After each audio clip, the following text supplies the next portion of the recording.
Well, good evening, everyone, and welcome to the May 15, 2012 meeting of the Edina City Council and the Edina Housing and Redevelopment Authority. Roll call, please, Ms. Megan. Member Brindle? Here. Member Spring? Here. Member Swenson? Here. Mayor Huff? Here. Next matter before us is the approval of the meeting agenda. Is there a motion? So moved. Second. Moved and seconded. We approve the form of the meeting agenda. Discussion. All those in favor say aye. Aye. Aye. Opposed say nay. Carried. And next, the adoption of the consent agenda. Is there anyone on the council that wishes to remove an item from the consent agenda? All right. I had A, C, J, and K. Sorry. All right. Is there a motion to approve the balance of the consent agenda with the exclusion of A, C, J, and K? So moved. Second. Discussion. All those in favor say aye. Aye. Aye. Opposed say nay. Carried. First on the minutes, May 1st regular meeting. Page 2, Ms. Mangan, in the under item 4A, fourth line down, it says following discussion, majority council consensus. I think you should strike the word. It's a majority of the council supported the minutes. And now, with that strike through, I'll move the minutes of May 1st, 2012. Second. Discussion. All those in favor say aye. Aye. Aye. Opposed say nay. Carried.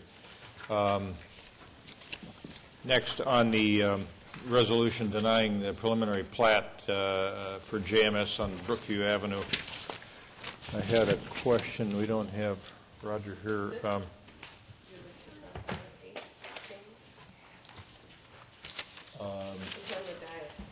Yeah, that wasn't my catch. I just had a question on page 2 of the resolution.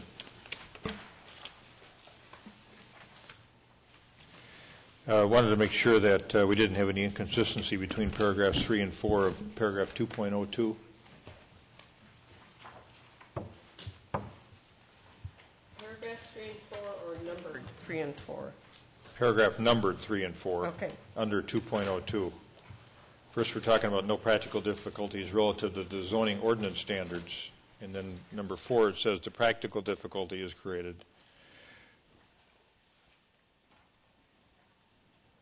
So is that Are saying? you asking our attorney Yeah, I'm that asking, question? well, I'm not asking our attorney because our attorney wasn't here last time. This attorney. I'm asking our director of planning. Okay. Yeah. Actually, I think in number 4, what's meant there is that applicants' proposed practical difficulty is self-created by applicants. Say that again, please. I believe what is being referred to here is that applicant's argument that he has a practical difficulty is based on his proposal to subdivide the property. So we could rephrase that. So how do you want 4 to read?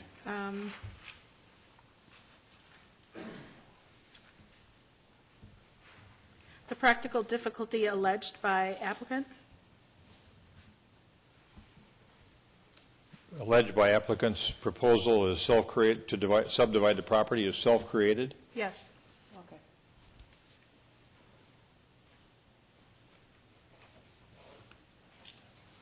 And then we have the copy that has the change under 1.03 of the date in 2008.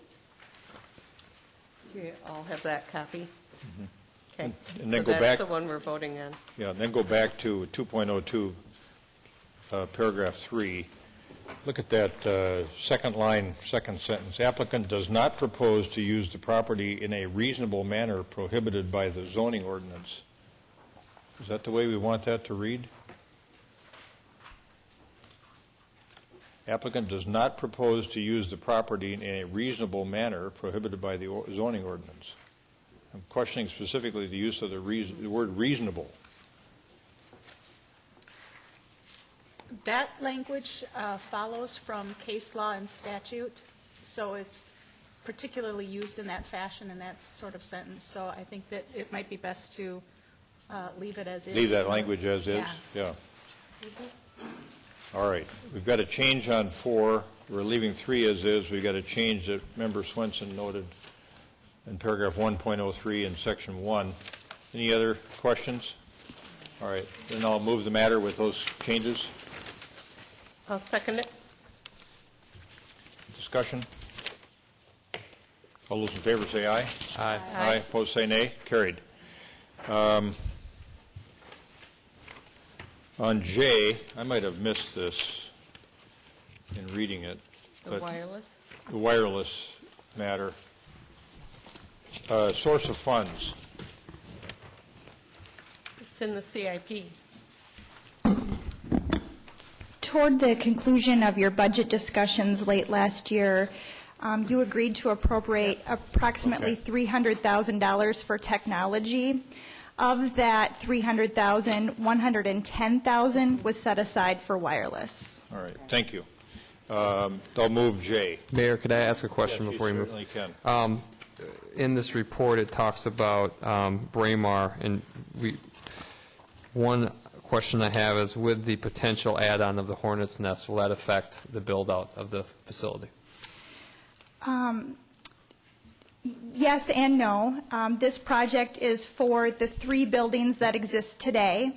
We would need to expand the network to include the 4th building or the addition. But it wouldn't negate any of this work that we're looking at here. Correct.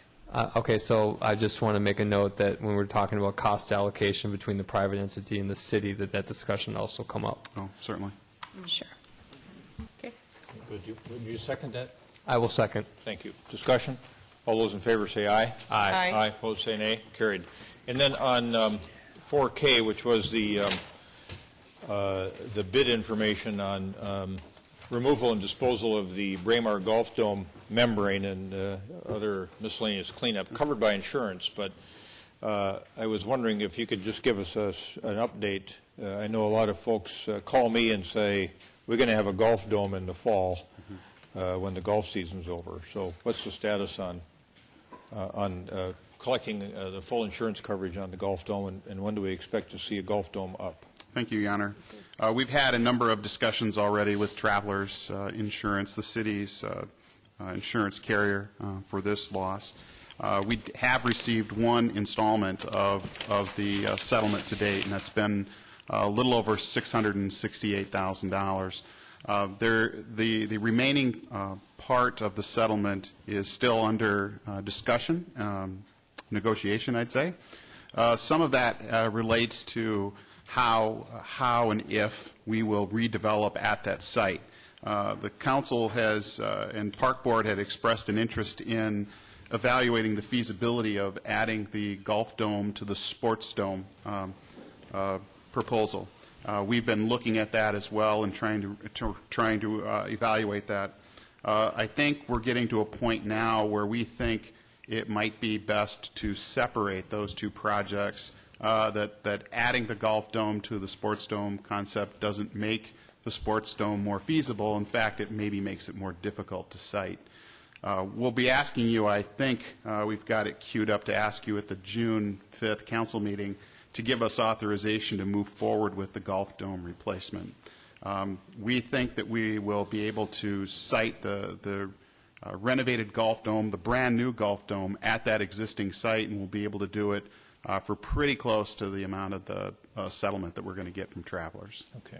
So is there a dispute over the amount of coverage involved with Travelers? What's No, the status? actually, it's kind of an interesting fact that works in our favor. We had coverage for this structure that allows us to capture additional insurance value for changes that would be required to recreate that building that are required by changes in building code. Good. Some would say the building wasn't built to building code originally, and so any change that's happened since its original installation is money that we want to capture, and it's our goal to capture as much of this money as we can possibly capture from Travelers. Good. Manager Neal, was business interruption part of the compensation that's already been given? We did have business interruption insurance. I don't believe that is part of the 668. We'll be getting a separate settlement for that.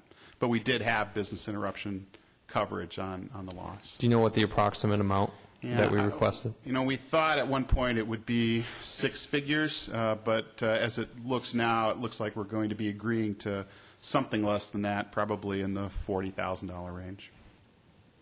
And then if we go back to the existing site, do we have a timeline for a build-out on it approximately? Yeah, we do. We've had some discussion. There aren't many vendors that are in that line of work, as you might imagine.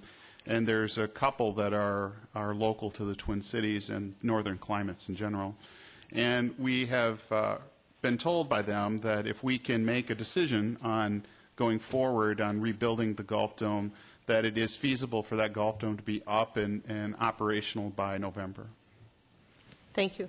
Thank you. I'll move it. Has it been seconded? Okay. Discussion? All those in favor say aye.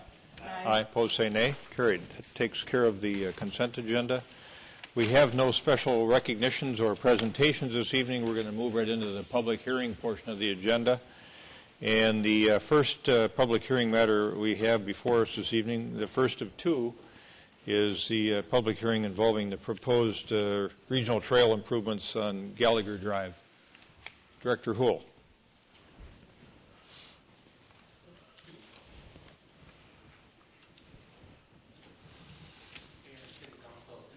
A public hearing for the Gallagher Drive and 9 Mile Creek Regional Trail improvements. I'm going to hand the mic over in just a second to Toby Muse with SEH, who's been working on this project, to go through the presentation. But a little bit of a quick history on it. Gallagher Drive is basically a block and a half long stretch of roadway. We did have a petition from a few years ago from the adjoining property owner that has the majority of the property along Gallagher Drive to do something to the pavement. Once we looked at the pavement, it said, yes, we do need to do something to the pavement, but it wasn't to a point where we were reconstructing the pavement. So we were looking at a mill and overlay project, and last year we couldn't get the project off the ground because with the Three Rivers Trail project coming on board in that, or alignment in that area, that we decided to take a step back, and that's why we're before you now. So it was a year delay in the capital improvement plan. With that, I'm going to hand it over to Toby, and he can go through the presentation here and then stand for any questions. Right, thank you. Toby, would you give us your full name and address, business address again, please? Sure. I'm Toby Muse, SEH Minnetonka, 10901 Red Circle Drive, Suite 300. And I'll move right into the presentation. Wayne summarized it exactly as I was going to. So we'll move on into the actual location of the project. The project is, this map shows the limits of the project. It terminates on the north right-of-way line of Park Lawn Avenue and the west right-of-way line of France Avenue.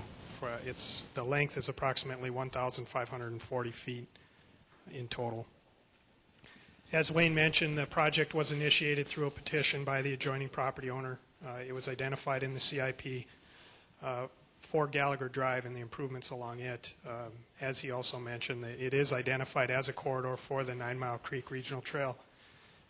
Staff recognized that this was a good opportunity to try and combine both of these elements into one project.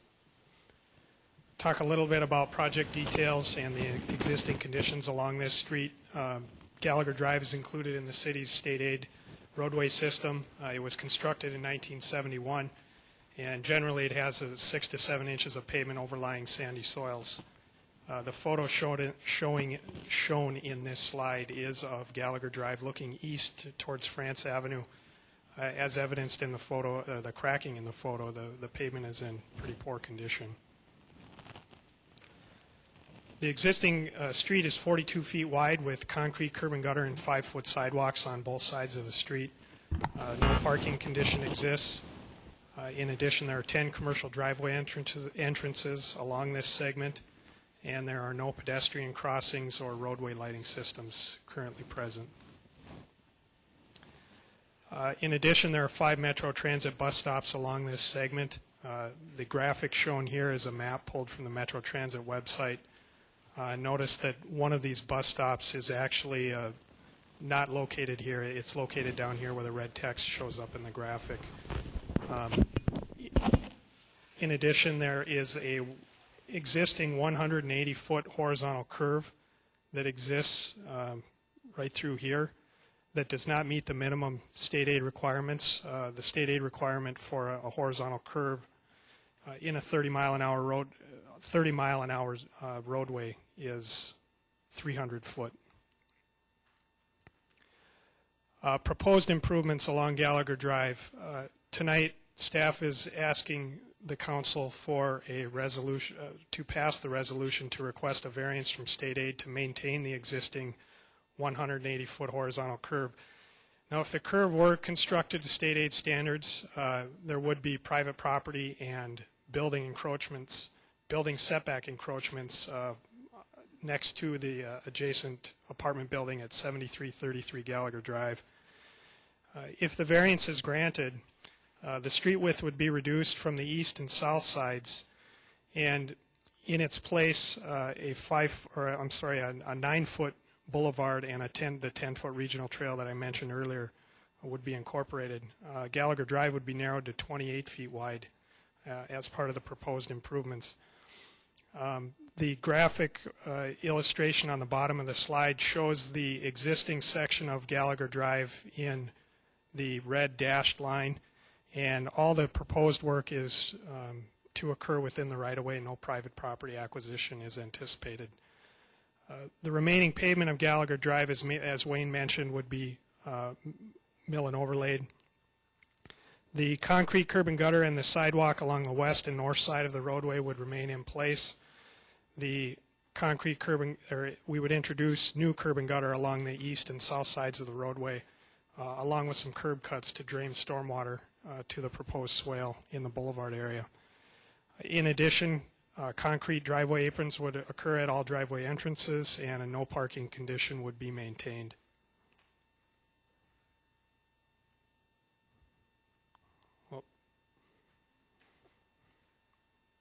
Sorry about that.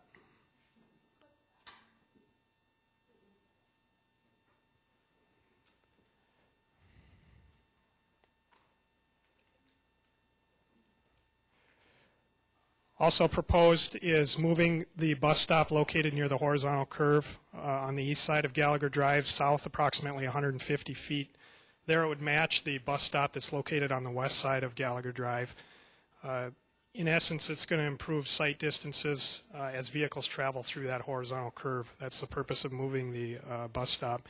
In addition, a pedestrian crossing is proposed about 100 feet south of that bus stop that I just talked about being moved.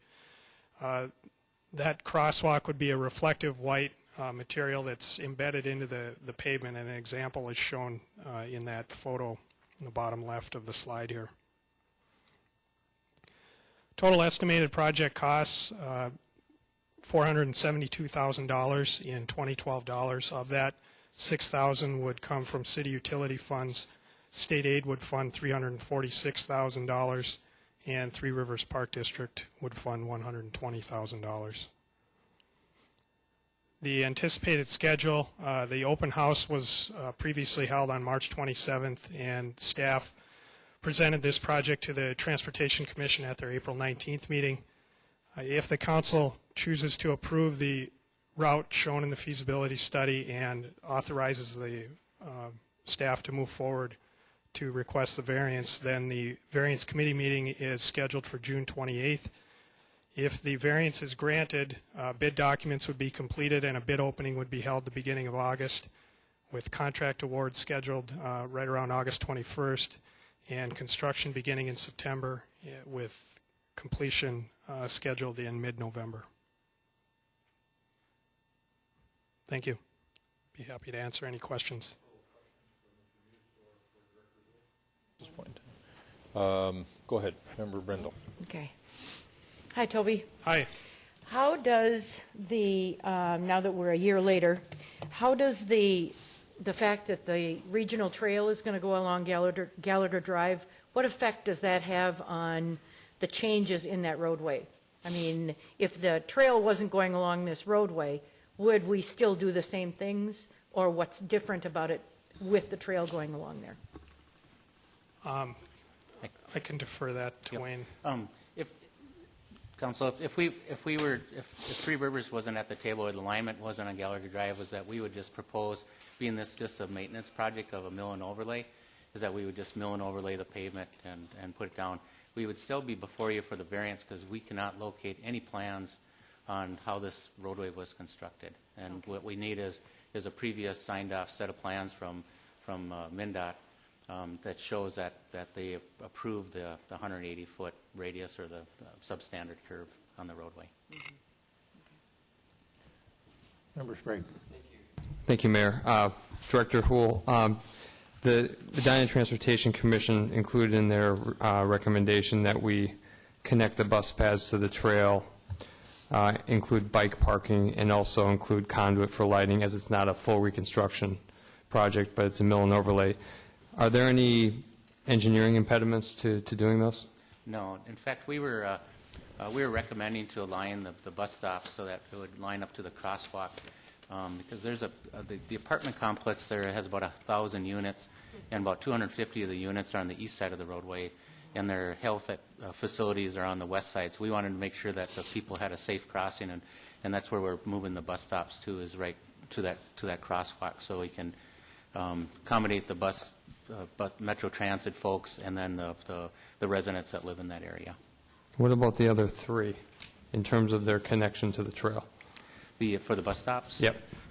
They will be, well, obviously, the two on the east side and the south side will be right adjacent to the trail. The other two are up at the intersections that they can cross at those crosswalks. Okay. And then bike parking and lighting conduit is something that's considered and is feasible? Yes, yep. That's very feasible. The conduits, it's easy to put that in. The bike parking is that we'll work with the Metro Transit and the property owners to locate bike parking, bike racks, some style of a bike rack in that area. Thank you. Thank you. All right. Stand by, Mr. Muse, and we're going to open this matter up for a public hearing. See if there are folks that want to inquire or comment regarding this proposed project. So go ahead and sit down. If you want to testify regarding this project, best to use one of the side podiums. If you have something you want to show on the overhead, you can use that handheld microphone and go to the middle.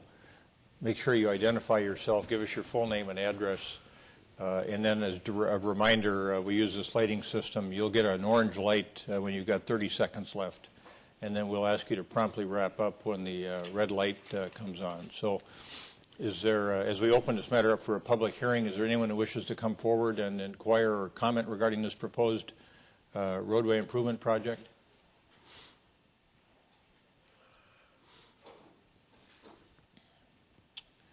I'll move to close the public hearing. Thank you. Second? Moved and seconded, we close the public hearing. Discussion. All those in favor of closing the public hearing, say aye. Aye. Aye. Opposed, say nay. Carried. I'll make a motion for this item if no one else has any questions. Can I add a friendly amendment? Absolutely, but I need a second before you can. I'll second it. I'd just like to add that those three considerations, I'm actually forget about the bus paths, it's already been addressed, just that bike parking and a conduit for lighting be considered as well with this project. I would accept that. Would you accept that as your Yes. second? I do All have a right. question Go ahead. regarding, once the conduit goes in for future lighting, what is the future plan for lighting? When would it go in, and who would be responsible for it? Who would pay for it? Who would maintain the lighting fixtures? Councilmember Brendel and Council, right now, we don't have an actual plan in place or a comprehensive plan on our street lighting. What the past practice is the adjoining property owners typically will pay for street lighting. So as we move forward, and this summer, as I'm anticipating that will be part of some of the discussions that we have on special assessments and sidewalks and street lighting as we move forward. So at least we would have a conduit in place that once we find some funds for street lighting, that we could accommodate the street lighting. There is street lighting out there right now, but it's not considered safety lighting that you typically would have on a trail system or something that would be a little bit higher use. So there is somewhat adequate lighting in the area, but not to the point of foot candles that we would like it at. Is the purpose for making sure that we have this conduit in here for lighting because of the trail? Correct, yes, yep. Then could it be that we could say to Three Rivers that we want to light it and see if there is money in the project We for could the de- lighting and not have to assess it? We could definitely ask them that. Typically, they won't pay for lighting on their trails because they close down at dusk, so, on the trails, but never hurts to ask them. Yep. Okay, great. I'd like to issue that question then when the time comes. Good thought. Any other comments? All right. All those in favor of the motion as stated with the amendment, say aye. Aye. Opposed, say nay. Carried. And next, we're going to move on to the public hearing involving the proposed Bike Boulevard Improvement A238, embodied in Resolution 2012-75.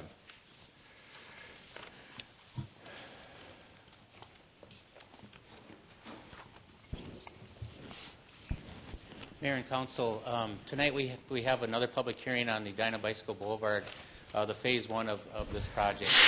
A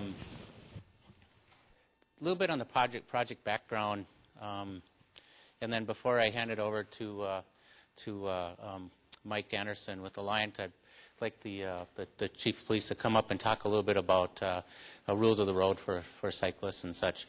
But as you can see from this slide is that we started the project in 2008, or actually the Comprehensive Bicycle Transportation Plan was adopted in 2008, and then our funding application was in 2009, and then the Three Rivers Trail System was happening about that time, as deciding the alignment in 2010, so we're back on this in 2011, and now we're before you tonight to look at the plan layout of this Bike Boulevard area. With that, I'm going to hand it over to Jeff, and Jeff can cover a little bit about what we wanted to do is cover a little bit about rules of the road for cyclists, so everybody's on the same page as far as where they can and can't go. Thank you. Good evening, Mayor. Members of the council, I was asked to briefly present an overview of laws pertaining to bicycles that are used on roadways and public property. Most of us have never really been told what the exact rules are. Urban myth and self-proclaimed rules tend to rule how we act when we ride. But Minnesota State Statute 169222 is titled Operation of Bicycles, and it dictates the majority of laws pertaining to bikes. There are other statutes, such as 16906, that address bicycles proceeding through controlled intersections. The key to this brief presentation is the first subdivision regarding operation of bicycles. The first words of this statute read, "Traffic laws do apply." This applies to stop signs, stoplights, signaling, and sidewalks. So rather than going through the entire statute, I'll just quickly summarize the key points. First, bicycles are defined by state statute as vehicles. They are no different than cars or motorcycles. For the most part, the same rules apply, with some minor exceptions that I will cover. By state statute and city ordinance, bicycles are prohibited from riding on the sidewalks in our city. Every person operating a bicycle upon a roadway shall ride as close as possible to the right-hand curb or the edge of the roadway, except when passing a vehicle, or avoiding a hazardous condition, or preparing for a left turn. Bicycle riders must use an arm signal to turn for at least 100 feet prior to the turn. Again, by statute, bicycles are to travel in the same direction as adjacent vehicle traffic. Bicycle riders must come to a complete stop at stop signs, stop lights, and they must yield when a sign indicates. Bicycles may not exceed the posted speed limit, including while they're going downhill. Persons riding bicycles upon a roadway or a shoulder shall not ride more than 2 abreast and shall not impede the normal and reasonable movement of traffic. And then on a laned roadway, they shall ride within a single lane, even if 2 abreast. Bicycles need to yield the right-of-way to pedestrians, just as other vehicles do.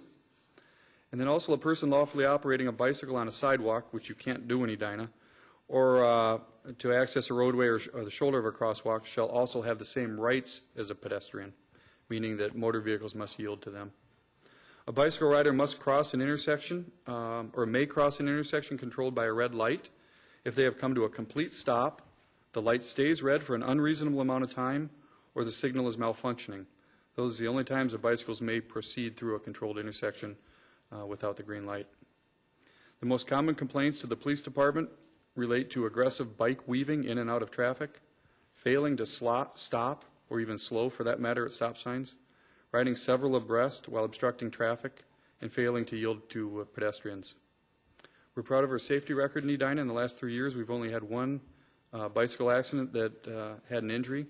Nationwide, there's several thousand each year. Again, it's just a brief summary of state laws and ordinances in the city. Thanks. Thanks for the summary of the bike laws. Can you also summarize the laws with respect to cars and their obligations towards bikers? Right. Vehicles are to be treated, or bicycles are to be treated as a regular vehicle on the roadway, as long as they're following the bicycle rules. So cars still do need to yield, and the cars must keep a distance of 3 feet from the distance from the edge of their door to the bike. Otherwise, the rules are pretty much the same. Okay, thank you. Chief, are you going to be here for the duration of this hearing? Yes. Because I think we'll have some other safety-related questions that will come up as we talk about options. Thank you.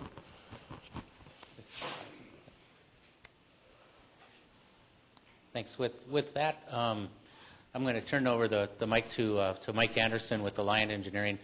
We hired Lion Engineering to put together essentially the plans and specifications and run through the federal process of this project. So essentially what they're doing is the final design of the project itself. So with that, I'll let Mike take it over from here. Mr. Anderson? Good evening, City Council. Mike Anderson, traffic engineer with Lion Engineering. Address 233 Park Avenue South, Suite 300. That's in Minneapolis, 55415. Do have a brief presentation here tonight to walk through the overview of the project, talk about our project schedule, and then kind of walk through the nuts and bolts of the design plan that we're here to talk about tonight. The map here that we have shown on the slide provides some context to how this project fits into the overall city bicycle transportation network, which was adopted as part of the Bicycle Comprehensive Plan. The project that we're here to talk about tonight is covered by a federal grant that was awarded to the city to provide an on-street bicycle facility along 54th Street, Wooddale Avenue, and Valley View Road. These are shown by the red and green lines on the map. As part of the project process, as we were going through this, the green segment there on Valley View Road south of 62 was removed from the project due to the cost that would require to provide the bike lanes in that section.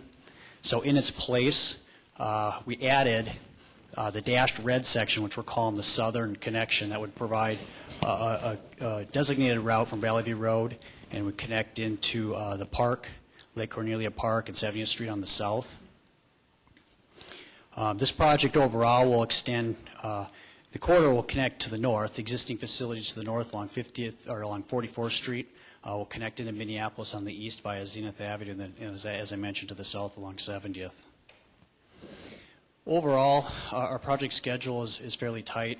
The city has a goal of constructing this year. In order to do that, our key date is July 1st, advertising for bid. To meet that date, working backwards, we've submitted our 95% construction plan to state aid to begin the federal review process.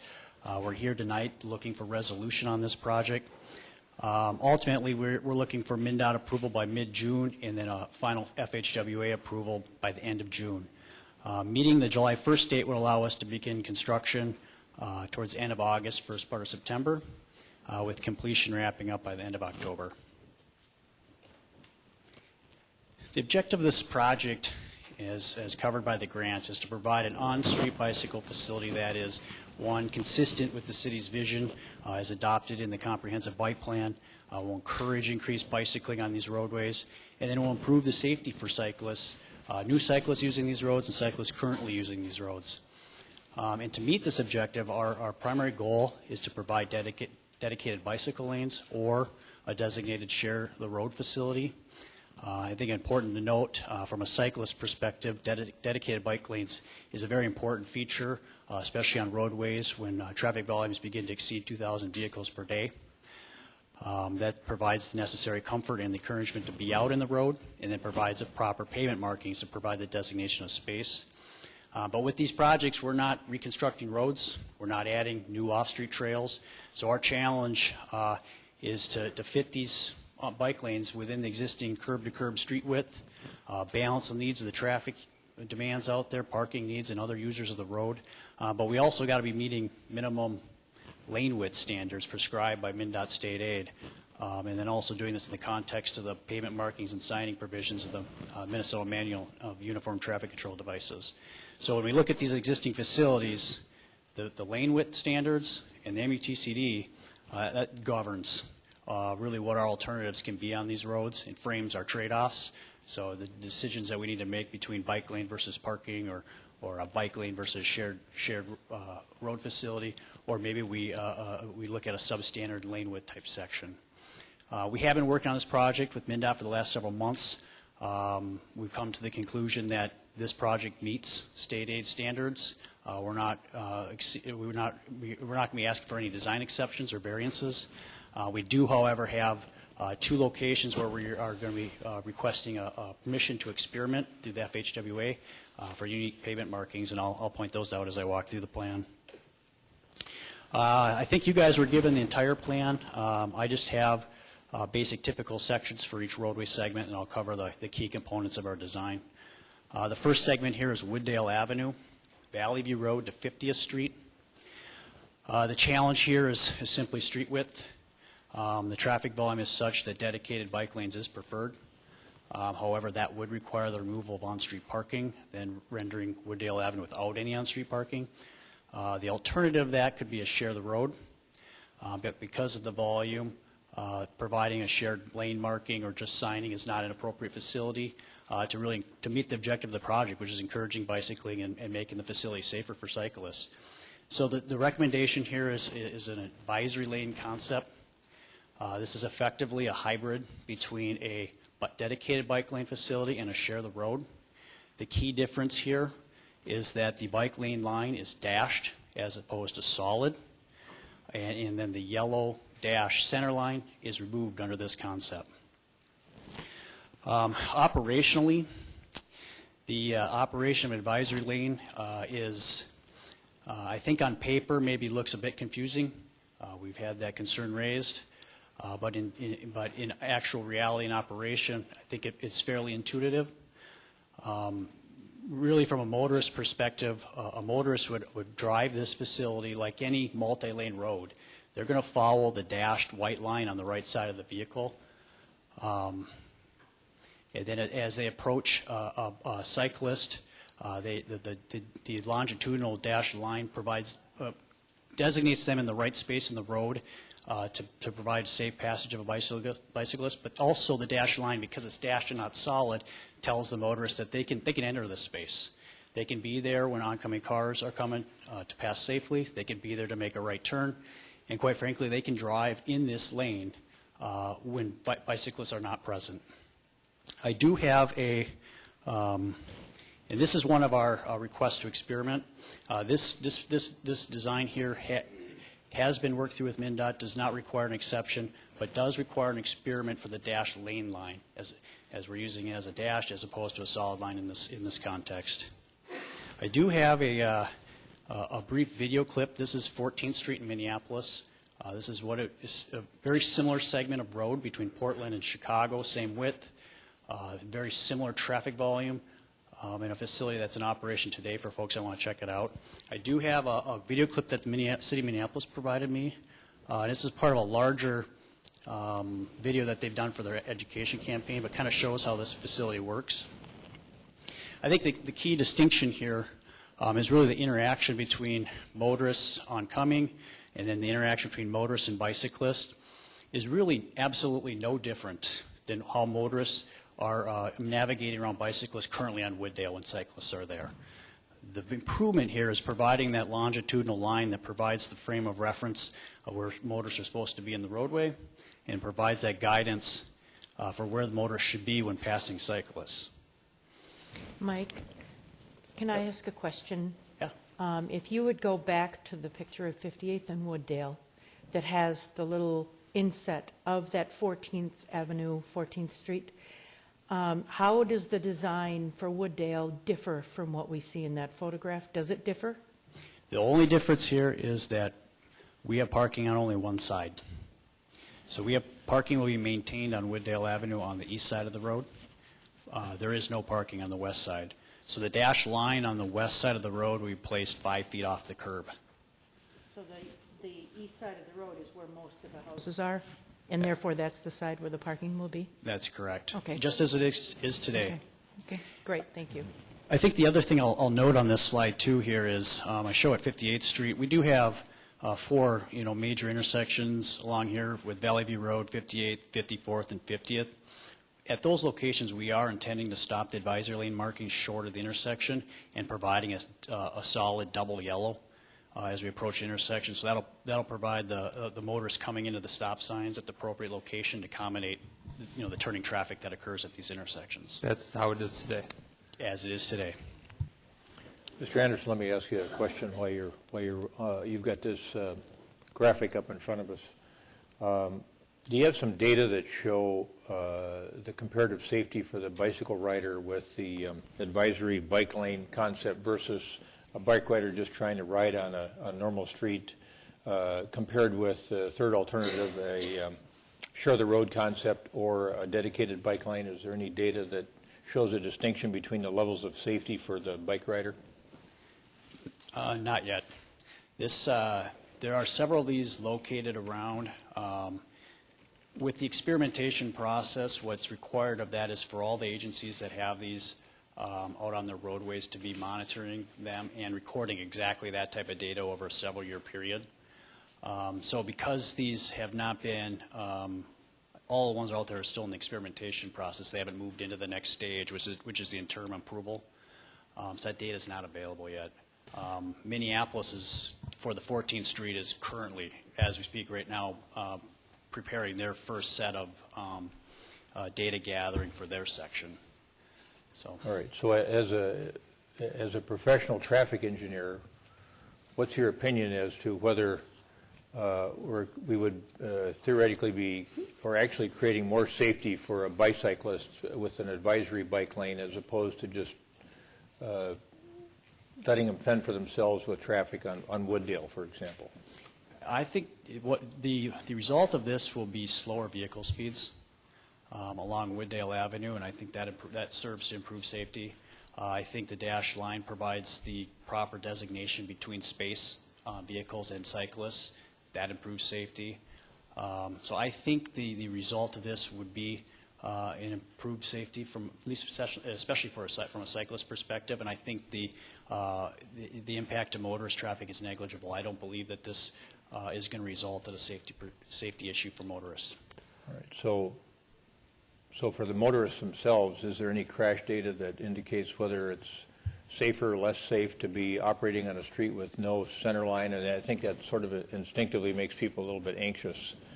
Even though a lot of people have traveled all over the world and they see in other parts of the world it's just kind of a free-for-all. I mean, there's still, we live in Minnesota and we like that demarcation line between travel going and, coming towards each other. You like to know that you're on your side of the line and somebody else is on their side of the line. Yeah, that's true. I think the perception is that folks like to see the center line. The standard for it, as adopted by the MUTCD, which then would have been based off of a research level of effort, is 6,080 T, is the threshold for where a roadway must have a center line. We're in the threshold, our ADT is 3,300 to 4,700, depending on where you're at on the roadway segment. So we don't need to, by standard, have a center line. I think what the dash line provides is that level of guidance for motorists that's traveling on the road. It's kind of like I said with a multi-lane road. You're looking at the dash lines. That's where you're positioning your vehicle, and I think that serves the same function as the center line does. But I think from an educational standpoint, and this I think where it becomes intuitive as you're driving this, and you can watch it when you see vehicles on 14th Street, is that most motorists are operating just like that. They're operating along that right line. As soon as a motorist is coming the opposite direction, it's just natural to drift off into the bike lane area to pass. So I don't think from a safety perspective that there'll be an impact much for the motorist perspective. I could see where you would do that intuitively to avoid a head-on collision, but how do you go about educating people that it's okay to go across that hash marked line? Because they may intuitively do it, but they may think they're doing something wrong or something illegal by doing it. Right, yeah. So That what's is, the educational component? Go ahead, Wayne. Yep, Mr. Mayor and Council, this design, similar to when we introduced roundabouts into the city, we have to do a big educational campaign, big marketing, and we're going to rely on our communications folks and ourselves to do that type of a campaign. Insofar as even when we open it up to even potentially even having staff out there for question and answers like we did when we opened up the roundabouts. We actually had staff at each roundabout, and if people wanted to ask them questions on how to get around it, we would do that.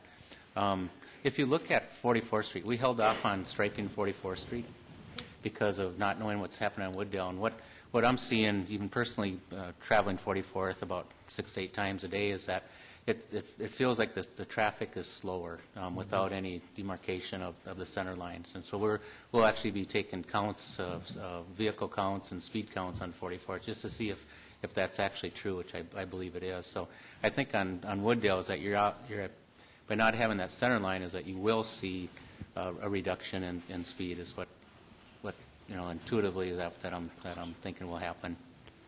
Member Sprague? Mayor, I just have a follow-up to that. So in terms of not having stripes on the roads, aren't most of the roads in Edina without a center stripe? Yeah, the majority of the roadways, probably 80% or more, don't have center stripes because they're local roads.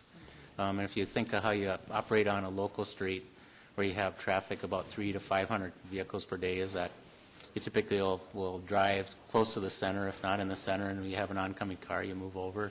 If there's cyclists or even pedestrians in the roadway, you're going to be moving over for pedestrians and cyclists.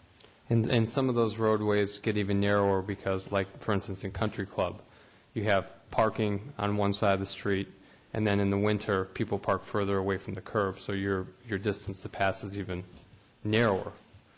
Right. In some cases it is. Hopefully we're plowing fairly close to the curb, but yeah, that's in most of the cases. And in general, in your engineering opinion, increasing the lane width allows people to perceive more safety and therefore they speed more. Is that correct?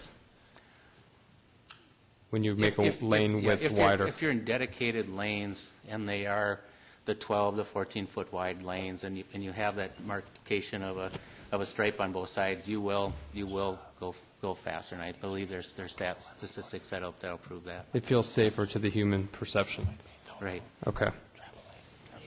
And on a roadway that has less conflicting uses on it, I don't want to say it like that, on a roadway that has less variables on it, for instance, cars only, no parking, and just a striped lane, 12 to 14 feet, the perception of safety would be the highest and therefore the vehicle speed. Is that... That's my question, is on a road where there's no other facilities, bike facilities or pedestrian facilities, just straight lanes and no parking and striped lane, you would anticipate that the vehicle speed would be the highest because the perception, okay. Yep, exactly. Yep, that's right. And then contra-wise, as you introduce more facilities into the right-of-way with more variables, the perception is that you need to slow down, and that actually acts as a traffic calming mechanism. Right, I would say so. Yeah, that's absolutely correct. I mean, there is a correlation between lane width and speed. So the wider the lane width, the speed goes up. The narrower it is, the speed comes down. And exactly for traffic calming, when we think about traffic calming measures, always introduce narrowing to slow vehicles. How that very issue on your street, what did we narrow them from 14 to 11 or 12 lanes? 11. It's a remarkable difference. I can't believe it how much traffic is slowed down over on 70th Street. Now those are defined lane markings for bikes and parking and travel, but nonetheless the speed reduction is incredible. And how does the speed reduction affect the fatality rate for pedestrians and bicyclists, say going from a 40 mile per hour drive speed to a 30 mile per hour? Well, I don't know the actual stats on it, but the reduction is substantial. I mean, the slower the speeds, the less the severity and less the fatality rate. I don't know what the break is for what the critical speed number is offhand. Thank you. Go ahead. We don't have power up here. I don't know if you do or not, but there we go. Okay. Okay, moving along to 54th Street. So I've broken this up into 3 segments here, or actually 4 segments along 54th Street. The first is Wooddale to Brookview. The recommendation along this segment is dedicated bicycle lanes along the curb. The street width along here does vary from block to block, largely due to the soil kind of eroding over the pavement. But with the removal of, with the provision of dedicated bike lanes, this does require the removal of parking on both sides of the street. We also are indicating in this stretch here, and which is also along Wooddale, but at right turn lane locations or bus stop locations, providing a dashed dotted extension line. That is going along, again, with the consistency of the marking. That is actually a typical standard for right turn locations to indicate that shared space. So when we're looking about street width, this stretch here does meet the standards, assuming that on-street parking can be removed along both sides of the road. The next segment here, 54. Let's back up again. What happens if you use that same advisory bike lane concept on 54th? Do you have sufficient road width to work with? In this segment, we would still be required to remove parking from at least one side. All right. The And next they park on one side now, don't they? Parking is currently provided along both sides. Both sides? Yep. Okay. The parking situation along here, all the properties along this stretch of 54th, it's the side yards. So the parking we maintained on the north-south streets. So just about every home along here maintains parking in front of the door. But advisory lane concept is possible along here, but still requires one side removing. Yeah. Well, I mean, Okay, yeah. okay, we're still The next segment is Brookview to Halifax, actually about midway between Minnehaha and Halifax. Here, the roadway really narrows down going across the creek. It's such that we cannot provide a bike facility in that short little section. What we're recommending here is a bike lane in one direction in each way. The bridge sits down in a valley, so we have a downhill coming from both ways. So what we're proposing here is a bike lane that's on the uphill segment. That's where the bicyclists really need it for kind of the riding up a hill, the designated of space. On the downhill, they have momentum, and it's, I think it's perfectly acceptable, appropriate to share the road, and we'll be designating that with a may use full lane sign in those sections. We do, obviously, in this section here, still require the removal of parking on both the north and south side, west of the creek. East of the creek, under this concept, the parking would need to be removed on the north side of 54th Street. Parking would be maintained on the south side. There are approximately 20 legal stalls between Minnehaha and Halifax that would be displaced. And it's presumed that the displaced motorists would utilize Halifax for parking when the demand calls for it. East of Halifax to France Avenue. Quick question on the last segment. Just you retaining the stop sign at Minnehaha Boulevard north-south, correct? That's correct. Okay. Yep. From Halifax to France, the design is for bike lane on both sides of the street. Parking along this stretch would be maintained on the south side. Parking would need to be removed from the north side. At the traffic signal there at France and 54th, we'll be installing bike detection. We'll be utilizing a small 6-inch diameter puck, it's called, wireless, installed in the roadway. It'll work just like regular vehicle detection, but it's sensitive enough to pick up a bike It'll allow, and it will mark this with a special pavement marking and also a sign to notify cyclists where to stop to receive the green light at the signal. We do understand that parking between Minnehaha and France perhaps is a sensitive issue. So the alternative design, if we wanted to maintain parking on both sides of the street, would be the advisory lane concept, which is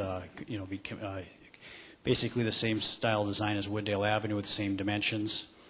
In this design here, the bicycle lanes are preferred. However, engineering at TLC, we support this design as well.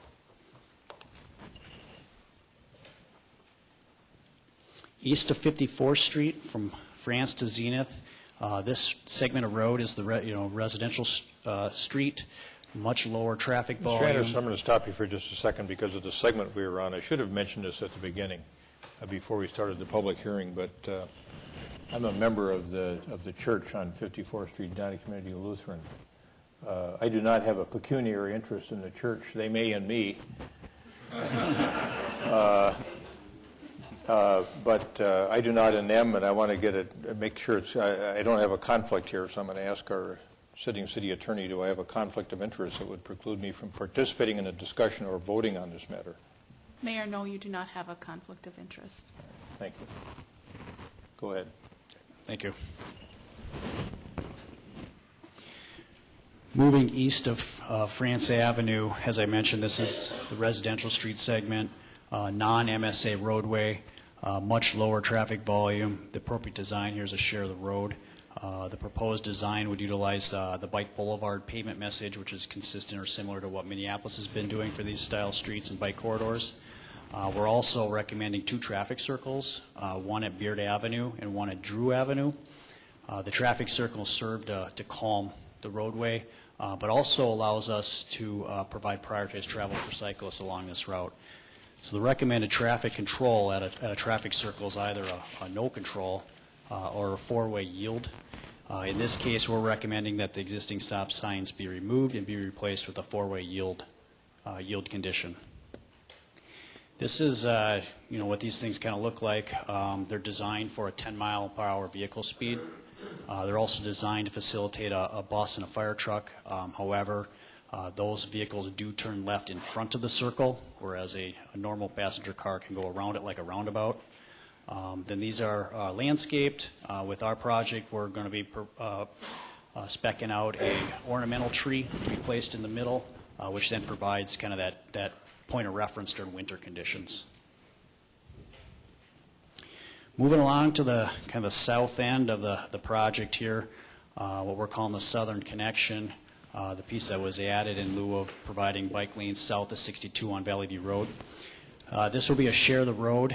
The extension would follow Wooddale Avenue, south of Valley View Road, utilize the existing trail that exists on the southern end of Wooddale, cross the Highway 62 via the Ped Bridge, and then follow the Southdale Road along the park, crossing 66th Street down to 68th Street, and then take 68th Street over Cornelia Drive, and then Cornelia to 70th.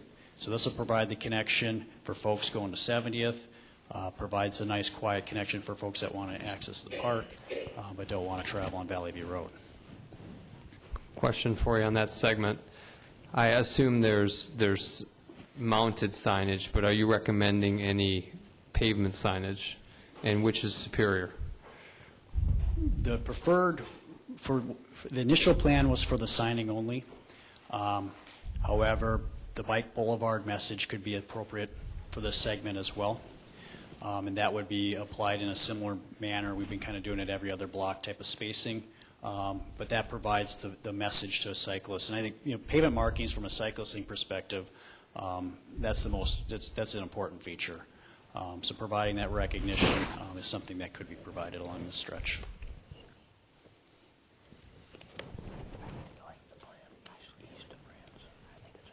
The last segment here is Valley View Road. Under this phase of the project, the bike lanes would be from Wooddale to Highway 62. At a later date, they would be extended south of Highway 62, which would be dependent upon project funding. The segment here from along Valley View from Wooddale to 62nd Street, there is an existing center left turn lane. In this section, we are recommending that that remain, which, however, presents us a situation where bike lanes don't fit. So what we're suggesting here is a share of the road. However, because of the traffic volume, we don't believe that just the shared marking is sufficient enough to encourage and make bicyclists feel comfortable along this stretch. So we're recommending a green colored lane. The green lane would be about 4 feet wide. In experience with these elsewhere, the lane width of 14 feet that's out there today, this green lane will effectively operate like a bike lane. There's enough space for cyclists and motorists to fit side by side and will feel comfortable. However, this is another request to experiment. There is interim approval for green lane. That is approved marking. However, that is only the case with a solid white line on the side. So we are submitting a request to install green paint without the white lane line designation is our request to experiment. Member Sprague. So in theory, it's an advisory bike lane, but it's colored to heighten the awareness to the driver in this high volume section. That is correct. And in terms of the paint quality, I've been told there's various applications that last shorter or longer. What are you recommending for the paint? The product that we've spec'd out for this here is manufactured by Flint Trading. They manufacture all grades of paint. The highest quality is thermoplastic material that you melt into the pavement. Very expensive to apply. What we're recommending in here is the acrylic-based Epoxy? Or? epoxy, yeah. Okay. Acrylic-based epoxy type application here, and it would be painted on. It's durable. It's much more durable than, say, a regular paint. If you've traveled Bryant Avenue or one of those where they have, that's just basic paint, and it doesn't last very long. So this is kind of a middle-of-the-road grade paint. I've noticed on Hennepin and Lyndale, where they're joined between the Episcopal Church and the Methodist Church, across from the Walker, the paint was applied last year, I think, and it's barely visible now. Yep, so that's that. If we decided to proceed with this, that would be one thing that would be a concern to me, and I think Member Sprague's done a good job of raising the issue, because that's really poor paint quality down there in Minneapolis. I would agree. Yeah, that was the basic paint that they applied. It's the same paint they used on Bryant and I think Hennepin Avenue in downtown. The paint that would be comparable to this is what's been applied at University Avenue Southeast and 15th over by the U of M. That there was the thermoplastic that was melted in. This would be the same shade, color green, but just the lesser, it's the acrylic paint as opposed to the poly preform. Member Brindle. Mike, looking at wintertime for cyclists who commute in the winter, how is this for slipperiness, and does ice adhere to it? Is it hard to scrape ice off of it? Well, obviously it would have to be maintained with the plows, but the product comes with it's called an anti-skid aggregate that's applied to the paint, which serves to reduce the slipperiness that sometimes occurs with pavement markings. Okay, that's what I wanted to hear. Yep. Thanks. Why green? Or is it because we're Edina? Then it can't rub off. We gotta make sure it Coincidentally, stays. it's the same color. Emerald City? Or? Yeah. Mayor, just one more quick question. Sure. So in terms of a user, going through this section, we have different types of facilities as we go through the boulevard, but going through this section in Valley View, for the bike user, it's gonna feel and operate just like a bike lane. So there won't be too much of a discontinuity of experience between this segment and the one you're about to propose, which is the dedicated bike lanes. I think that's a fairly true statement. I think a good example of this is Hennepin Avenue. Obviously, that has a significantly higher traffic volume. But when that was first implemented, it was just the shared lane marking, the Sharrow marking that's shown in the upper right corner. And motorists kind of ebbed and flowed over it, and there wasn't a real good sense of delineation. Those are 13.5-foot lanes every other block. And when the solid or the 4-foot wide green band went down, it was dramatic in the positioning of vehicles and cyclists. And I think that in large part, and I'm not going to say every case, but in large part, I think that is true that it would operate similar to that. Go ahead. Traversing to the southeast into our final segment of this, the green lane would then transition into a dedicated bike lane. The dedicated bike lane be provided between all the way to Highway 62. In this section here, though, we would remove the center left turn lane to provide that accommodation that'll allow for maintaining the existing on-street parking that's there, providing the dedicated bike lanes, and then two travel lanes in each travel lane in each direction. Also, as part of this project along the entire corridor, Can we back up a second? I want to ask you a safety-related question about eliminating that center turn lane. What was the analysis there from a traffic engineering standpoint that caused you to think that was an appropriate thing to do, or recommend, I should say? I think that this, the volume along this segment and the percentage of left turns that occur, I think is much lower than what occurs between 62nd and Wooddale. Much more left turns that occur at 62nd with the commercial uses. Mm-hmm. Along this stretch, it's this housing, residential housing that's along here. So the percentage of left turns in the mix of the traffic is low. There's lots of roadway facilities out there all over the place that are two-lane with this traffic volume without turn lanes on it. All right. Thank you.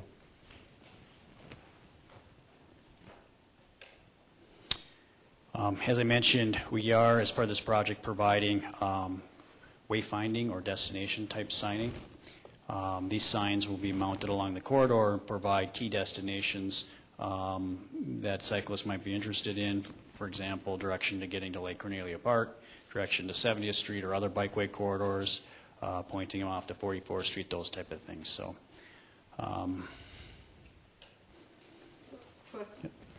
Member Swenson. Go back.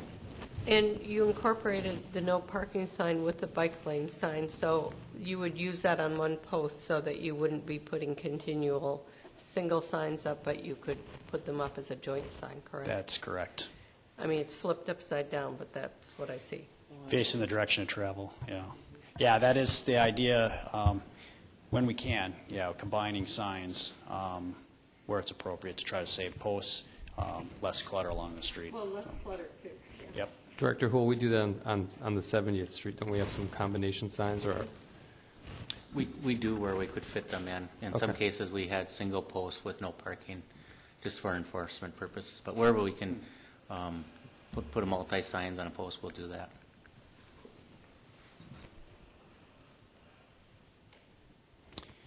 So what we're seeking tonight is resolution on this project to help us meet the construction schedule. We're looking for approval of our layout for this Bike Boulevard Phase 1 project. We're also looking for a resolution on the no parking recommendations on the north side of 54th Street between Minnehaha and France, and then both sides of 54th Street between Wooddale and Minnehaha, or resolution on the advisory lane concept between Minnehaha and France Avenue. We're also looking for resolution on removal of the stop signs at Beard and Drew Avenue as part of the traffic circle installation, and then the installation of all-way yield at those locations. And then also support as engineering proceeds with FHWA regarding our permissions to experiment for the advisory lanes on Wooddale, and then the green Sherrill lane along Valley View Road. So with that, thank you. Any further discussion, questions?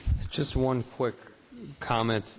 During the early discussions on this, we talked about bump outs on Wooddale.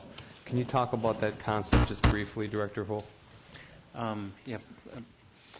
Councilmember Sprague and Council, we looked at the bump outs. We had not got to the level of design that to show it on the actual plans, but as we go forward with it, that's something that we should be looking at, especially if we keep the parking lane along the east side of Wooddale. What's happening now is a lot of cyclists are using that as a two-way traffic, and what I'm really worried about is that if somebody is coming southbound on the east side of the roadway the wrong way, is that somebody coming out on a side street is not anticipating that movement, and it's a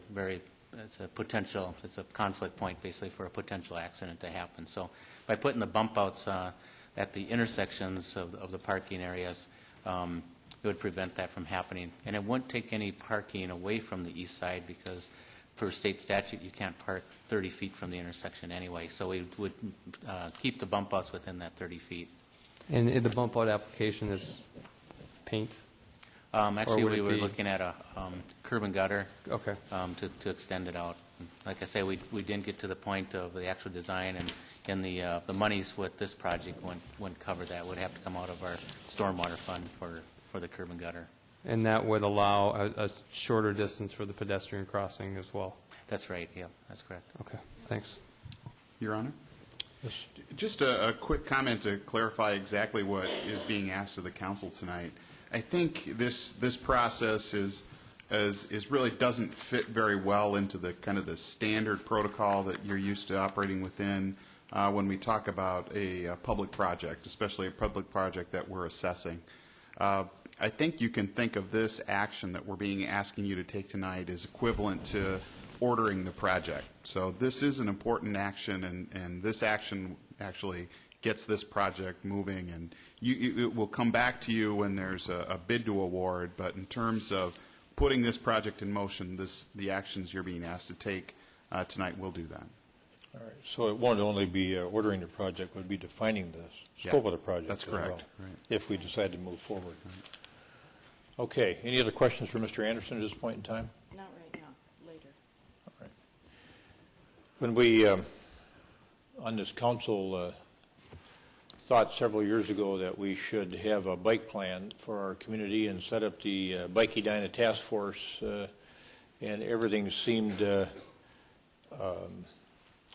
not just theoretical, but it was something that we thought that we should have in our community. And of course, being a fully developed community, nothing is easy as you try to retrofit your town for what people are going to want in the future. When it comes down to now to the reality of a plan, there's things to be excited about and things to be anxious about. And I think that's true for those of us up here as well as those in the audience. And so I'm going to open this up for a public hearing now. We're eager for public input on some of these issues that have been raised, some of the concepts that have been raised block by block, basically, for this phase one. And we welcome anyone to come forward and inquire or comment. We won't necessarily answer your questions right away, but we will gather them up and answer them at the end of the evening. Remember, give us your name and address, and you've got 3 minutes, and you'll get a 30-second warning light.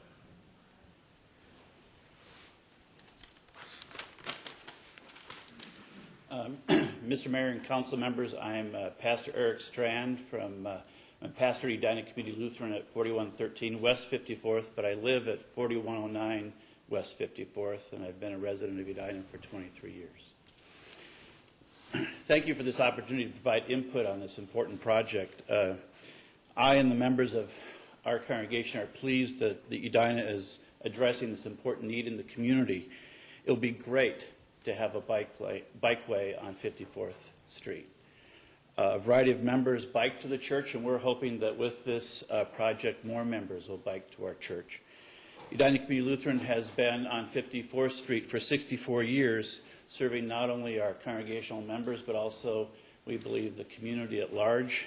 We host a variety of community groups, including AA and Edina Lions, the Edina Grief Group, among others.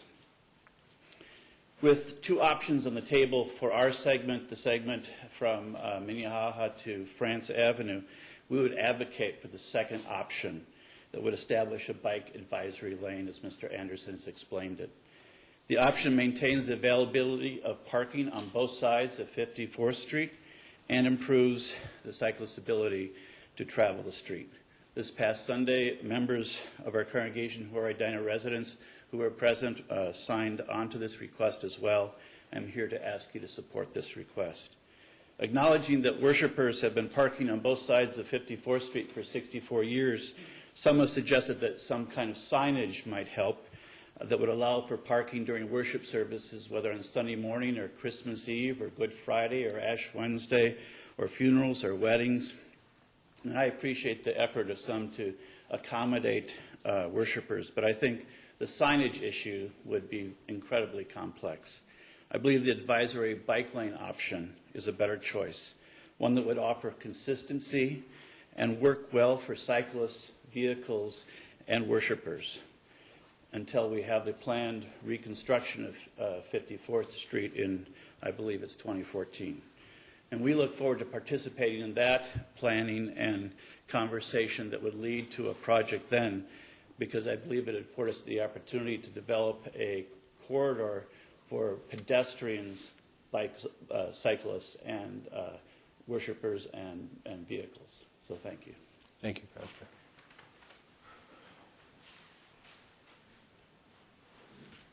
Mayor and Council, my name is Ben Crabtree. I live at 5428 Woodcrest Drive. I've lived there since 1971.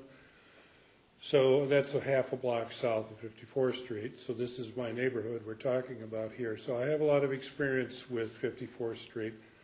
And I'm here to talk against I'm here to talk against choosing 54th Street as the route, at least until you redo the bridge. The problem in 54th Street isn't up by our church. The problem is down by that bridge, that it's extremely narrow. It's dangerous to walk down there, let alone bike. So I'm curious as to whether 58th Street, for example, was looked at as an option, which is wider. It's probably not any steeper than ours. It comes out onto a stoplight.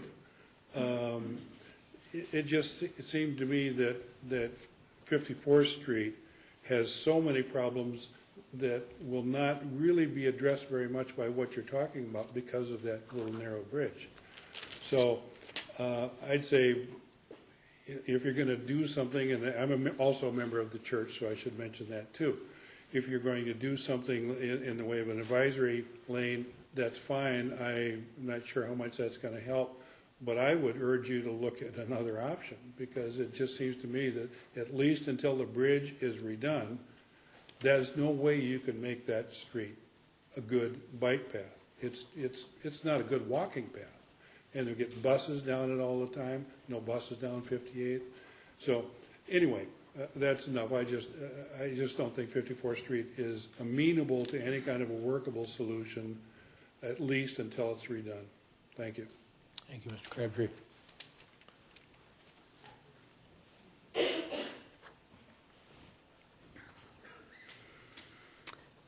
Mr. Mayor and council members and staff, my name is Eileen Supple-Byam. I live at 7332 West Shore Drive in Edina, and I'm also a member and former staff member of Edina Community Lutheran Church. And I'm here to ask you to approve the alternate design for 54th Street between France and Minnehaha. As it turns out, it's not really necessary to ban parking on the north side. And we've, worked with staff and some TLC and some other folks to help us come to that conclusion. TLC's premise has been that whatever the bikeway ends up being should be an improvement for cyclists. Otherwise, why do it? And it's pretty clear to us that the advisory bike lanes would provide that. It would be an improvement to what they currently have, which is no markings at all. So, and that could work on both sides of 54th Street, along with parking. It would be an improvement for cyclists, and it would actually serve to slow traffic, from what I understand. A few points to keep in mind as you make your decision. For most hours of every day, no cars related to the church are parked on the north side of 54th Street. So staff used to park on the street, and they all decided they should just be parking in the lot because they have a lot. So with the alternate design, cyclists will have access to the parking lane and the advisory bike lane when there are no cars parked there. So that's a very large area then for cyclists when no cars are parked there. And the last thing is that 54th likely will be torn up and sort of put back together again in 2014. And so today's bikeway alternate design is an opportunity to see how those advisory bike lanes work on 54th Street. When we look forward to working with the city early and closely on 54th Street, because we do, as a congregation, have all the woods down to the creek. There might be an opportunity to work with the city on some of that. So I would ask in the interest of time and the beautiful evening that is outside, that other members of the congregation who are here to advocate for the same position but don't feel the need to come up here and speak might stand. So we could save some time. Thank you for your time. Thank you.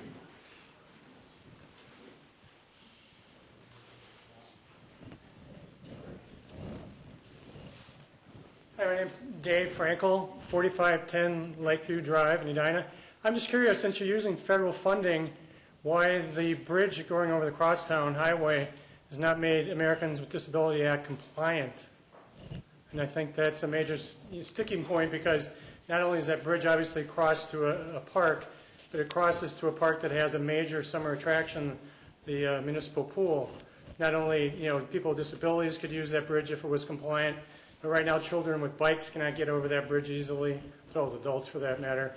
But obviously, it's really an impediment to get over to the park. And I'm really surprised, since the other bridges crossing Highway 100 are pseudo ADA compliant, that there's no discussion of making this bridge ADA compliant. Thank you. Yeah, thank you, Dave. Good question. Hello, Mayor and Council. My name is Troy Paulson. I live at 5116 Juanita Avenue, which is 2 blocks north of 54th at Minnehaha. I'm here today to oppose this project. According to the Edina Transportation Commission, City Council, the consultant, and the administrator of the grant, the proposed road markings won't change any of the rights or responsibilities along the project route. So what are we getting for $250,000? I've heard several times that the new road markings will make bikers feel safer. Of course, there's no way to measure this. Plus, we don't even know how many bikers use the route today. Specifically on Wooddale Avenue, is there any concern for the safety of a motorist, how they would feel when sharing a lane with an oncoming 10.5-foot wide bus traveling at 30 miles an hour in a shared 14-foot wide lane? If anything, I think this project would embolden bikers who, in general, already neglect many of the traffic laws. I say that not only from my observations using 54th and Wooddale on a daily basis, but also because that was one of the most cited concerns I heard from residents along Wooddale Avenue. I spent several hours last week and visited all 140 homes on Wooddale between 50th and Valley View to gauge opinions on this project. Of the 73 residents who answered their door, 60 opposed the project, 12 wanted more information or didn't care, and only 1 supported the project. So 82% of the people I talked to opposed the project and 1% support it. These numbers were mailed to council. I just share them for others in the audience. In addition to the concerns of the negligence of bikers and obeying traffic laws, these residents are concerned with safety, removal of the center stripe, speed, and the 14-foot wide lane that would be shared by both directions of motor vehicle traffic. On top of the 60 Wooddale residents who oppose this project, I also received 50 signatures of neighbors who oppose the project, and many more had contacted me wanting to sign, but I ran out of time. However, as I understand the project, TLC largely dictated the design according to the federal grant. However, Wooddale at 3,800 cars per day, use the average of depending on the area, and 30 miles an hour, they both exceed TLC's recommendation for an advisory lane of fewer than 3,000 cars per day and 25 miles per hour. I've also heard one of the city's goals is to connect the bike route on Wooddale north of 50th Street with the bike route on 70th Street. If so, why not just sign Wooddale as a bike route as it is to the north and to the south, instead of changing the road markings? So I ask, please put the interests of our residents most impacted by the proposed project ahead of the interests of the TLC and vote against the project. And one last comment regarding the federal grant. I haven't heard any discussion or in the presentation the fact that the purpose of that grant was to demonstrate that bikers and walkers could carry a significant portion of the transportation load. If we don't know how they're using it today, how do we determine whether they can carry a significant load or not?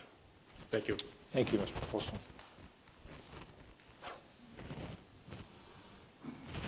My name is Ken Lanto.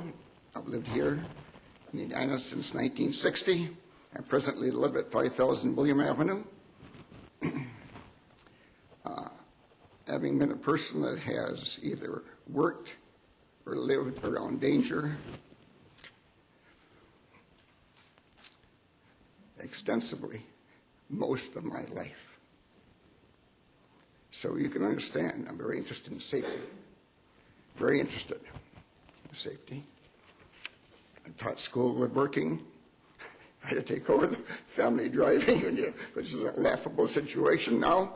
Since I was in 8th grade, and considering how short I am, you can understand the danger I faced. An old 35 Ford with no brakes to speak of, and then being in construction.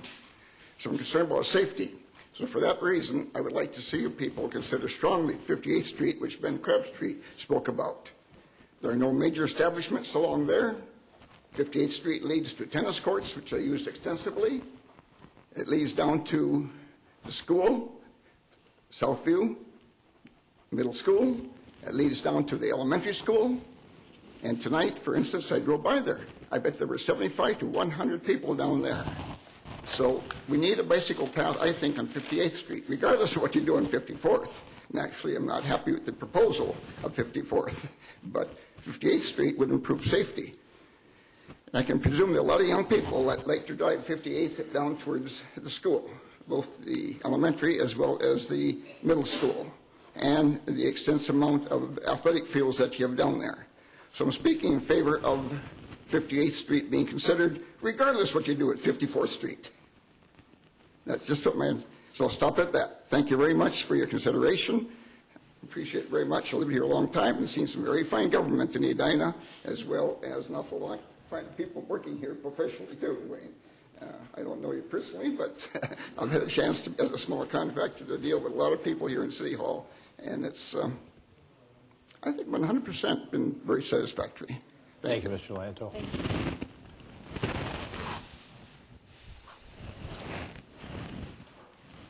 Hi, my name is Terry Whaley. I live at 5337 Wooddale Avenue in Edina. I am that white house on the corner, the corner we're speaking of a lot. I am on the corner of Wooddale and 54th, so this is actually rather emotional for me because you're talking my home. All the pictures and the slides that we're seeing, I don't see any residential housing. Whether we're looking at 14th Street or hearing about the objective that we're trying to solve today, which is the safety of cyclists, I don't think there's a person in this room that's against bicycling or not wanting cycling.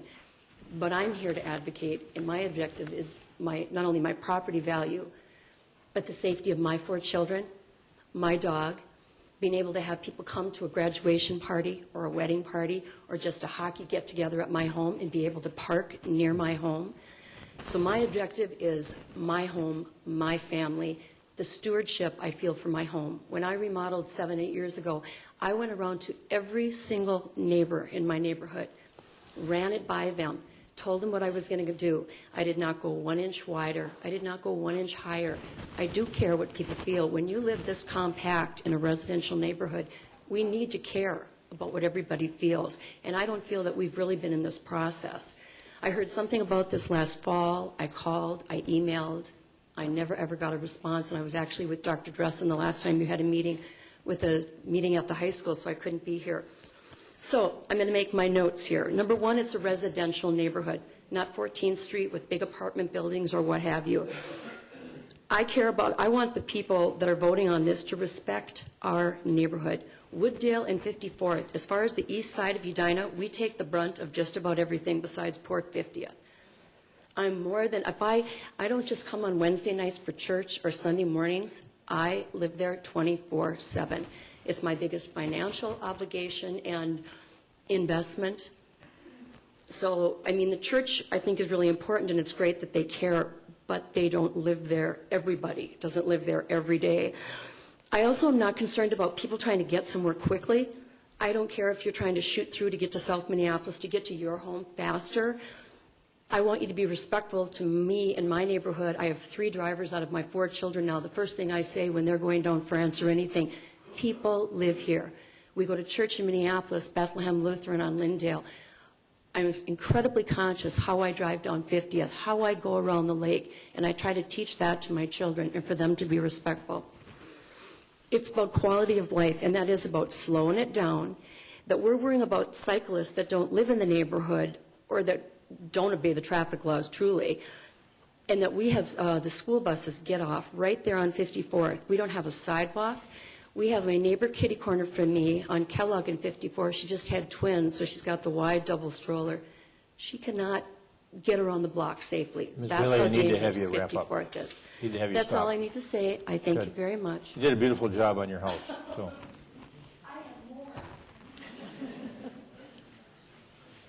Mr. Mayor, council members, my name is Andrew Cassad. I live at 5401 Wooddale, the other White House on the other side of the street from my neighbor.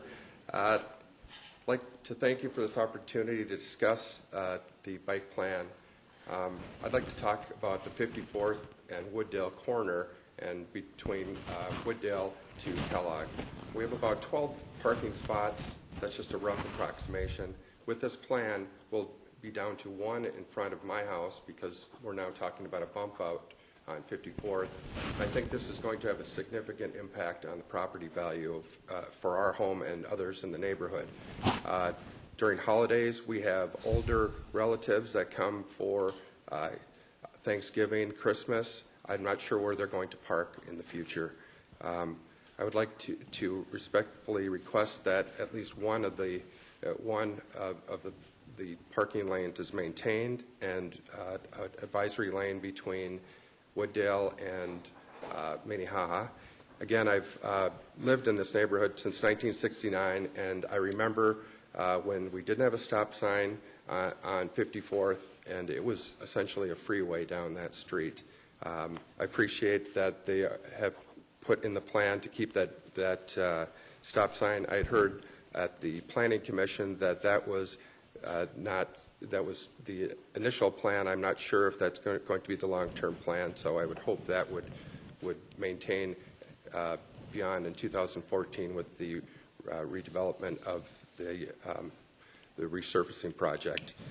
Also like to mention at that corner, the cars and bicyclists are not obeying the traffic signs as it is. In the past, the police have used that corner to park to maintain control of that intersection. If we don't have parking on either side of the street, I'm not sure how that intersection will be monitored in the future. Again, I would hope that we would work for a comprehensive plan in 2014 with the remodeling, resurfacing of that road. Thank you. Thanks, Mr. Cassidy.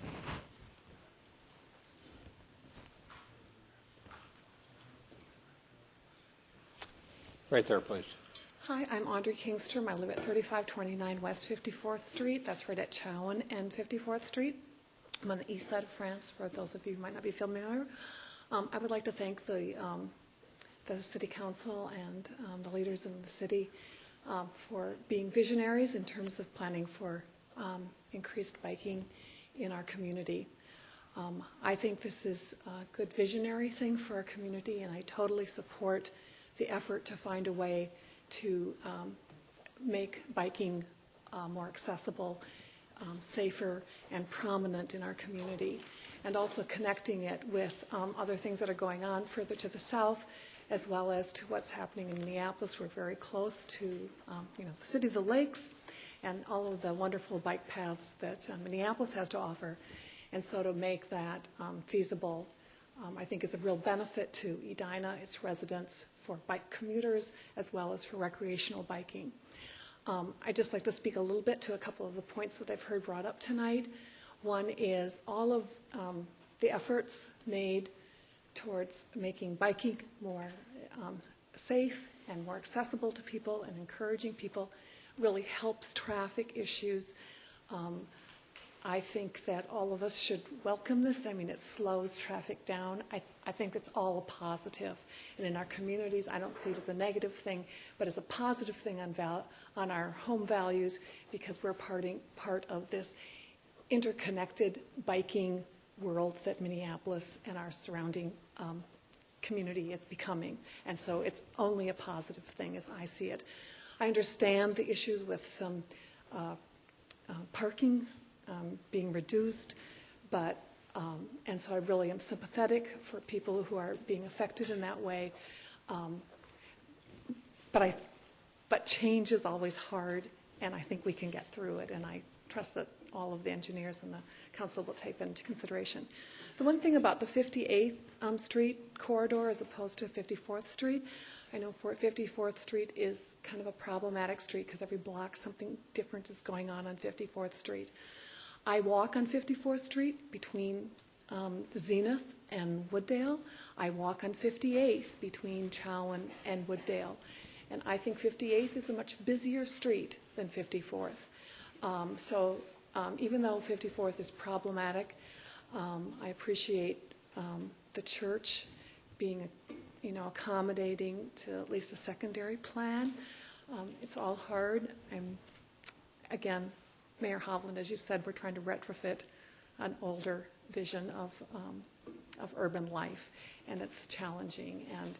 And I guess the one thing I would say in terms of a biker's perspective, the one thing I'm a little concerned about is it seems like every couple blocks there's going to be a change in sort of the rules of the road. King, I need to have you stop, please. Okay, so be as consistent as possible would be Thank you.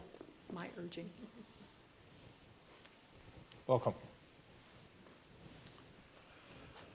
Good evening. My name is Brad Sheppy, 4600 Bruce Avenue. Hey, real quick, how can I submit these photos? I just have one sheet. Okay. Do you want to submit them, Brad, or do you want to have us look at them? I would love to have you look at them. Why don't you ask, we'll get you a handheld microphone and you can, that's powered up. Thank you. And then you can. Sure. Okay. Great. There's only one. Well, that was Bike to School Day. Correct. You're already a step ahead of me. I saw that when I took the dogs for a walk, and it definitely looked like a problem. Yeah. It looks like the bike situation at the train station in Amsterdam. I think it looks like a great So- success.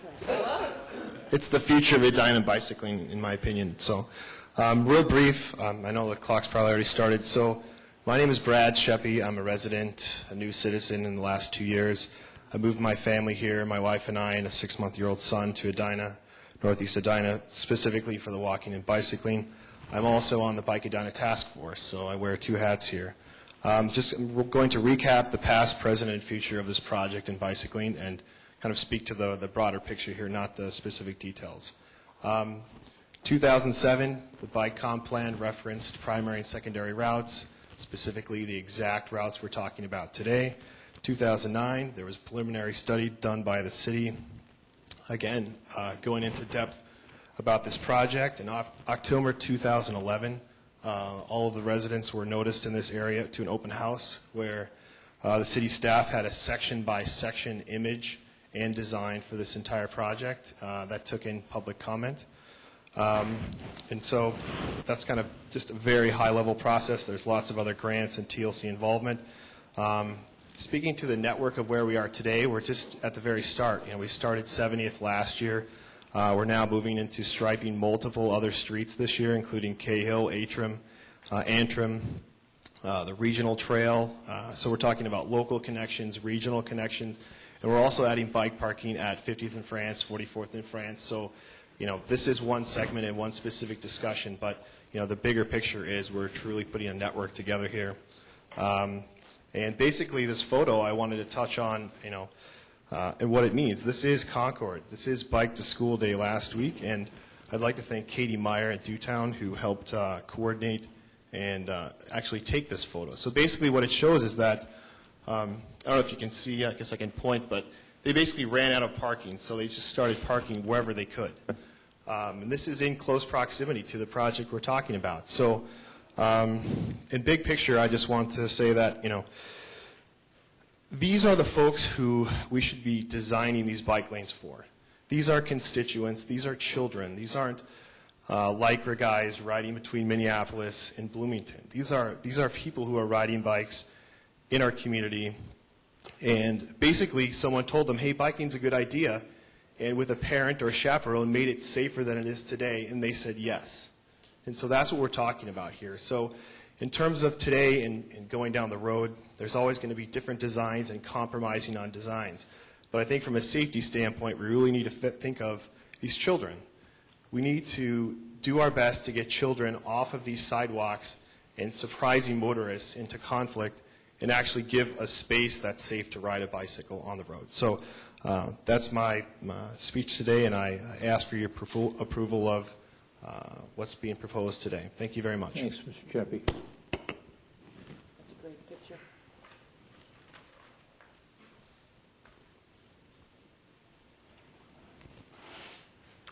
Hi, my name is Ann Skog, and I live at 4610 Arden. I'm actually here on behalf of St. Stephen's Church in Edina, which is on the corner of 50th and Wooddale. And we have a vestry meeting tonight, and that's why our rector and others from the church are not here. But we considered canceling our meeting and coming, and after getting assurances from Wayne Hool and others that we've spoken to, we decided that little old me could come and represent the entire vestry. We just want to say that we're pleased that the plan preserves the on-street parking on Wooddale. As you know, St. Stephen's was built in the 30s. There is no parking designated for the church. And so our elderly parishioners, our disabled parishioners, and mothers with young children really rely upon the on-street parking. And so we're relieved to know that that is not an issue for us, and pleased. We just want to make sure that nothing about the proposed changes, bump outs, and all of that would impact the parking, because for us, we really do have parishioners who need to park close, need to not cross busy streets to get into the building. The other thing I just wanted to mention tonight is that we may have received a notice, and so I apologize if we did, but we don't think that we received a notice about these proposed changes, and it would be great if we as an entity could be added to your notice process, because if these changes were in fact material, we would not have known about this but for getting a phone call from a bicycling group on Monday who asked to call us and see whether we were going to be opposing the plan in any way. So if we could be added to the notice process, just like any other variance where all the neighbors get notified, if you could consider us a neighbor, we would greatly appreciate that. Thank you. Thank you, Ms. Goggin.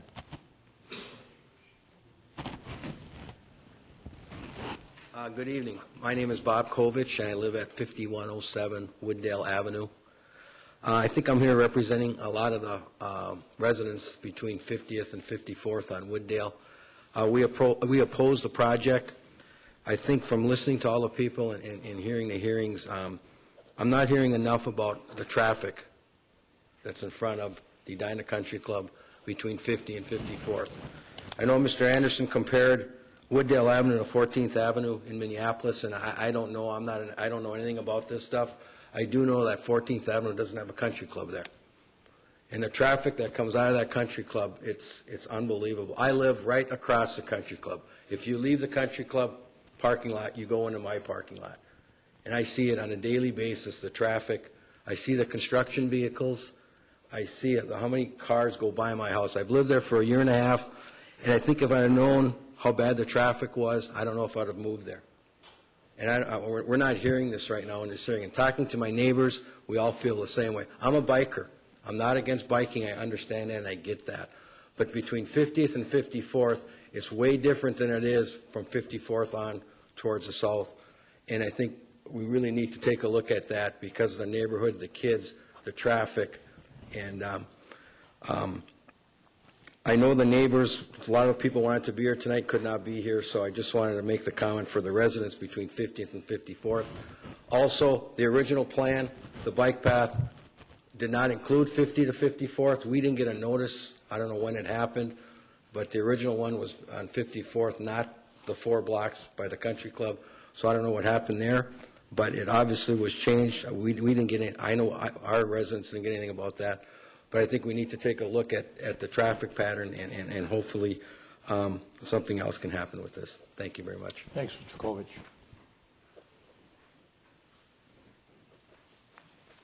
Hi, Sally Dunn, 5020 Windsor Avenue in Edina. I'm on the Bike Edina Task Force.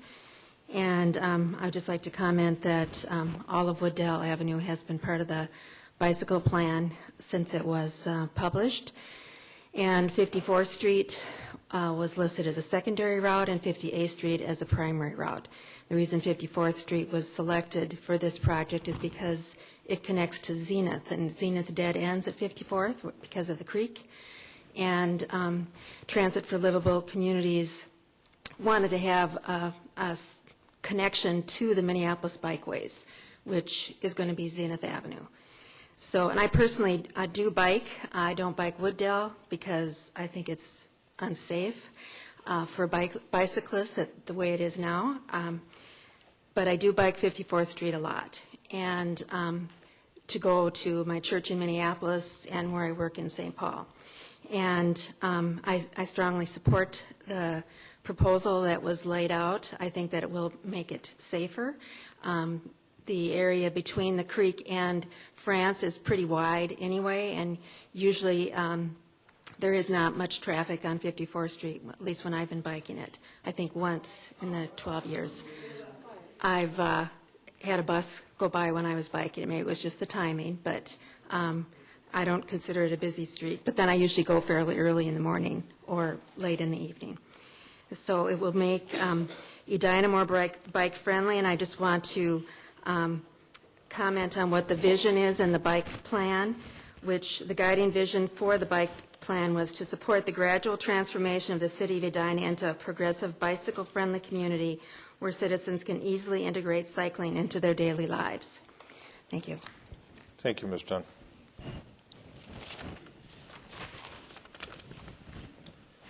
Good evening. My name is Scott Hauser. I live at 5417 Wooddale Avenue. I appreciate the opportunity to speak with you tonight. I've been a resident of Edina for just over 10 years, and every morning I get to wake up, watch the traffic go by on Wooddale Avenue, watch the school buses and the city buses. And I'm all for bike safety, and I think bike lanes are a great addition to the community. My concern is the safety, not only of the bikers on Wooddale Avenue, but also the vehicles. I have heard the words intuitive. The drivers are intuitive. I've heard experimental. And quite honestly, from living on Wooddale and watching the traffic, hearing tonight for the first time that there's supposed to be 3 feet from a biker, a car is supposed to be 3 feet away.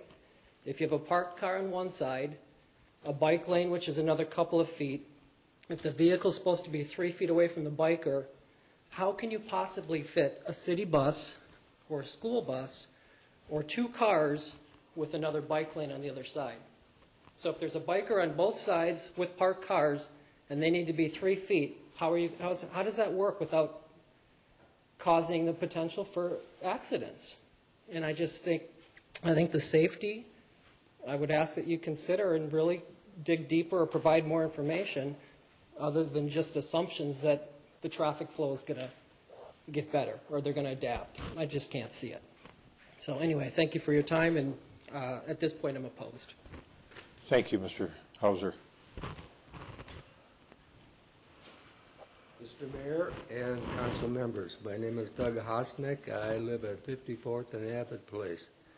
I've lived there for 45 years. I think by putting those 2 roundabouts on Beard and Ewing is the greatest thing you could ever do for the neighborhood. It's going to slow down the traffic between France, people coming over on 54th Street to Zenith, and then down over to Xerxes, which is a raceway right now. It'll cut down the flow of traffic and also the speed. And there's the neighborhood is changing to from old retired folks like myself to young people with a lot of kids. So thank you for please take that into consideration. All right, good. Thanks, Mr. Hosnick. Welcome. Thank you. My name is Christopher Wilson. I'm a resident at 5801 St. John's Avenue.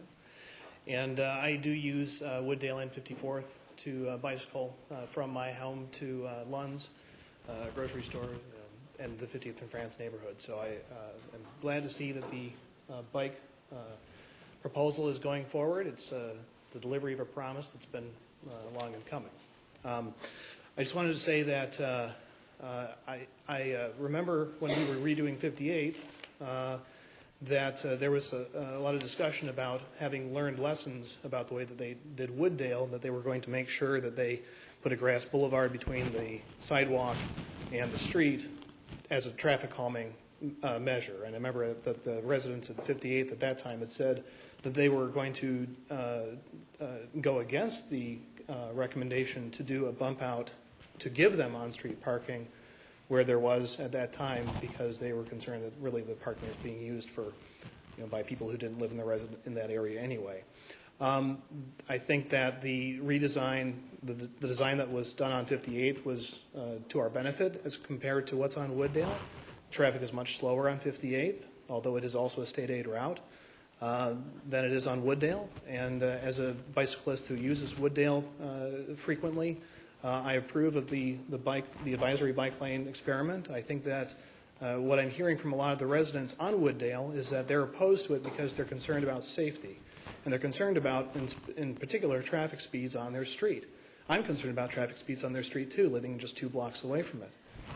And so I would see that the bike lanes, the advisory bike lanes, especially if they are experimental and cause people to think more about where they're driving and how they're driving, is going to calm the traffic down on Wooddale. And as far as I'm concerned, if you want to put those advisory bike lanes down on 58th between Wooddale and the school, that'd be great too. I might just go out and paint my own right in front of my house tonight. So thank you very much. Thank you, Mr. Wilson.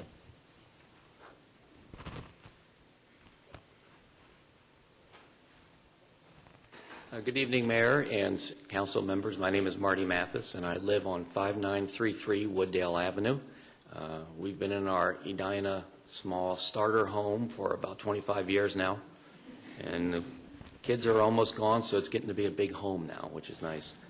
I am a biker, and I'm a bike commuter. I have a haberdashery in downtown Minneapolis, so I bike year-round, at least 4 days a week to that. And I'm obviously into biking. I read a lot of biking blogs. I've read a lot about the different type of road paths and bike lanes and trails. The one thing I'm very impressed with the design that you've come up with is the traffic calming part of it. Wooddale Avenue is almost a freeway, which is a shame since we have Highway 100 and Crosstown right in our back pocket. But they tend to go pretty fast on Wooddale Avenue. I will say, as a biker who bikes it just about every day, that when cars pass me, they do slow down, which is nice. So the idea of cars passing you at about 40 miles per hour isn't quite necessarily true. I'm very much in favor of this. I see when I bike a lot of other commuters, a lot of other bikers, a lot of kids on their bikes on sidewalks. Which is a shame instead of being on the street. I see a lot of the senior citizens. We're a very vibrant community, as you know. We have a lot of wonderful parks, and this is another great way for us to get to these parks, to get to safe routes to school, and to just be a little more comfort when on a bike. So thank you very much, and I very much approve this process. Thank you. Mr. Mathis.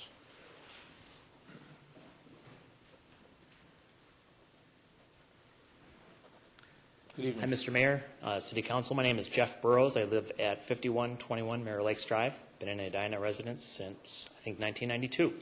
As you can see, I'm one of those biker guys. Just recreational. It's just for fitness. I do obey all traffic laws. Always encourage other cyclists to do so wherever I am. I'd just like to speak in favor of the bike lanes tonight. As an experienced cyclist, I'm pretty comfortable riding in traffic, but I really appreciate signage and bike lanes just because it says we have a right to a portion of the road. We have a right to share the road just like everybody else, and it's just a real public statement of that. My wife is newer to cycling, and she virtually requires a bike lane on, even in streets in Edina, for her to feel comfortable being out riding. So I would encourage us to be able to encourage more people to ride, to have proper signage. I think it just brings the visibility up to all people who are out on the road. The last thing, there was a lot of concern from residents, and I would have to say I appreciate the concern about parking, and wherever parking can be preserved, I think that is a good idea, as long as, like I said, I think the most important thing is signage so that people can be aware that bicyclists belong in the street. Thank you. Thank you. Thank you, Mr. Burrow. Hi, my name is Alice Hulbert. I'm at 7221 Terra Road in Edina, although I lived at Woodcrest Drive for many years, so I know the neighborhood quite well. I think one thing that we kind of forget is that bikes have always had a part of being on the road. When I was a kid growing up, we were in the road on bikes all the time.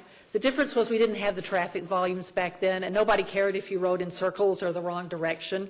And as traffic volumes and density have increased, we've had to become more organized in the way we see the interaction between cars and bikes, and the bike plan and this process tonight is just a part of that as we go along. And I think, as we look at the evidence over the last few years of accident rates between cars and bikes decreasing, it shows that the work that we're doing is having a good effect. We're seeing more people on the road with bikes, using them for their daily activities, and less interactions with cars in a negative sense.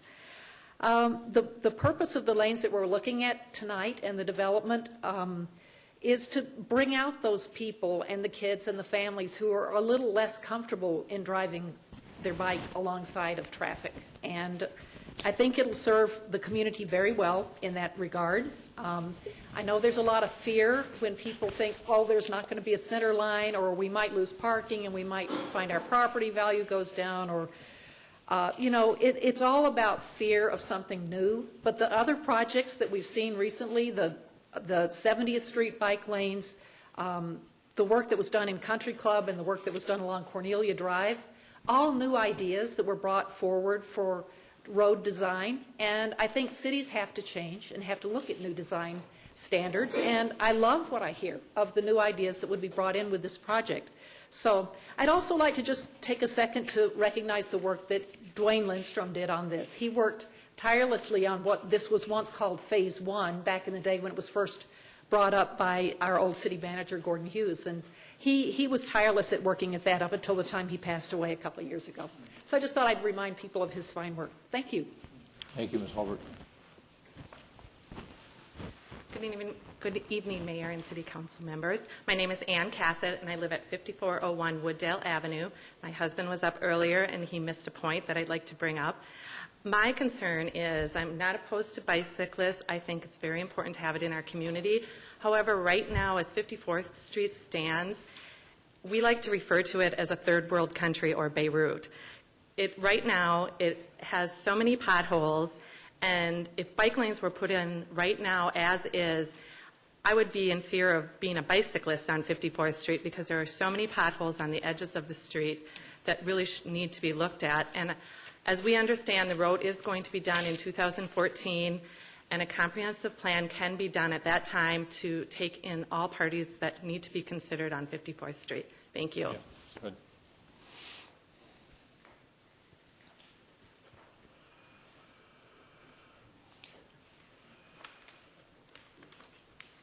Paul Thompson.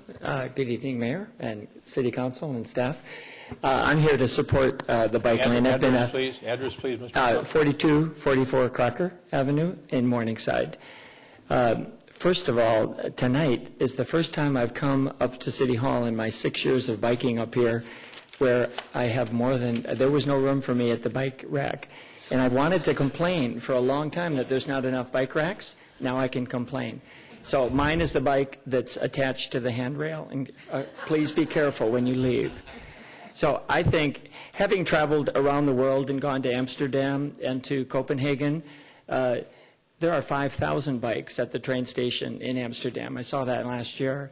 And I think we have to do everything possible in this early stage of global warming to cut our CO2 emissions.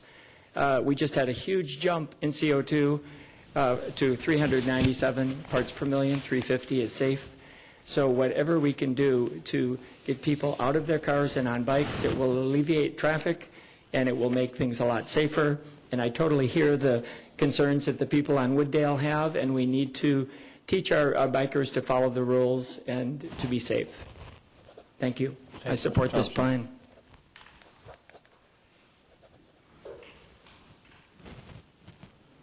Welcome. Good evening, Mayor and City Council members. My name is Ed Murdoch. I live at 5115 Arden Avenue.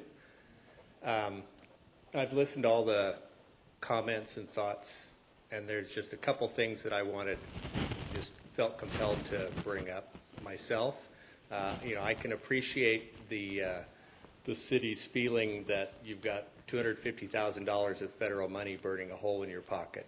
But I think that this plan fails the smell test for safety on a couple of issues. And I do a lot of biking seasonally in the summer, and I appreciate bike lanes where they exist. But what you're doing on Wooddale is narrowing the driving lanes to essentially one lane. So you'll have traffic going in opposite directions coming toward each other. You've got big and medium-sized buses, the city buses, the school buses, and I can envision fairly frequently situations where a driver's inattentive and there's head-on collisions with other cars or buses, or situations where drivers dodge each other into the bike lanes because that's the only place they can dodge each other to go around, and there's a bicyclist there. And the driver didn't notice, or the bicyclist wasn't expecting the cars to dodge into it, and you're going to have cars hitting bicyclists, which doesn't seem to lend itself toward safety. And so if you go forward with this plan as it is, and the issue of slowing down traffic, there's other ways to slow down traffic on streets. So if you go forward with this plan, I would expect that the city should expect to face lawsuits when these sorts of accidents happen. So that's all I had. Thank you, Mr. Murdoch. Anyone else? Get some good input here. I would move to close the public hearing. Second. It's been moved and seconded that we close the public hearing. Discussion? All those in favor say aye. Aye. Opposed say nay. Carried. I've been jotting down questions. I'm sure other folks have as well. One that comes immediately to mind, I think, Director Houle, is why 54th and not 58th Street. That came up right off the bat from Mr. Crabtree, who was worrying about the narrowness of the bridge, the creek crossing down at the bottom of 54th by Minnehaha Boulevard. Yep. The reason, members of council, that the reason why 54th Street was chosen is that it does connect into the Minneapolis bike plan that they have identified on Zenith Avenue. 58th Street, you would not have a connection into Minneapolis without going down either Xerxes or France Avenue. 54th Street, the pavement condition, yes, it's in poor condition. That's why we're looking at a total reconstruct in 2014. However, our public works staff will be out there in the next few weeks, if this project goes or doesn't go, correcting those potholes and actually doing a thin overlay just west of the bridge where it's so rough coming down the hill itself, just to kind of limp us through till 2014 to when we do the total reconstruct. So I think that sort of begs the question that a few people raised is why not wait till 2014 and do something then if we're going to adopt a bike plan that includes 54th from Wooddale to Zenith. Mm-hmm. The one beauty of it is that if you go forward to the project, as you can see how it operates, and there's some obviously some outstanding issues by the church on just west of or east of the creek. To see if the advisory bike lanes operate there, and that if you went forward with that plan or a dedicated bike lanes, how does that operate? And as we go through the planning process of the reconstruct, we can take that into account. It's that area there is essentially signs and paint, and it's the cost of that is not extremely high to put that in and see, like I say, see what it does. Mm-hmm. One of the things Member Swenson and I had a conversation about was the lack of sidewalks on 54th, and wondering when we get to 2014, might it be wise to look at a pure pedestrian movement capability on 54th, regardless of what we decide here tonight on the bikeway? That is part of the comprehensive plan, is to place sidewalks on 54th Street. So as we start the planning process in 2013, is that we would look at all of those different modes of transit as sidewalks, the bike lanes, regular travel, bus travel, and everything that would go into that corridor. Keep in mind too that the Transportation Commission is developing a living streets policy, and by the time we start looking at 54th in 2013, is that we're hoping that policy will be adopted by the council, and that we can roll that into looking at the whole corridor, which takes into account pedestrian movements and cyclists. Okay. Mr. Frankel, I thought raised a real interesting question, and that was, why isn't the planned bridge over the crosstown going to be ADA compliant? Why? Yep. Would you comment on that, please? When we were looking at that with going south on Valley View Road, is that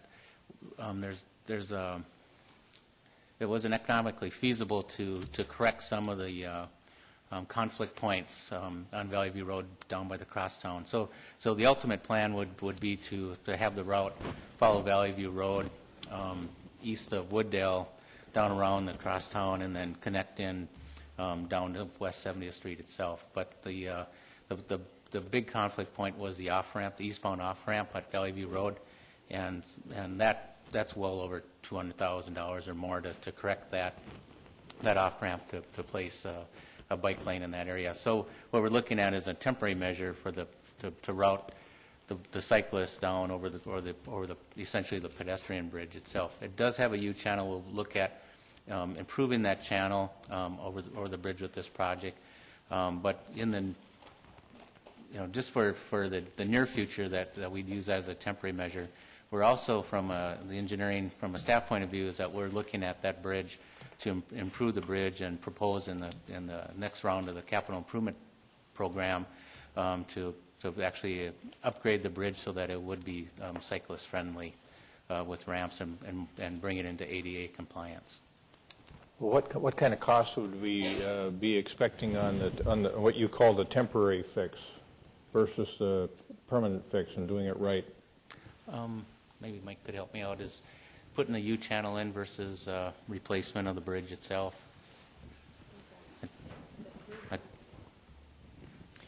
The U-channel, providing U-channel, the issue with the U-channel that's there today, it's located immediately next to the rail, so it's not very conducive for bringing a bike up it. So ideally, that would be located, probably 2 feet off of the rail. But looking at providing a new U-channel, removing that one, either reusing it or providing a new one, is somewhere between $5,000 and $10,000 versus bridge replacement, which obviously is into the millions. And what about retreads? Is that another improvement that's necessary on the bridge, the treads? Yeah, we would look at that also to make sure that you can go up and down it. But from an ADA perspective, it obviously wouldn't conform to an ADA. From a stroller perspective, Right, yeah, that's right. So what do you think the cost of a new pedestrian bridge would be? $2 to $3 million, I think, the last time we asked. Yeah, I guess I can't comment on it, but it's it's a bridge over a freeway. I would anticipate millions, into the millions. Thank you. One of the concerns that Mr. Paulson had was, did the TLC dictate the design here, Director Houle, or Mr. Anderson, either one?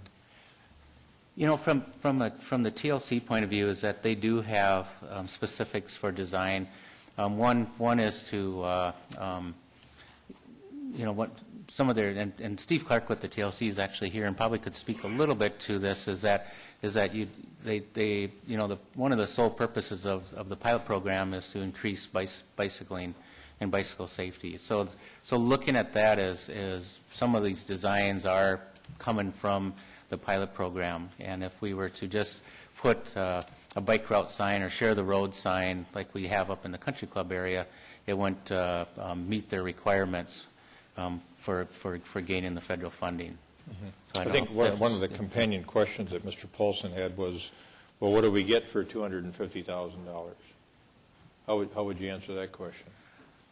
I would say that we're creating a bikeway that one of the folks that testified tonight is essentially encouraging people to come out that aren't typically cyclists that are on the roadway and creating a safer environment for those cyclists. And doing so is, as far as hard material that we're getting out of it, is obviously the sign and paint this boulevard area to accommodate that. And then one of his other questions was, why bother changing the road markings? Is it really going to be, this is my interpretation, really going to be any safer if we do advisory bike lanes on Wooddale than just keeping it the way it is? I would say that it brings attention to the cyclists that are on Wooddale. And as you're driving down Wooddale, is that we've seen some fairly high speeds in some areas of Wooddale that it's going to, what we're anticipating is going to be dropping down those speeds some. So I think it's, when you go back to most of our issue with traffic in Edina and all the years that I've been in Edina, and I still say it, is the behavior of the drivers. We can sign, we can put geometrics, change the roadway and stuff, but you still have the behavior of the drivers. So how do you change the behavior of the drivers is to do something different than what's typically out there, to change their behavior so that they're more aware of their surroundings and the other users of the roadway itself. All right. We came back several times to the issue of safety, and I know that Mr. Anderson, you said some of there isn't data out there right now, but as a traffic engineer, you had an opinion that the world would be safer for bicyclists, and I think one of the concerns some of the people had was, is it going to be safer for motorists when you've got a street like Wooddale with no center line marking and bike lanes on both sides and parking on one side? Would you give us your thoughts again on that? And then I'm going to ask Mr. Clark, too, if he has any access to any data on that. Yeah, I haven't run across specific comparable data that would provide, I think, that exact answer. Is a share the road statistically less safe than an advisory lane condition? So I think it's more about providing a safe environment and providing markings and designations that are conducive to that. I heard one of the residents kind of describe the perfect storm scenario for Wooddale, which was a bike, a bus, another car, another bike, that all aligning in that same spot. And can that situation occur? Of course it can. It occurs there today now. We allow bikes on Wooddale Avenue right now. That exact situation occurs now, and the situation of the motorists and how they treat, how they yield and behave, what are they doing now? So the markings that we're putting out there is to provide more guidance in that direction. Provide that designation of space for where bicyclists should be, where motorists should be. And like I said, with an advisory lane, if a bicyclist is not there, there's no reason why they can't drive in that lane. It's a dashed lane line.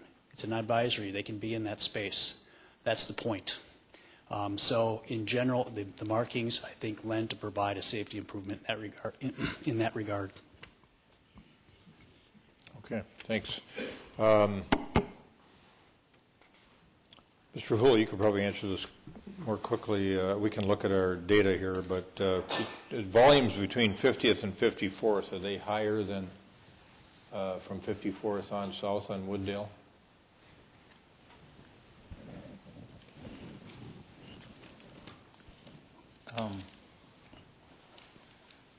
Maybe Mike can help me with that. The volumes on from 50th to 54th Street.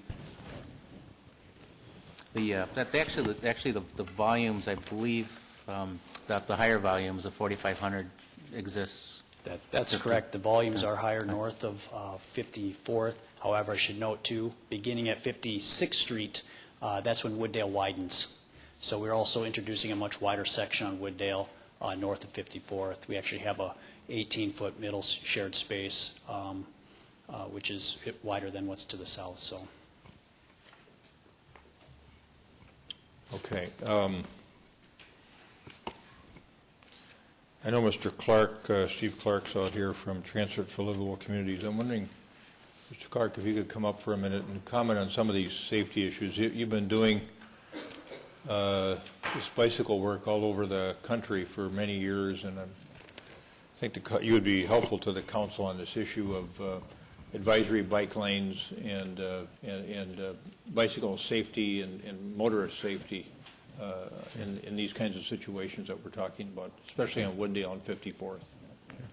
Mr. Mayor and council members, so I'm Steve Clark with Transit for Livable Communities, and I would have to concur with Mr. Houle and Mr. Anderson and what many of the speakers here today have talked about, which is, in fact, from studies that I've seen and from the popularity of these kinds of treatments now, not so much in this country, but they're very popular in the European, especially Northern European countries.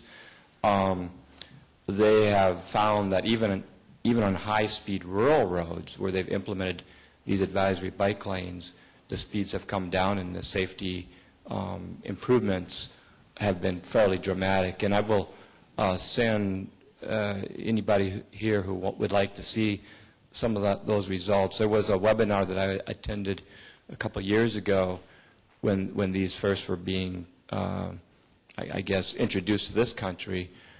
Somebody from this country, a PhD student, or PhD candidate, had gone overseas to look at some of these new treatments and came back, and he really wanted to just,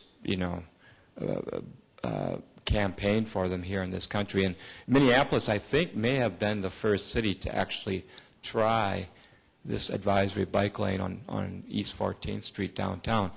The experiment that they also had to apply for experimental status, and they're not completely finished with that, but the initial, just the observations that the public works people have made to date have made them very encouraged that this is something that is really working well and seems to be enjoying strong community support as well. They did find that they needed to do some more education because there was some initial confusion. But it seems like now it's been 6 months or so, and people have, if you go there, I encourage everybody here to try just to witness it, because it really does seem to be working quite well, and they're very pleased with it. I think it exceeded their expectations. So I would have, we would not be in a position to approve this if we didn't think it had strong merit. So again, I would like to commend the city of Edina and the work that Alliant has done to bring this to this community. Member Sprague.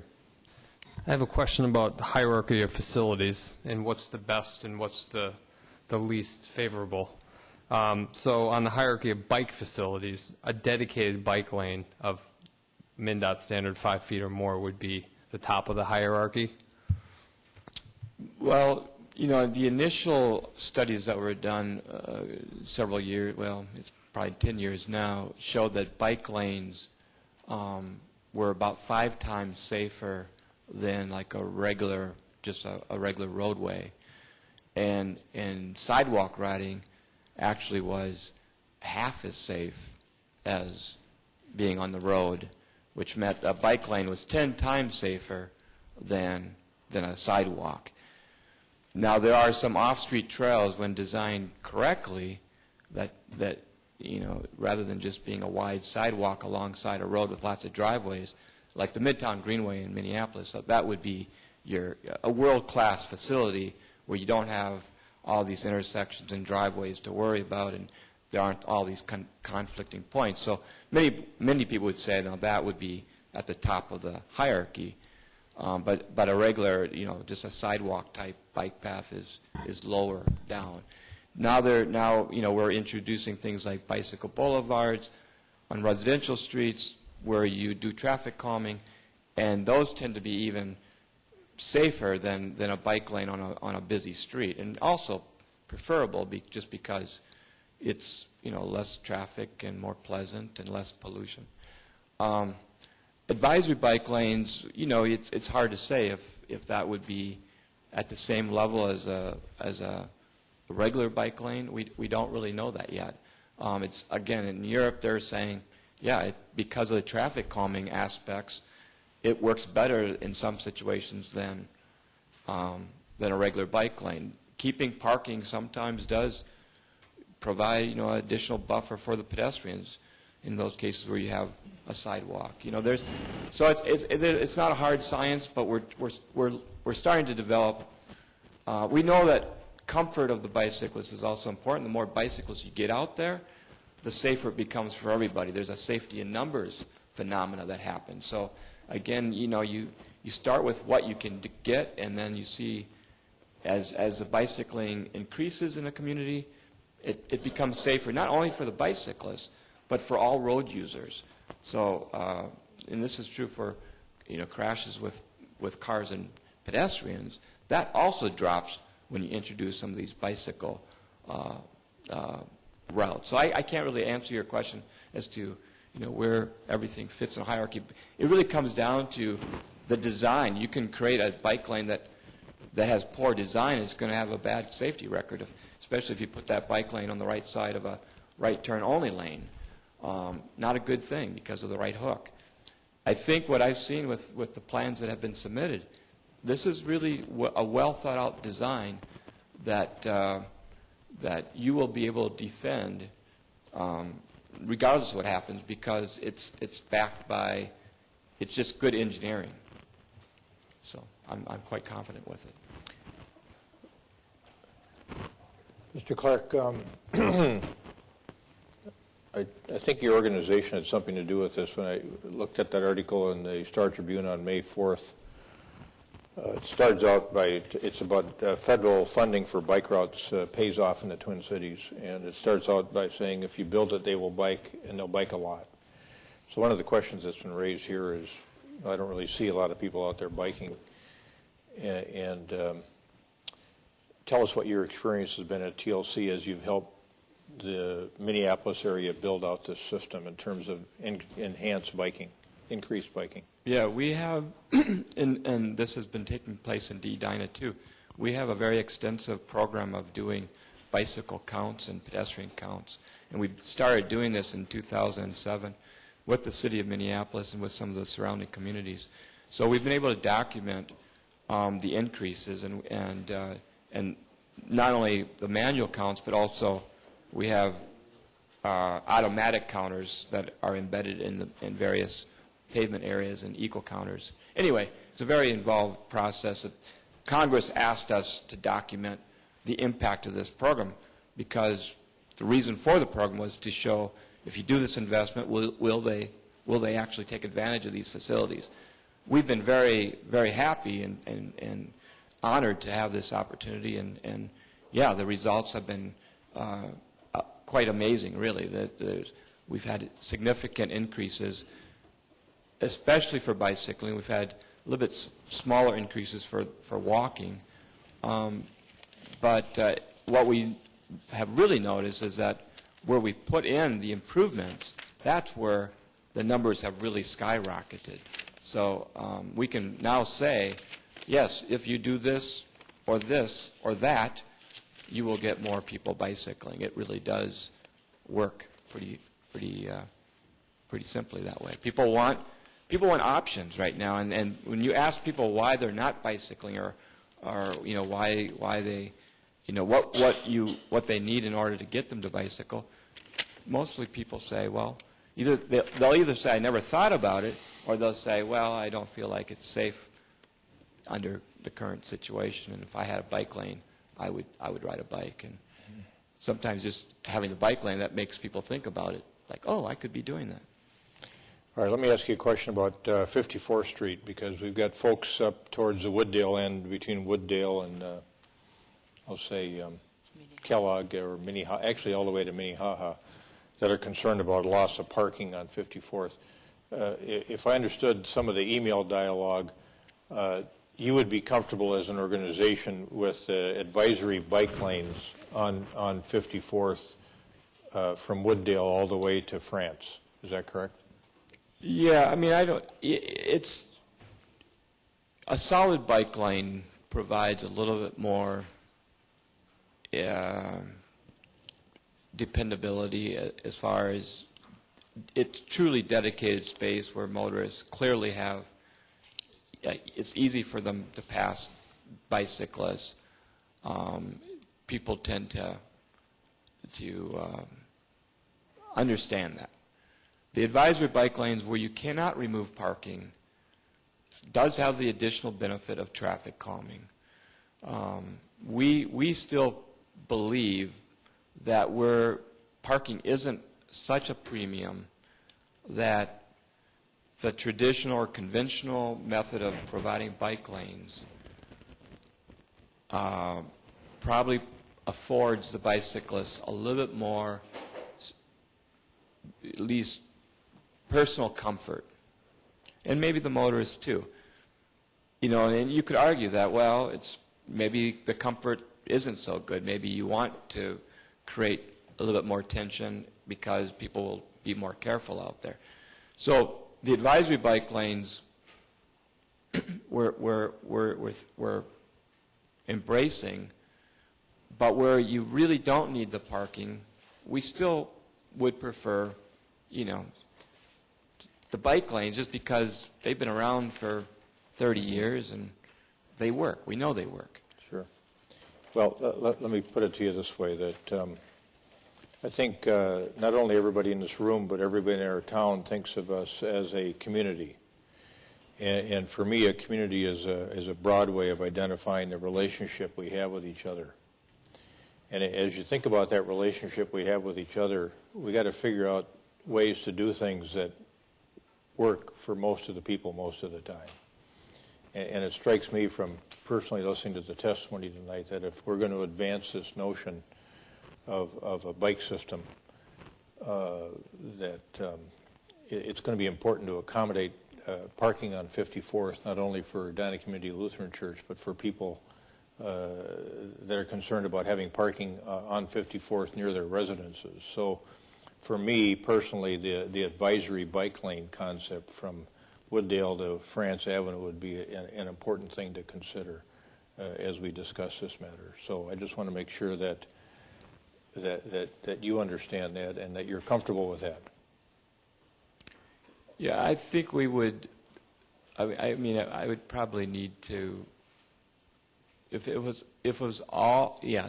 If from Wooddale to France it was an advisory bike lane, I believe we would still approve that. But again, I have heard. I was at one of the previous public meetings where a resident on 54th spoke out, saying he would much rather have a bike lane on 54th than parking. Let's talk about the parking issue. I think if we're west of Minnehaha Boulevard on 54th to Wooddale, parking on one side of the street might be okay. That might accommodate everybody's needs over there. But yeah, Minnehaha Boulevard and east, I think it's got to be on both sides of the street. Yeah, is that something you're comfortable with? Yes, definitely. Okay. East of Minnehaha Creek to France, we would be. And on one side, of 54th, west of Minnehaha Boulevard, west of the creek. You'd be comfortable with that too? I believe we would probably be comfortable with that, yes, if that's what it comes down to. You've been good about working with us on this over the time we've wrestled with this issue, so.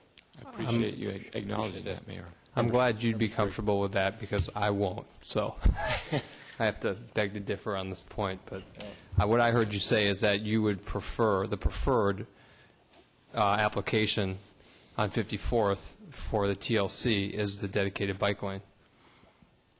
Yes. All right. Any other questions for Mr. Clark or anybody else? No, I've got other questions that came up, though, relating to the 50th to 54th segment. Sure. Go ahead, Member Swenson. And there was a question.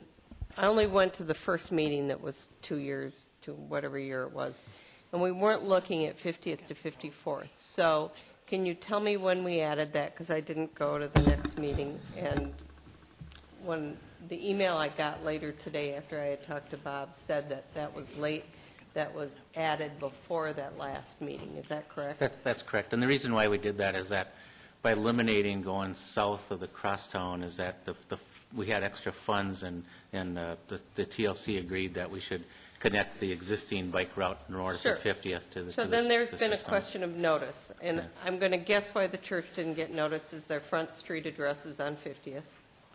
Yep, we did, looking at the actual map, we did notify everybody to Wooddale Lane, and that was a mistake on our part not to notice all the way to the church.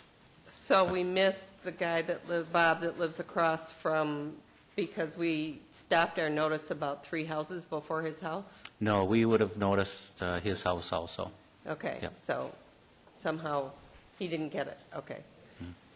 But we have had notice for the rest of that section, other than the church and for Bob? Absolutely, yep. Okay. I did actually drive, I lived a door away from Wooddale for 18 years, and now 2 blocks away from Wooddale for the last 10. So I'm on Wooddale multiple times a day, and one of my 4 trips on Wooddale today, I'm sorry I add to your traffic, I did watch a parked car, a biker, and this is right in front of Edina Country Club, and then 2 cars passing, and the car, to get around the biker, went over the center line. The other guy moved over to the curb. There wasn't another biker, so that was the only thing I missed. And they were both very large cars, some big Suburbans. So I have watched them move with that movement that we're expecting them to make without a center line.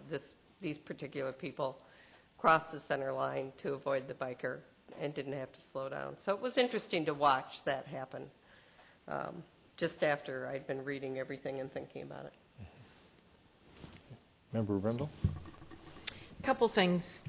Do we have any more questions for For him? Mr. Clark, I think you could sit down. No, did you have questions for him, Mary? I wasn't No. trying to interrupt No. you. No. I I just think didn't her- want to make him stay at standing.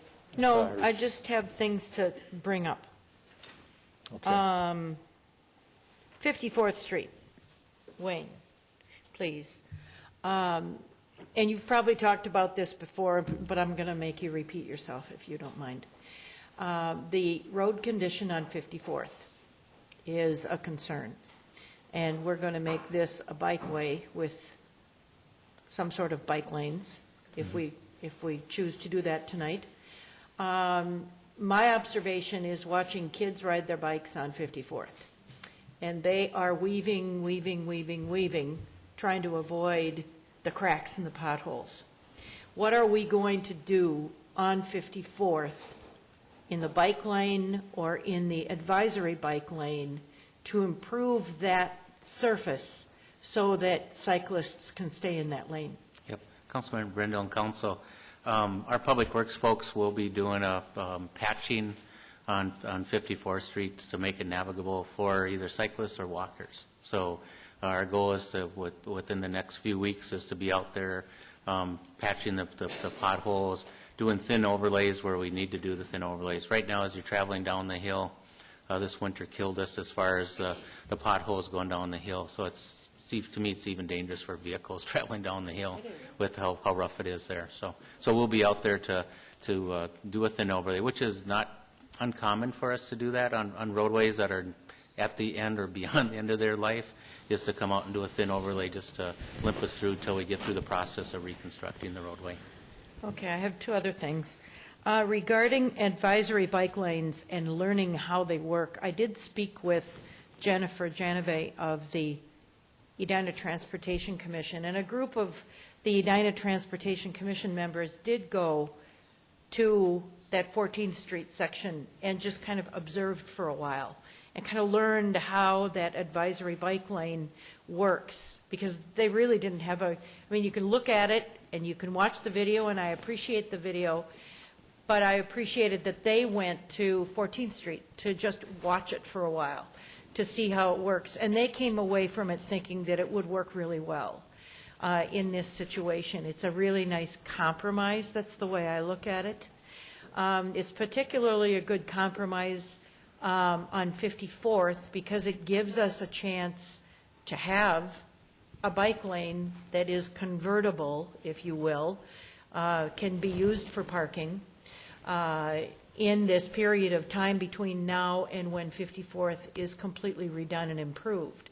And at that time, if there are some reconsiderations to happen, if we want to say, gee, you know, it would work better if we did this, we've learned that in the last 2 years, that does give us the chance to relook. So I see that as a compromise.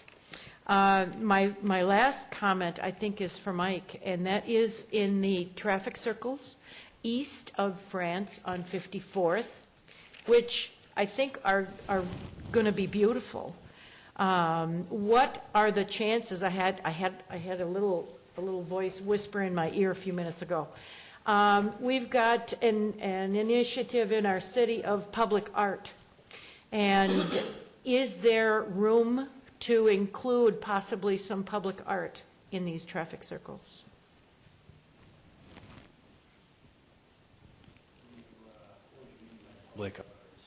Well, now that is a good question. You ask an engineer that, too. Yeah.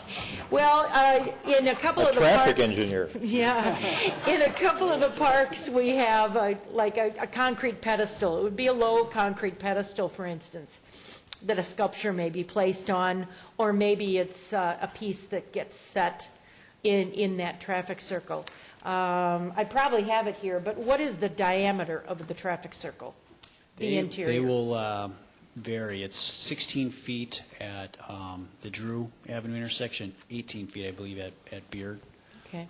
So there is space to do something like that. And I guess we've put together a landscape plan for these. However, I guess we kind of see these traffic circles as hopefully being adopted and taken ownership by the neighborhood. Oh, okay. I don't see any reason why residents couldn't change that landscaping plan in the future. Provide that type of thing out in the center, providing it's not protruding into the roadway or obstructing some sort of sight line or something like that. That was one of my questions, was who is going to maintain these? But we do, we're putting a tree, we're specking out a tree in the middle for reasons of providing some visual identity during the winter time. So it could serve in that function too, there's space. Okay. All right. Thank you. That's what I have.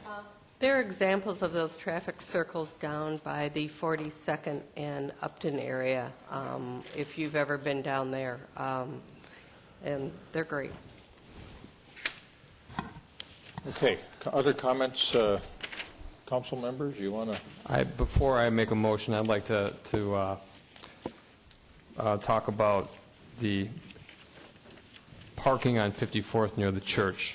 As I understand it, by removing the parking on the adjacent to them, they would lose 22 spaces, approximately? Approximately, yes. Okay. And what about additional parking capacity on Halifax within a few hundred feet, both north and south of 54th? I know that's right around the corner from the church itself. What additional parking capacity is there? Councilmember Sprague, when I looked at that today, is that if you go up about 350 feet in either direction, north or south on Halifax, is that you'd have approximately 25 spaces in each direction on Halifax.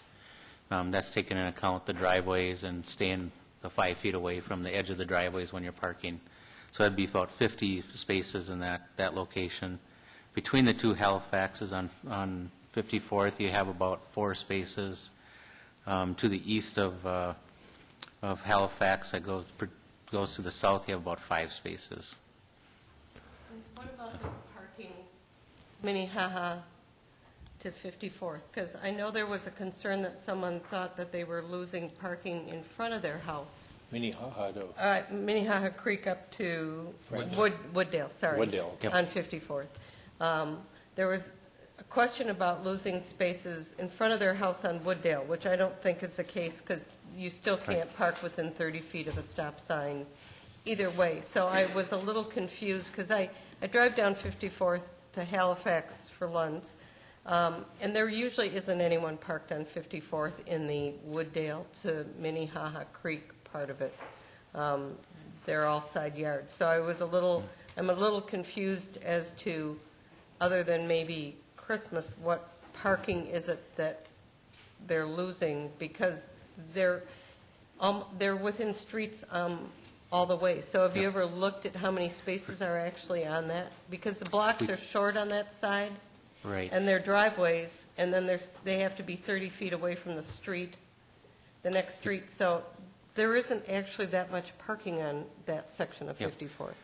For the section of 54th between Wooddale and Minnehaha Creek, is that we looked at that similar to what was approved on 58th Street between France and Xerxes a 2 years ago, where we looked at those were side yards and that people still had their front yards on the sides, the north-south streets of park. So that's the way that we approach that, is that they still would have parking close by, but not out their side door, essentially, on that section of 54th Street. We're still going to, if you approve to even do the advisory bike lane, which can be done, you'd have about a 15-foot distance between the dash stripes. But we're still going to have the same conversation in a year here once we look at this project. So we know that in the comprehensive plan is that you're looking at a sidewalk along 54th Street, either on one side or the other side, bike facilities, and a roadway itself. And how do you fit that all within the right-of-way itself? So that's why, from a staff point of view, is why we're recommending to remove the parking at this time on 54th between Wooddale and Minnehaha Creek on both sides. Okay. With that, Sorry to interrupt you. Yeah, go ahead. So with that being said, I would like to move approval of attached resolution number 2012-75, approving the proposed layout, which, just to clarify, is dedicated bike lanes on 54th with no parking requirements for the bike boulevard improvements as proposed here. I would also like to add 3 stipulations. One is that we add bump outs on Wooddale. That would come out of the storm sewer fund. That we add additional on-street bike boulevard markings from Wooddale south of Valley View all the way to 70th Street. And I'll leave that to your engineering judgment and your budget as to how many.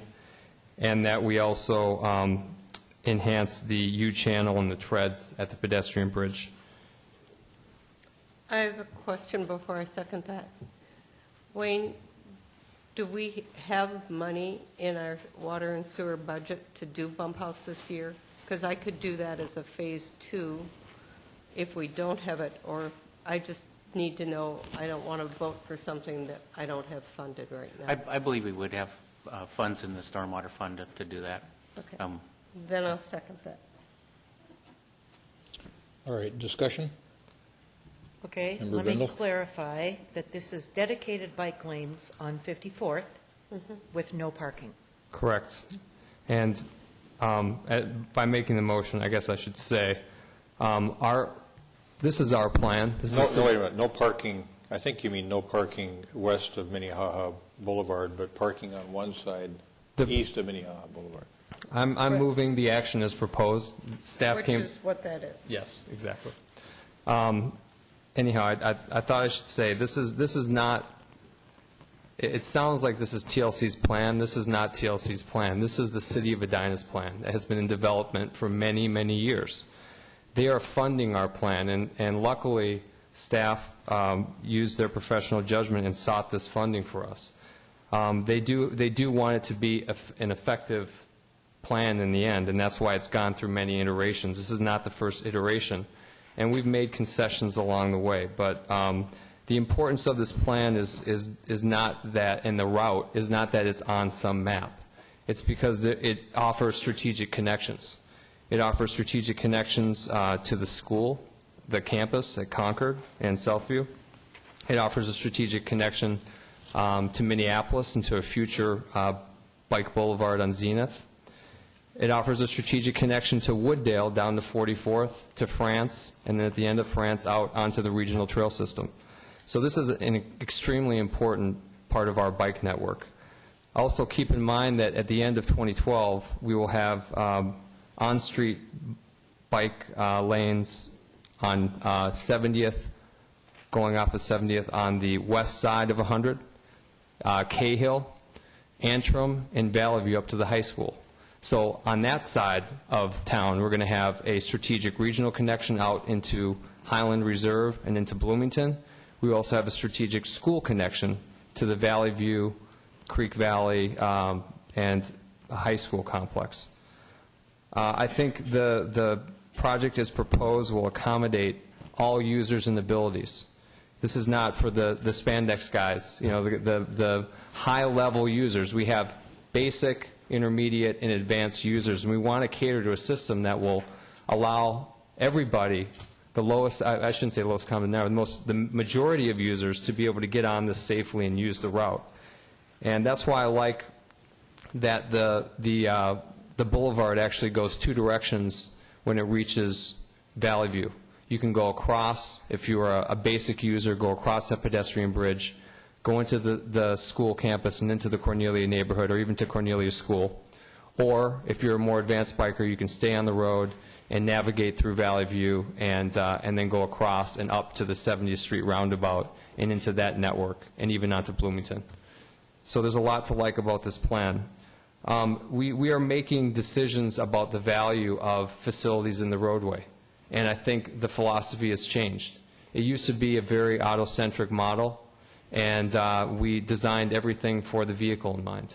Now we're realizing that there was some folly in that design philosophy, both not just for the safety of users, but for the health of our communities. And so there's a health and wellness aspect to this as well that this will address. But we have to make decisions about the value of the amenities in the roadway.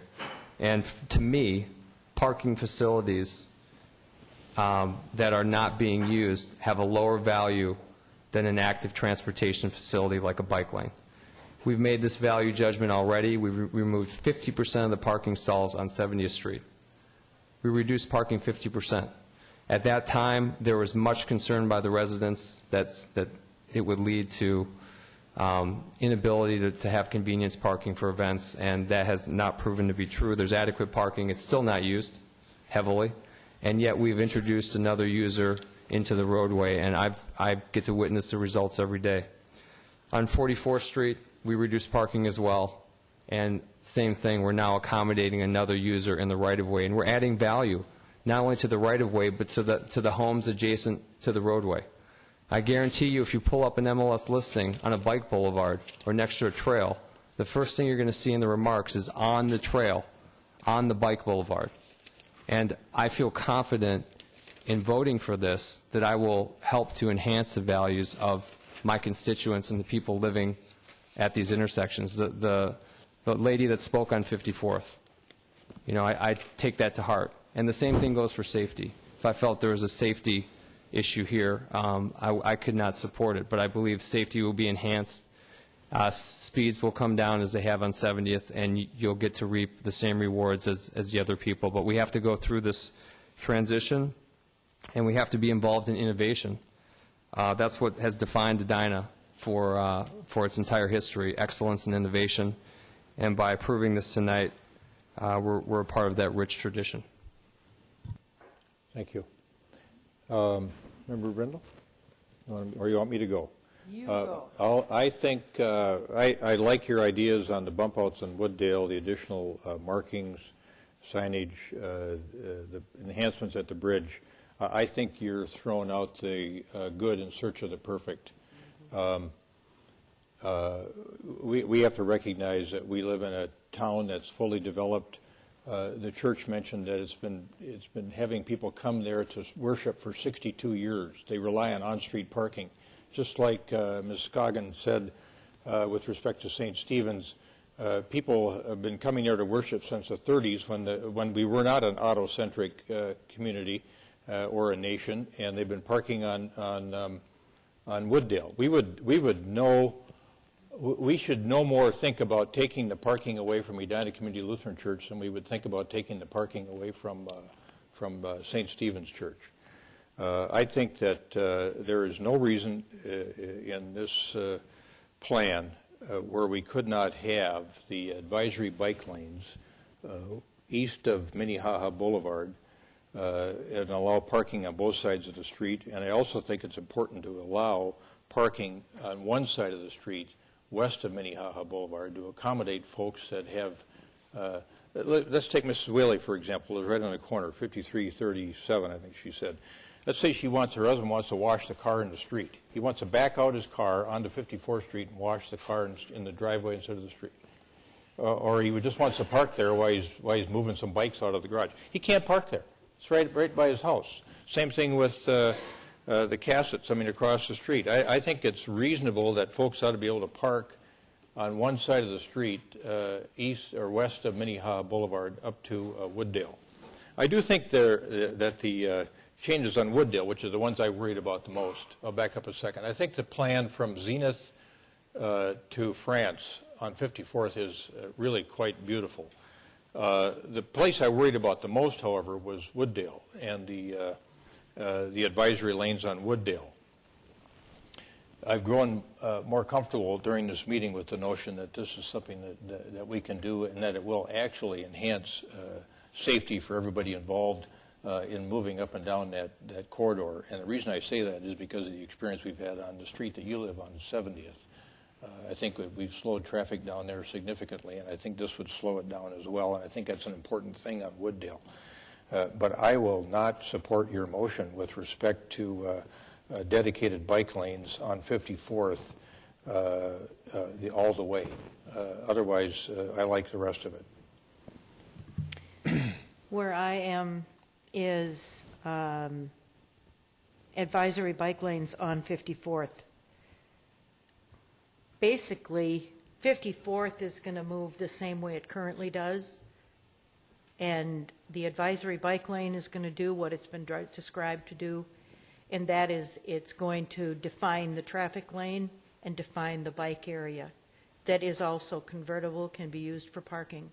It is the most flexible plan that allows for parking when parking is needed, allows free access for bikes and pedestrians when parking is not needed, and the roadway then between the advisory bike lane lines is there for the cars. It just makes it a safer roadway for people who are not in cars.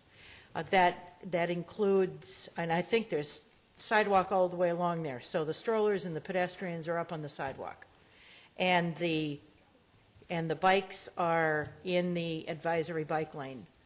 And so anyway, that said, that's what I'd like to see on 54th. Along Wooddale, the advisory bike lanes along Wooddale as well. Wooddale would move the same way it's moving now. I do understand that there is a great deal of congestion between 50th and about 51st in that area, right by St. Stephen's, right by the country club. I have been entering and exiting the country club when there have been school buses right there. It is a very congested area. An advisory bike lane will delineate where a bicycle belongs. And I think that area could be safer because of that. But I think maybe we need to look at some traffic patterns in and out of the country club and direct traffic one way or another out of the country club to prevent some of maybe the left turns that turn into the St. Stephen's area. And it'll cause people a little inconvenience getting out of there. But I think in the long run, it will be safer for the bicyclists who are going along the bike boulevard. I think that's a separate problem, frankly. But it's a problem that we can deal with in order to make the bike boulevard safer. So I would vote against this because I don't see the reason or the need to have dedicated bike lanes along 54th when we can have a compromise that provides safety. Point on 54th, Member Brindle, that I think that you maybe haven't driven down it. The only sidewalk on 54th is a piece of sidewalk that sits in front of the church. There is no sidewalk from Wooddale to the creek or on the north side of 54th at all the way to France, and there's just the piece in front of the church. Okay. So if you're trying to walk that way, or bike, or take a stroller, and you're going to allow parking, at least on the Minnehaha to Wooddale side, you have a huge conflict in the width of the road if you're going to allow parking on both sides, ask for advisory bike lanes, and then expect someone to still get around there with a stroller, which is what somebody already said today. She watches the woman kitty corner with twins. There isn't a lot of space to keep continuing parking. I live on a street that has no parking on my side of the road and only has parking across the street, and we handle it just fine. We're not asking anyone on that Wooddale to the Minnehaha side to give up parking. They have it all in front of their house, which is what I have today, but it's across the street. We make do with that. We figure out how to back the car up and how to get it washed, and it works. So I think that if you're looking for safety and you're allowing parking from Wooddale to at least Minnehaha, that you have a conflict because there is no sidewalk. Okay. So you'd be comfortable with parking on one side of the street from I'd prefer parking on neither side of the street at a minimum from Wooddale to Minnehaha. I think we're going to find that when we redo the road in 2013, 14, that we already have a width issue. And I drive that all the time. No one parks there because it's not a street that you really want to park there and open your car door, I'll be honest. And they're all short blocks and they're all driveways and they're all pulling out there. You don't want a lot of people parking along there and people trying to back up out of their driveways there, that people that have driveways on 54th. It's just, it's not a good situation. One of the issues I forgot to comment on was the available parking on Halifax, especially Halifax north of 54th. People from the church park there all the time for worship now. I mean, it's full for about a block down, so that's not creating additional parking that they can go to. That's used now. So that's true. I could live with. I think I could live with the no parking Wooddale to Minnehaha Boulevard if we had to. Your argument is a pretty good one, but I still think from Minnehaha Boulevard to France Avenue, we need those advisory bike lanes and allow parking on both sides of the street. The ETC recommendation was bike lanes and with a possible variance for Sunday parking. That was their accommodation. Yeah. Would that be an accommodation you can live with that? I couldn't, because there's too much other activity there. I think Pastor Strand mentioned it. You know, what do you do about all those other days? You try to carve out exceptions for those. I think it's too complicated. So I think the simplest thing to do is to just put in the advisory lanes, which Mr. Clark indicated he was comfortable with, especially east of Minnehaha Boulevard on 54th all the way to France, and call it a day. You know, the church, when they did their expansion in '92, had a proof of parking requirement. They were allowed, I think, 37 instead of 70 parking spots on their site because of the floodplain. There was a hardship. But in the proof of parking, it states that, you know, in the future, if there's not adequate parking, the city can require them to arrange for adequate parking on the street or however else, shuttling, you know, Calvary. There's other churches in the area that have capacity as well. And I just don't think that the institutional use of parking should take precedence over what's in the best interest of the entire city in the right-of-way in creating these new facilities. It's not about wanting best there. The preferred alternative is still dedicated bike lanes. That's what the ETC voted in, the BETF. And on Wooddale, frankly, Wooddale in the comp plan, in the Bike Edina, the bike transportation plan was cited for bike lanes as well. We made a concession there because there's parking that is used by the adjacent residents, and they don't have another option. 54th, there are the institution has options, and the residences have options. We have options. We have options that are almost as safe as a dedicated bike lane. I wish it was a perfect world and we could put dedicated bike lanes on 54th all the way from France to Wooddale, but I don't see the practicality of it, and it defies my definition of community as being a way of identifying the relationship we have with each other and try to work things out for the common good. But this is a short segment of roadway where we can have advisory bike lanes and parking on both sides and accommodate both bikers safely and a 62-year history of the church and its parishioners using the street for parking. I just don't see 22 spaces as, undermining the success of the church. It's not their right-of-way. It's everyone's right-of-way. It belongs to the city of Edina. We have to do what's in the best interest of the city long-term and according to our plans and the plans that we've made. And the highest and best use and the best facility, the preferred facility, is bike lanes. Now, the trade-off is that 22 parking spots need to be relocated somewhere around that area. Of all the churches that are in Edina, they have lots of cross streets coming in there. They also have a local church, Calvary, that I've been told has additional capacity as well that can be pursued. Let them problem solve, and let's do what's in the best interest of our residents for the long term in the right-of-way according to our plans. That's where I'm coming with the argument. The 22 spots cannot be enough to undermine that principle, that we do what's in the best interest of the entire city in the long term for that right-of-way based on our plans. I think it is entirely consistent with the best interests of our community to have advisory bike lanes between Minnehaha Boulevard and France Avenue. I will not vote for dedicated bike lanes on 54th between Minnehaha Boulevard and France Avenue. Since we seem to be at a standstill, let's take a vote on this particular motion and take care of it and see if I can propose another motion if this one doesn't pass. All right. All those in favor of the motion as stated say aye. Aye. Aye. Opposed say nay. Nay.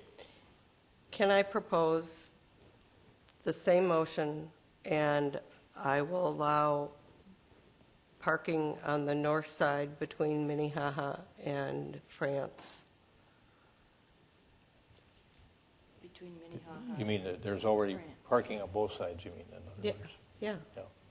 Right.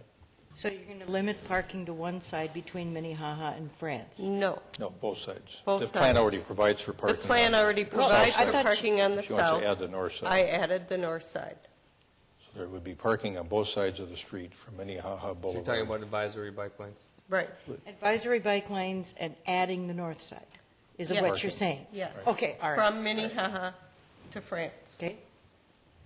I need a second if you're Second. going to vote on. So the configuration would be, between Minnehaha and France, it would be advisory bike lanes and parking on one side or both sides sides. of the street? Both sides. Both sides of the street, okay? And bump outs on Wooddale. Bump Those outs were good on ideas. Wooddale. Additional markings, traffic, signage markings in Okay. the area that Josh mentioned. And And- enhancing the bridge. And between Wooddale and Minnehaha, it would be No parking. no parking, and would it be advisory or dedicated bike lanes? Dedicated bike lanes. Dedicated bike It lanes. allows the walkers to get around the ends Okay. of the blocks. They're short. Yep, I can do that. I'm sorry I want this to pass, I guess. I do too. I absolutely do. I'll tell you that. I think that we're going to be looking at that part across the church, and as they said, they want a discussion, but if 2 years from now, when we start looking at it, I think we're going to discover that we need to try to figure out a different way to make the bike lanes and a continuation of a sidewalk work. But I'm going to tell you that we'll have the ability to see how it functions now and know what we need to do in the future. That's exactly how I feel. I So- am hesitant, Yep. however, though, I don't think that it is as safe to put advisory bike lanes in front of that church with that parking. I did go by there last night. They had a function at the church. There were 10 people parked on the north side. I drove into their parking lot, and there were 5 people parked in a space that has, I don't know how many spaces you've got down in your lot. So I'm going to tell you that I think that people park on the north side because they can walk across the street to get to church, because they weren't using your lot. and Yeah, they you didn't and, need to be parking yeah, on the street. you and I had this discussion, and Yeah, and I know there are other things, there's funerals, and there's, I get that, because you and I had a discussion of trying to limit it to just special functions, and you didn't support that either. I well, understand I mean, that. to me, Monday night at church, I mean, it's like watching the bus go down University Avenue from the state capitol 11 o'clock at night, and there's 3 people on the bus, and somebody says, what do we have public transportation for? Nobody rides the bus. It's just, you can't do that kind of analysis on it and have it make any sense. No, So- but it happened to be my one opportunity because we were talking about it today, so. All right. All those in favor of Member Swenson's motion, say aye. Aye. Opposed, say nay. Thank you. Thank you. Thanks for coming, guys. We appreciate it.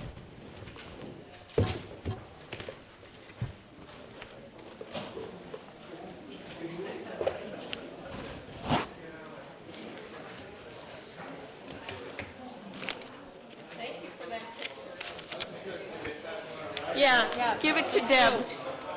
I laughed. I walked the dog past that, and I thought, we need more bike racks.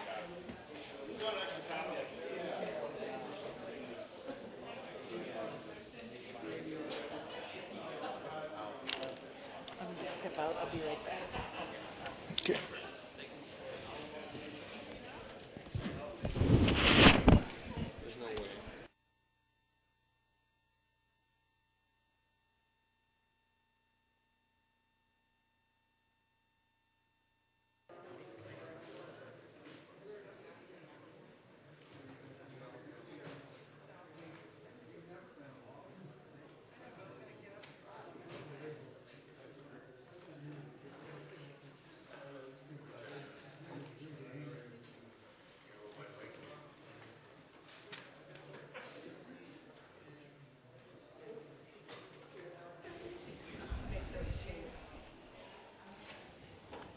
All right, we're going to wait for Member Brindle to come back in.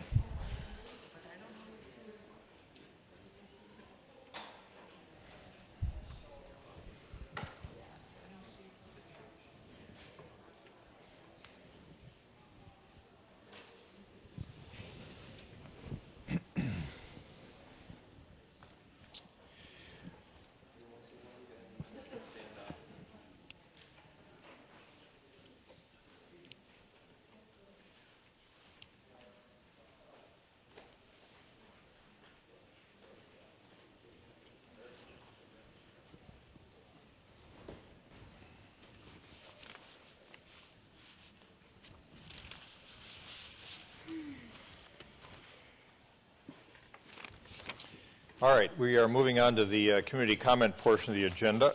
And is there anyone in the audience that wishes to come forward and raise a concern or discuss with the council an issue that's important to them?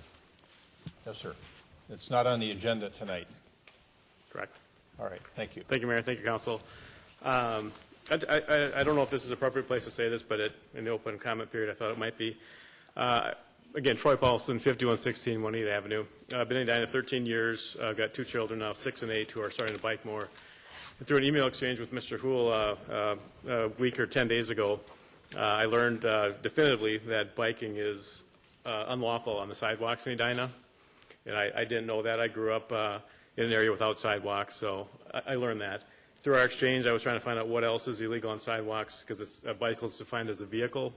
And I'd asked him if a wheelchair is considered a vehicle, which I don't recall getting a reply. I'm curious if strollers are vehicles, and what else should not be on the sidewalks. Do you know the answer, Mr. Hool? Well, I can't answer it. Okay. It might be something. This is just a comment period. It might be something we have to get back to you on. Yeah. Yeah. So, Yeah, and I've been waiting 10 days, but that's okay. Okay. There's earlier testimony about accidents, more on the sidewalks than on the roads. I'm curious if that study differentiated, I don't know if Mr. Clark's still here, if that differentiated between advanced cyclists and novice cyclists. Like my 6-year-old, I think, in my mind, it's appropriate that she's on the sidewalk. Are these accidents of people going 30 miles an hour on a sidewalk or 4 miles an hour? The question is what forms of transportation are inappropriate or illegal on the sidewalk, and we'll have Mr. Hool. No, I'm sorry, it's vehicle, because that's the defined term that Mr. Hool said. It's a vehicle. not forms of transportation, it's a vehicle. That's in the definition.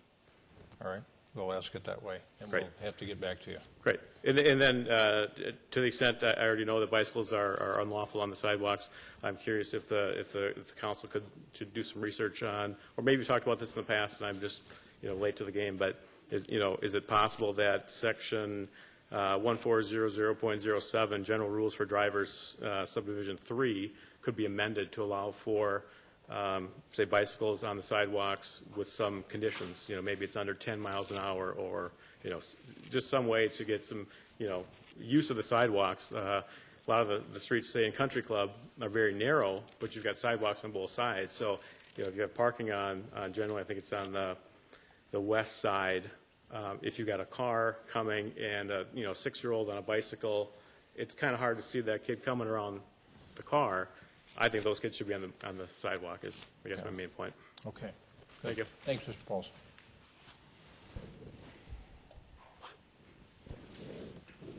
Anyone else?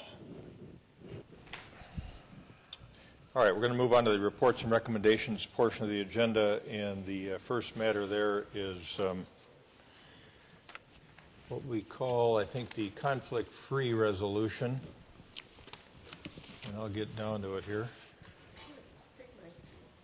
I had some notes here that I wanted to salvage here. Who's going to handle this matter from a staff standpoint? Lisa's not here.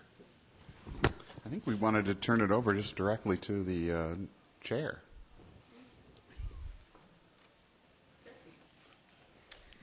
All right. Thank you. Good evening, Mr. Mayor and City Council members. I'm Jessie Kingston, 5801 Brookview Avenue, Chair of the Edina Human Rights and Relations Commission. And I think I'm going to take you on a much different journey than what we have been talking about for the last few hours here in the city, including going all the way to the Democratic Republic of Congo. So we have submitted to you a resolution encouraging the incorporation of conflict-free materials. And you may ask, what exactly does that mean? And a conflict material is any material mined and traded to produce profits for any armed groups in the Democratic Republic of Congo, including the Congolese rebel groups, fractions of the Congolese army, local militias, and armed groups from neighboring countries. What we want to make sure is that, to the extent possible, that we actually have products here in the city that are procured that do not contain conflict materials through verifiable supply chains through different companies. And those companies, you may ask, who are they? They are electronic companies.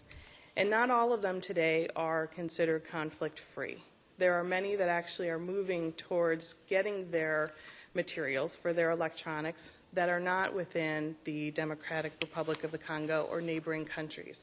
And some of those companies are Dell, Microsoft, Nokia, Intel, as well as Motorola. We have seen a national initiative that was brought to us through Edina High School students representing STAND, and we have a couple of students who are here this evening as well as their academic advisor, and we welcome questions to them. They have a fair amount of knowledge about this. And back in January, they asked us to take a look at this issue to see if this is something that would be important for Edina. And we have done a fair amount of look and research in this with a committee, specifically considering Member Cashmore, who is here this evening, and Member Winnick. And what we found is that with this movement here in the United States, there are over 50 colleges and universities who are trying to move to purchasing products that are conflict-free.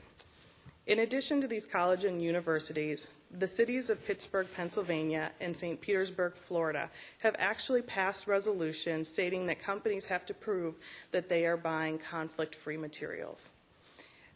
And recently, the state of California passed a bill that prohibits the state agencies from purchasing electronics from companies that don't follow the Dodd-Frank Wall Street Reform Act that was passed in 2010, which actually requires companies that if they are purchasing minerals, that they have to prove that they are taking steps to audit and verify that they are not conflict materials. So you might ask yourself, what does this have to do with the city of Edina? the city of Edina actually purchases a fair amount of these products through the state contract. But even though we do that, we have found that we are leaders in this state. We have done a fair amount to be what I think we've heard over the years from Member Bigby, is that we're upstanders. We're a city that sits there and says, you know what, we're not going to support and stand groups that are being oppressed. And we know that in the Democratic Republic of the Congo, that people are being forced to mine materials by armed groups. They're being forced into this, and they're not doing it with the intention of saying, I'm going to go and I'm going to earn money today. That's not what's happening there. So what we're asking is that the City Council, to the extent possible, to actually purchase products that don't contain conflict materials, that when it makes sense, we do that. To also encourage the state and other cities to consider purchasing products that don't contain conflict materials. And also to do some public awareness so that people in the city of Edina understand that there is an issue out there and that to support not buying conflict material products from some of these manufacturers. Thank you.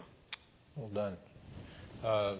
Ms. Preem or Ms. Motadi, or I don't know the other young woman, but would you care to come up and comment on how this whole notion of a resolution for the City Council came about?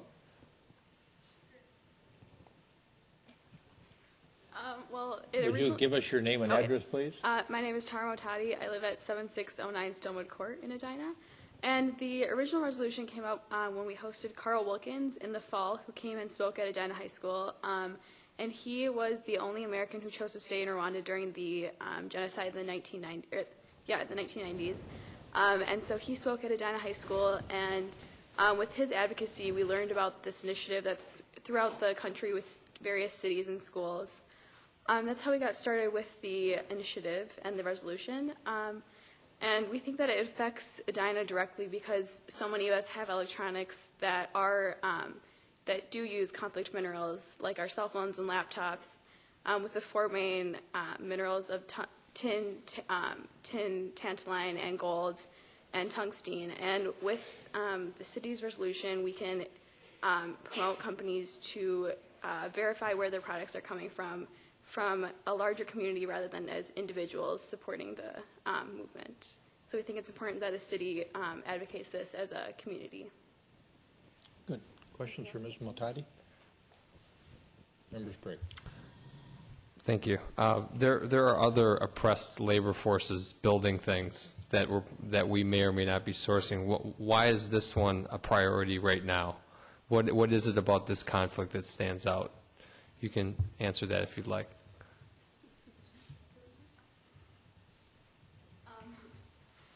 Well, I think the issue has been going on for so long, and we've seen success in the past with the blood diamonds and with large communities and people organizing to move governments and companies to move away from blood diamonds. It was so successful that we see that working with the same ways with moving communities and large groups of people to advocate for conflict-free minerals in technology, we can, by using the same methods, we can advocate similar ways of ending the conflict-free trades.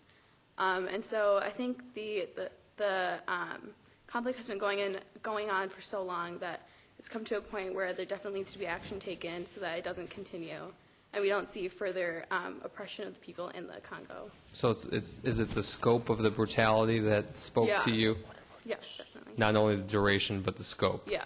Okay. Yeah, the Congo has had the largest atrocities after the Holocaust. It has had the most deaths regarding the conflicts other than the Holocaust. Thank you. Other questions, comments? The comparison I make with this, because when I was on the Human Rights and Relations Commission, we were approached to recognize and take a stand regarding Darfur and the horrible situation there. And when you say there's more deaths here than the Holocaust, is that Not more than, but since the Holocaust. since the Holocaust? And so it's more deaths here than in Darfur as well. Because that was really the first stand we took as a city. Yeah, and following the advocacy that the city of Edina has taken in the past, we thought this would be an important issue to continue with the legacy that Edina has taken with international issues affecting the local city.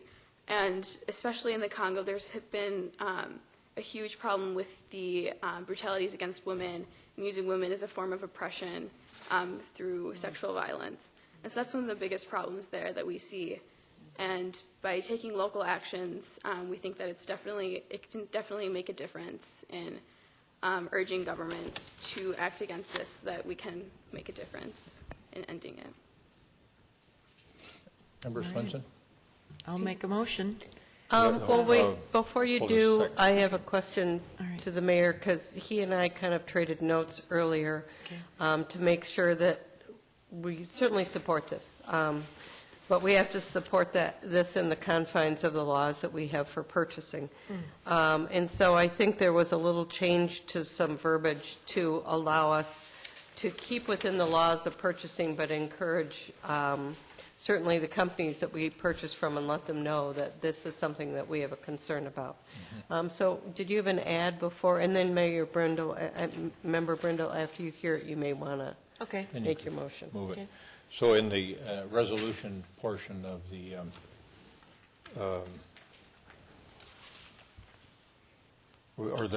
in the be it resolved portion, we have three subparagraphs. The last two would stay the same, but based on what Member Swenson said, I think if we interlineate the words, use reasonable business efforts to seek alternative sources of supply for Edina purchases of products using conflict materials, we would be consistent with our purchasing policy and using a sort of best efforts standard to try to find those materials when we can, keeping in mind that we have some purchasing guidelines and still want to be sensitive to the human rights issues involved.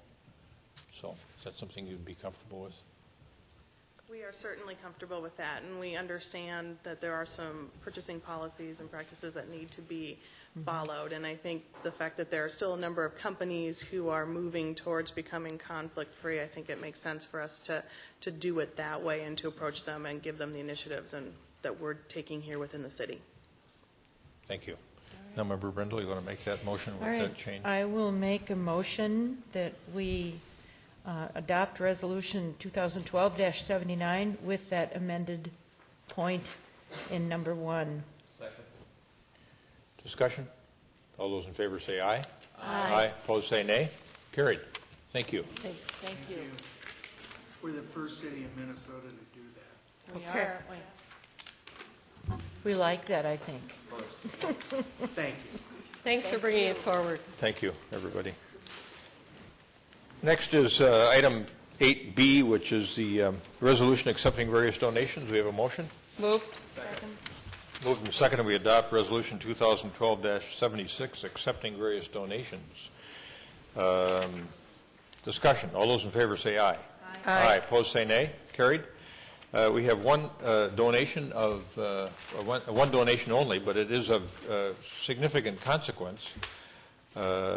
Edina Arts Center, the Edina Park Department, through the Edina Community Foundation, a gift from the Edina Chamber of Commerce in the amount of $5,000 to celebrate their anniversary, and they helped design and develop a landscape project here at our City Hall campus.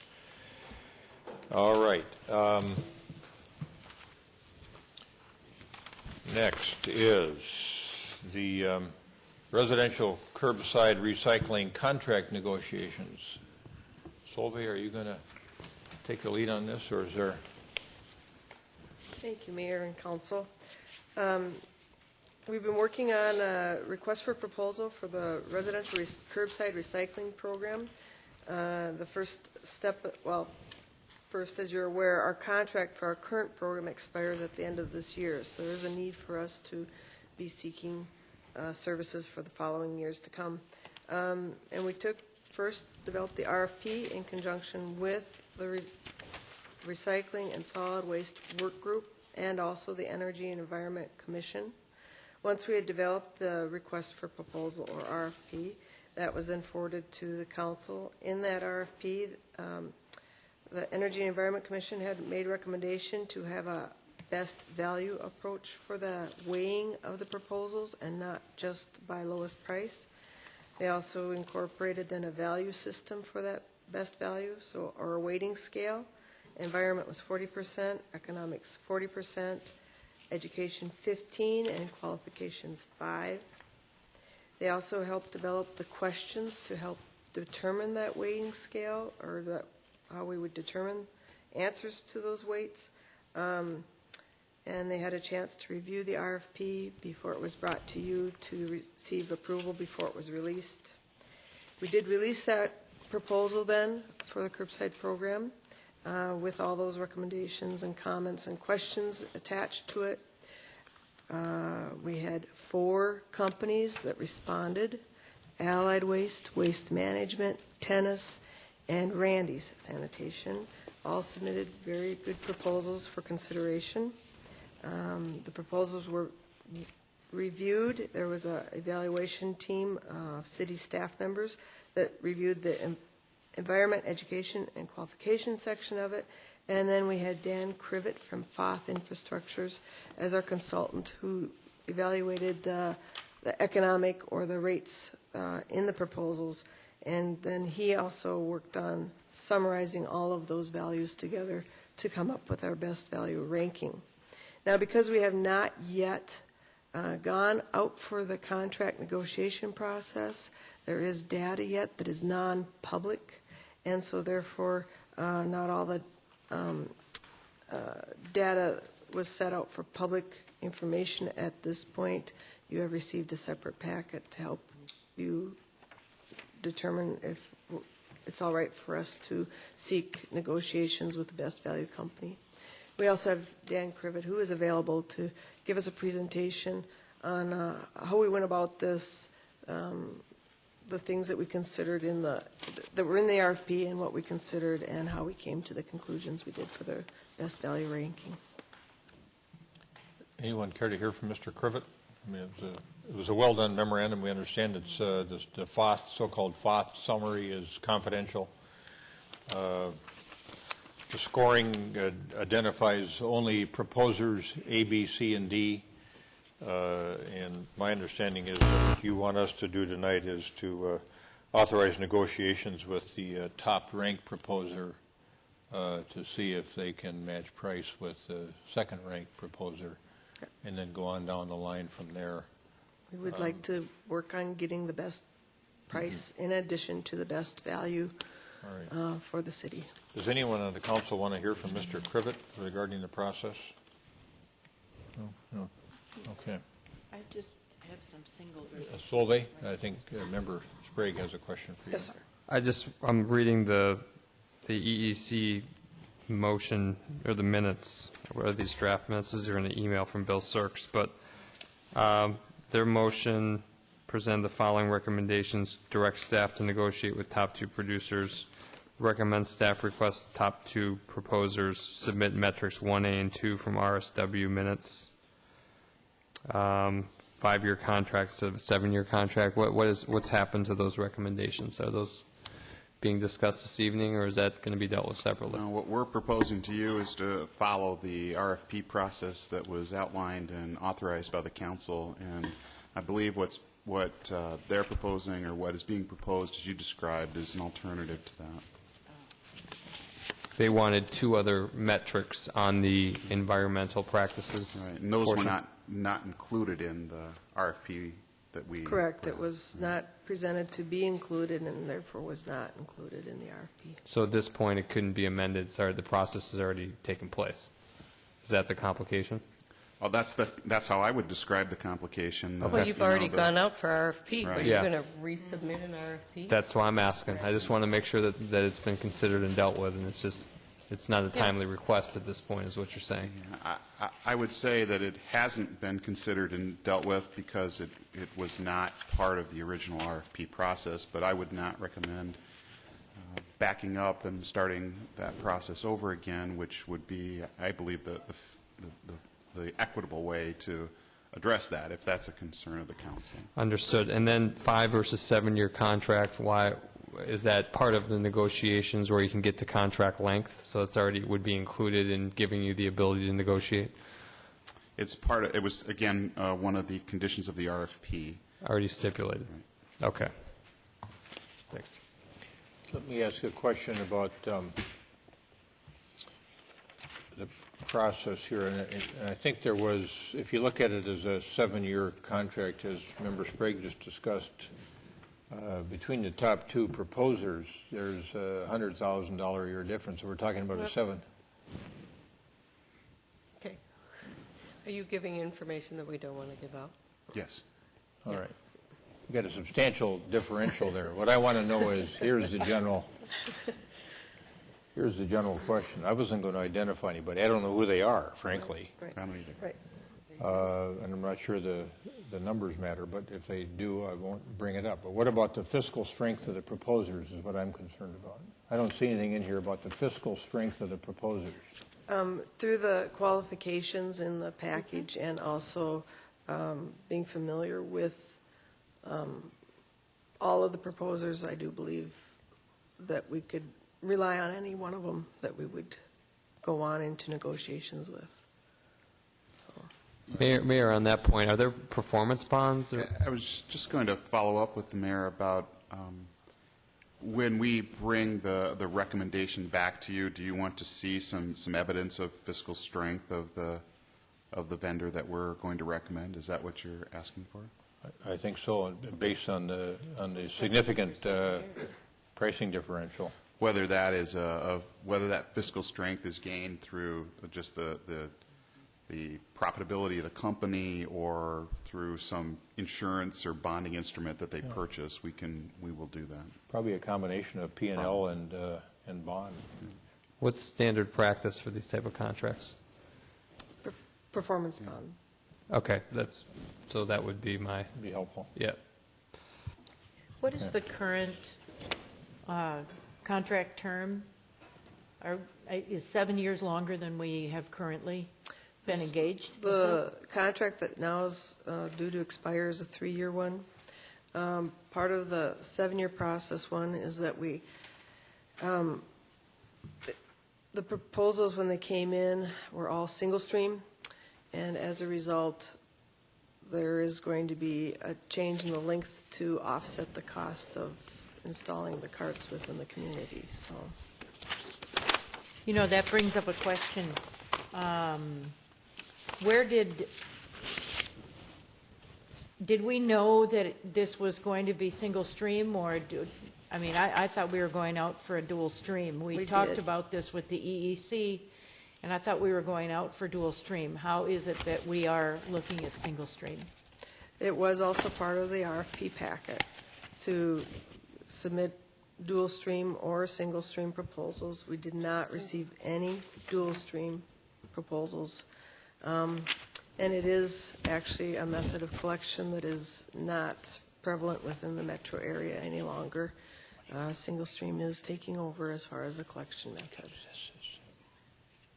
So single stream is everything together, paper, food containers, bottles, That is cans. correct. It would be in one larger cart, and it's then collected every other week as opposed to weekly collection. Now, I have some specific questions about the size of the cart and that kind of thing. Is this the time to discuss that, or is that later when we talk specifically about the contract? We did ask for it to be considered a 65-gallon size cart, which isn't the largest cart that would be rolled out into the community. We still have time to consider whether we'd want to do a larger cart. Frankly, I can't fit a 65 in my garage, so that's my concern. And we would roll out with the initial one size. Residents could shift up or down. Typically, however, the 65-gallon cart is going to be the smallest cart for the majority of people, unless it's a single family, single individual in a home. Because of the every other week pickup, they need the extra space for the storage of that. Now, the footprint of the cart is no bigger than the footprint of the current 18-gallon bin. It's the fact that it does volume upward.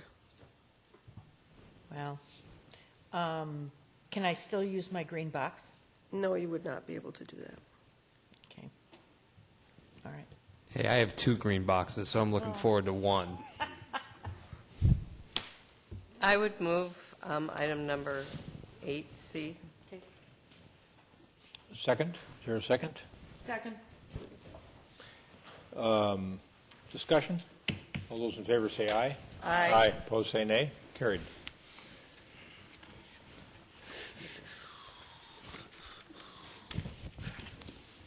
Correspondence and petitions. Your Honor, I wanted to note for the council that there is a petition that was received in April? Yeah, in April that we have just forwarded to you now regarding Edinburgh Pool. We got a copy of this particular, it looks like there are more pages on it maybe, but we got a copy of this one before, Just correct?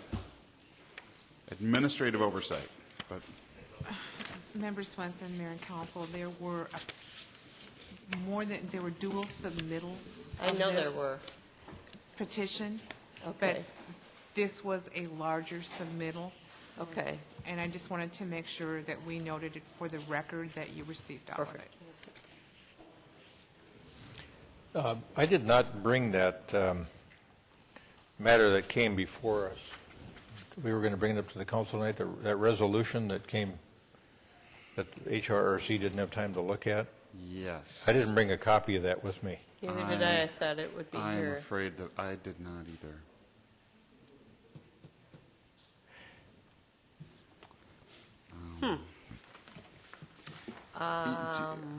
Do you, Mr. Mayor? It's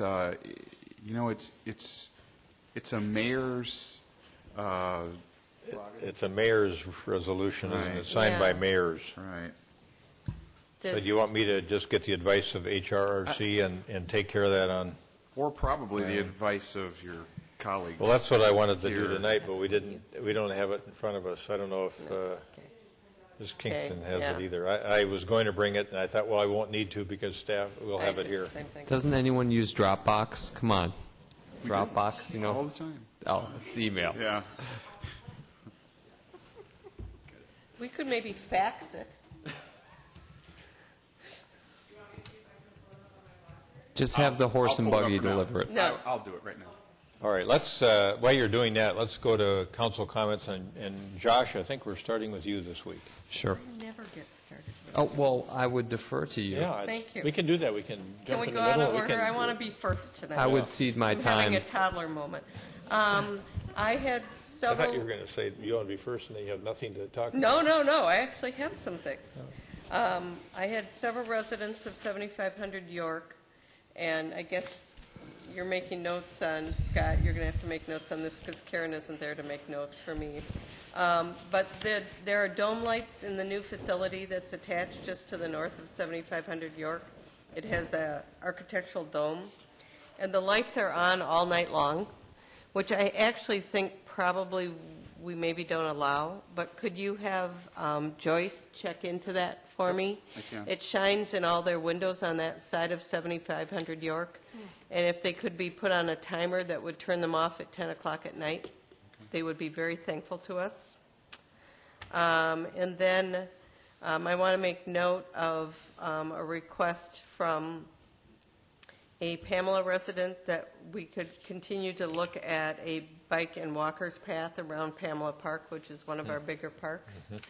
I know we've talked about that before, but I don't think it's yet on a CIP for Park and Rec. And then there was a question on the cost, Mr. Hool, for the Richmond Hills, some confusion on the little diagrammed piece underneath the street that the residents have to replace. We got 2 letters as to whether the cost of doing it jointly or singularly worked. Did you get these 2? Okay. Have you responded to those yet? Okay. Is it something that we can take care of in some kind of way? It seems like there's 2 different prices. one, to have it done separately, which then they have to pay for, or having one contractor do it that maybe is less, and then they can roll it into their taxes. Is that Yeah. true? Well, It's a complicated issue, isn't it? It's really, I know. That's why. It is very complicated. I'm sorry, I should have given you a heads up that I was going to bring this up today. If I could prepare a memo that would go out to the council and the manager, maybe describing what we're up against on this one. It's very unique, as Councilmember Sprague said. Our last two projects went very smoothly as far as a sanitary sewer replacement. This one is a little bit different because what we had estimated in the feasibility study, the low contractor came in very low per what was out there and what other plumbers had been quoting these residents. So we need to have more discussions internally, I think, before I really kick out a memo and look at I totally get that, so. but just so that we get an update and then we figure out some way to update the residents with where we are on it and if there's any advantage or just, what we will do. But in general, or not be able to do. On the sewer cost, so in general, it's cheaper for the resident to do it privately from the center line all the way to the house than for us to do it from the center line only to the right-of-way. I mean, that's why they usually end up doing it themselves, correct? Not really.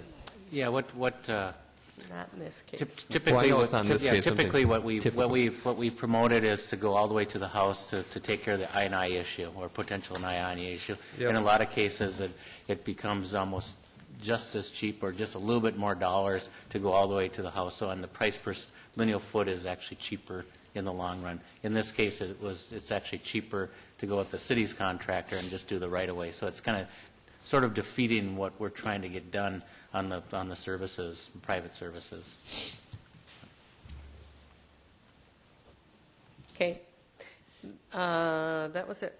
Thank you for allowing me to go first. I'm now happy. Thanks for asking. Yeah, that's good. Josh.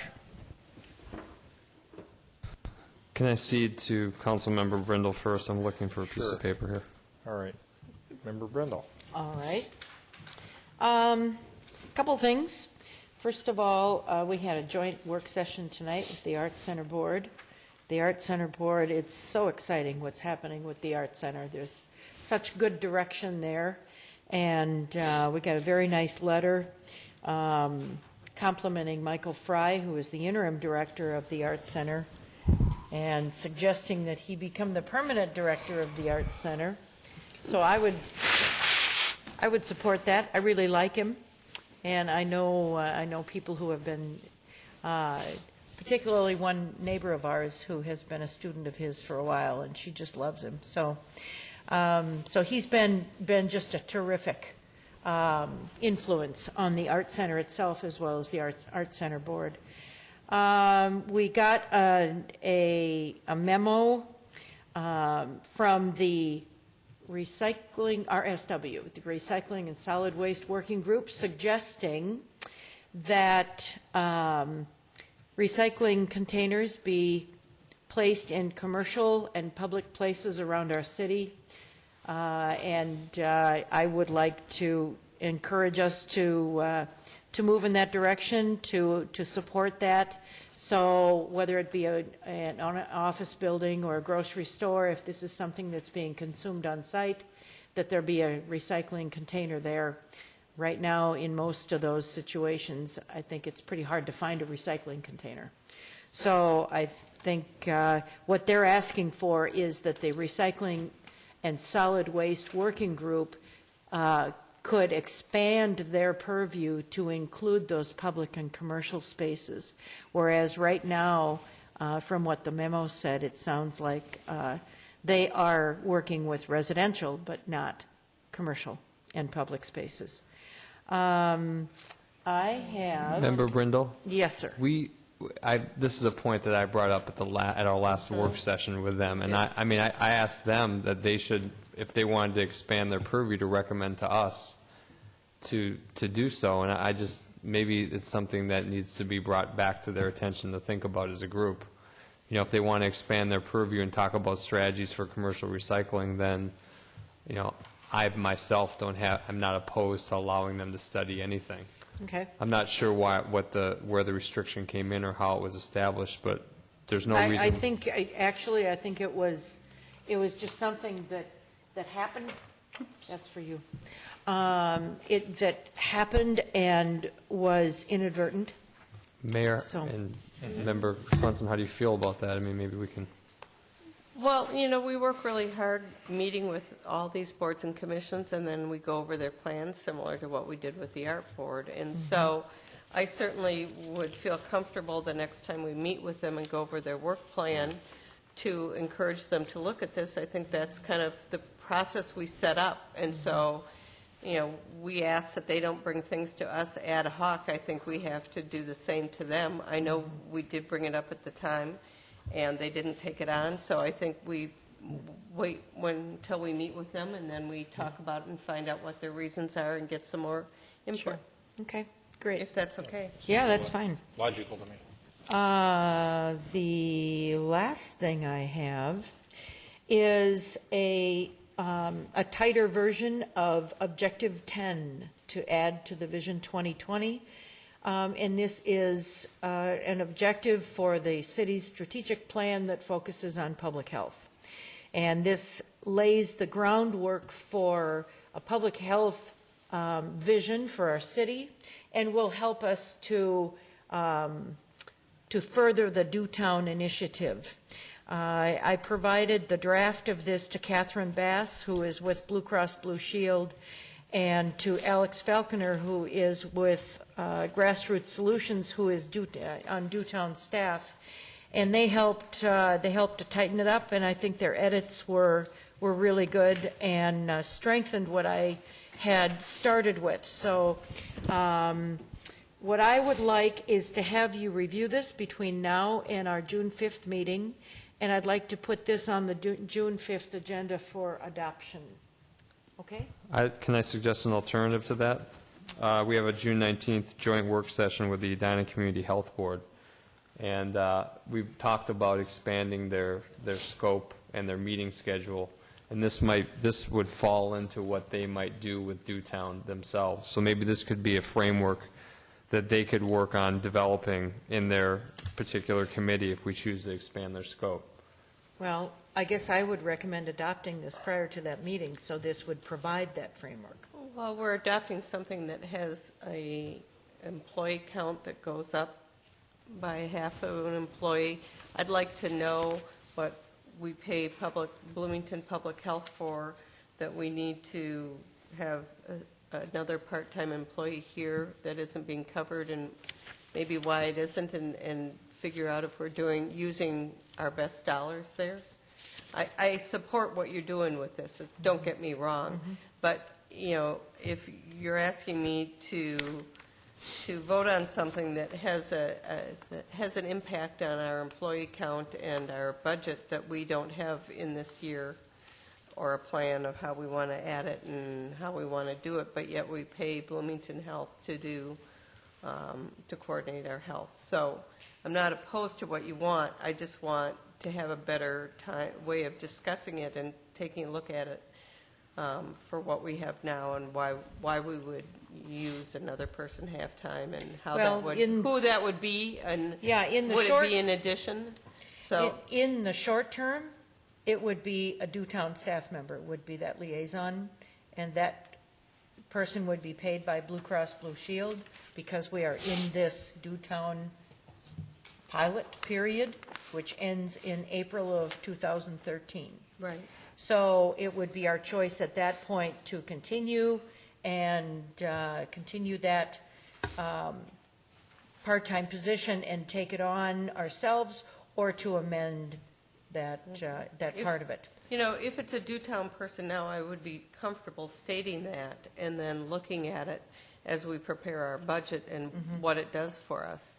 I'm not comfortable establishing it right now, just reading this in 2 weeks and not having an opportunity to find out what it is we are. And there's a public conversation I think we have to have before I'm comfortable ad hoc adding someone, but I would be comfortable potentially looking at it and then changing that last thing that states it's a due town employee until the end of the program, and then we will relook at how we want to allocate that time and money. Also, this is an amendment to Vision 2020. It is. How have you handled that in the public domain in the past? Don't know. It happened Mayor, in I'm 2003. Mayor, when you, Okay. Yeah, It would be the is there a mayor. public He's the only process? one that has experience. I with this. would say this. I laud you for this effort, but when we went through this Vision 2020 initially and the latest, the last time we did it, it was a fairly comprehensive process that took some period of time with an opportunity for public input. And so if we could take it out of the Vision 2020 concept and try to move it into more of a due town, healthy community concept, recognizing that this due town project only has about 12 months worth of life in it. I don't, we can't wait that long to do something about this. Why But can't on we the other call hand, it I a don't want to due roll. town I don't want to vision? roll it into Would you be Vision comfortable with 2020 that? without us I would- addressing every part of Vision 2020.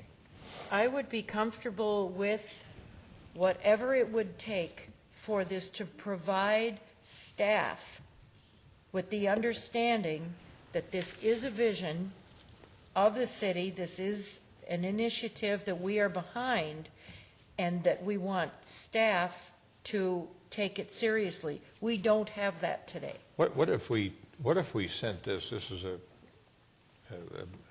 bit of Josh's thinking here, I think. What if we sent this without the caption on it to the community health folks and said, take a look at this. We think this is really important work that's been done by Member Brindle. And give us something that either adopts this in whole or in part as a strategy to use in due town. And give it to them ahead of time? Or give it back to us. Give it to them ahead of time so that So they they have come on the time to 17th. respond. They come on the 17th with either this, with the recommendation we adopt this in its totality or some modification of it. Well, it gets In them the due town invested early concept. on. What do you I think about would that? be Sure, that's really a great good. idea. I'm fine with that. Okay, so staff, would you, Manager Neal, would you get this to Sherry Engelman? I see that she's not here anymore. And have them take a look at this and be prepared to discuss it, the content of it on the 17th? You bet. Thank you. Thanks, Member Brindle. This is really quite a fine piece of work. Oh, thank you. The only other thing, and it's a follow-on to this recycling contract, something that I would like to look into is with this single-stream recycling, it means that somebody somewhere has to go through all this and pick it apart and separate paper from food container and all of that. Now, it's my understanding, and you can correct me if I'm wrong, because I have neighbors who don't recycle at all. I mean, everything goes in the trash. Now, it is illegal for a hauler to put in a landfill anything that is recyclable. So all of that goes on a conveyor belt, and somebody is parsing out what's recyclable from what is trash and going in the landfill. I mean, if that's happening, why are we I mean, I suppose at some level we're saving a little money by recycling, but if it's all going down a conveyor belt. I don't think trash is going down a conveyor belt. It's going to the landfill and they're dumping it and they're leaving. Recyclables will go on a conveyor belt and either machine or hand But if sorted. there's recyclables in the trash, where are they going? They go to the landfill because landfill. nobody looks in the trash. They just dump it. I thought that was illegal, to put that in a landfill. Okay, all right. The only, Councilmember Brindle, the only exception to that is sometimes the haulers will consolidate their loads and they'll dump their load onto a tipping floor at a consolidation station. And, you know, if they see a aluminum screen door or something like that, they'll pull out big metal things. But other than that, it's just dumped onto in this case, dumped into a concrete floor, and little tracked vehicles put it into a larger truck, and then it's taken to a landfill. But they're not under any obligation to sort out the regular solid waste stream and look for recyclables. Oh, okay. Okay. That's all I got. Thank Okay, you. good, thanks. May 9th, I took a speed trip to Charlotte, North Carolina to speak on behalf of the Regional Council of Mayors as part of a panel on regional cooperation, and it was quite an interesting experience. A person from Baltimore, one from Raleigh, North Carolina. The one from Raleigh is a planner, and they've got a new pilot program they're working on down there called Walk Raleigh. And I think I sent the contact information today to Scott. I thought it might be something that we want to explore here. So around Raleigh what happened was a grad student, I'll back up a second, a grad student did a guerrilla signage around town in Raleigh showing it's a 5-minute walk from here to the cemetery. It's a 5-minute walk from here to downtown. I read about that. Yeah. And so finally the city council got together with this PhD grad student and said, hey, wait a minute, let's turn this into a pilot program, see if this works, really does enhance walkability. And so I might have sent it to you too, Wayne, today. I think we should talk to the person and see what it's all about, and maybe there's some idea there, a germ of an idea that we think is worthwhile for our community. Had a nice dinner that night. Former Edina resident Bob Engstrom is a ULI lifetime trustee, and he invited me to dinner along with Karen Dewar, that many of you know from ULI. On the 11th, I got invited over to Tyler Brower's Eagle Scout ceremony at Christ Presbyterian. That was a nice event. His whole family was there. And then Monday, we had a busy day, flag raising for Police Memorial Week here. Manager Neal and I participated in that along with the police force. Had a strategic refinement advisory team meeting for the school district that night. And then at noon, we had the Regional Council of Mayors meeting. Member Swenson came, Manager Neal came. We had a real interesting meeting. We had an economist from Norway there named Torger Reva who spoke about industrial clusters, and then we had President Kaler from the university, Chancellor Rosenstone from Minskew, and President Rosenberg from McAllister that talked about higher ed issues that they're facing, and our whole education system, frankly, K through 12 as well. TAB meeting tomorrow, and John Gunyu's retirement party tomorrow. So, and then don't forget Taste of Edina on the 17th. On Norwegian Independence Day, for all those who are interested in setting them eye. We had one other thing that we were going to ask Manager Neal for an update on, but maybe he's just going to give it now and we don't have to ask. I got a couple of things I want to throw in here before. Sorry. I was reading American City and County magazine, and it talked about Sonoma that sued the Federal Housing Finance Agency for their policy that threatened the continuation of the PACE program for residential properties. And it says in the article that the FHFA is expected to issue a proposed rule in late April with another comment period to follow, possibly revising their rule that would allow the first lien to be on the residential mortgages. So who is tracking that issue from the city point of view? I would say Karen Kurt, our assistant city manager. Okay. So we're out of April. I looked online today. I couldn't find the proposed rule, but somebody give us an update when we know, because I mean, that would be a huge boon to us. I guess there's 27 states now that are doing PACE, but Sonoma was one of the first, Sonoma County. Yep. In terms of, I'm already thinking about phase 2 of the bike boulevard, and Valley View crossed south of 62, and I think at some point we should talk about asking MnDOT to study the removal of that free right turn on 62. I know that was studied initially in these plans. We ran out of funding, but how do we continue the conversation on that? Actually, what we did in our discussions with Steve Clark and the TLC is that they'd like to entertain potentially paying for the engineering portion of that, or the preliminary engineering. So I've asked Mike Anderson from Alliant to give me a proposal of what that would take from a preliminary engineering point of view, and I'm hoping to get that from Mike in the next week or so here, and then forward that on to the TLC and see if they would pick up that cost so we can start studying that. And then could we study closing the entrance to Roslyn Park Aquatic Center at the same time as part of that corridor study, or has that already been considered, or? That'd be part of the study also. That'd be part of Yep. that study as well, okay. And then you already said the Ped Bridge replacement, put that in the 2013-2017 CIP. Okay, good. And then, most importantly, the education plan going forward. I don't know if there's an opportunity for the city manager's communication advisory committee to think about how we go forward with an education plan. Of course, our astute Jennifer Benarott can work on that as well.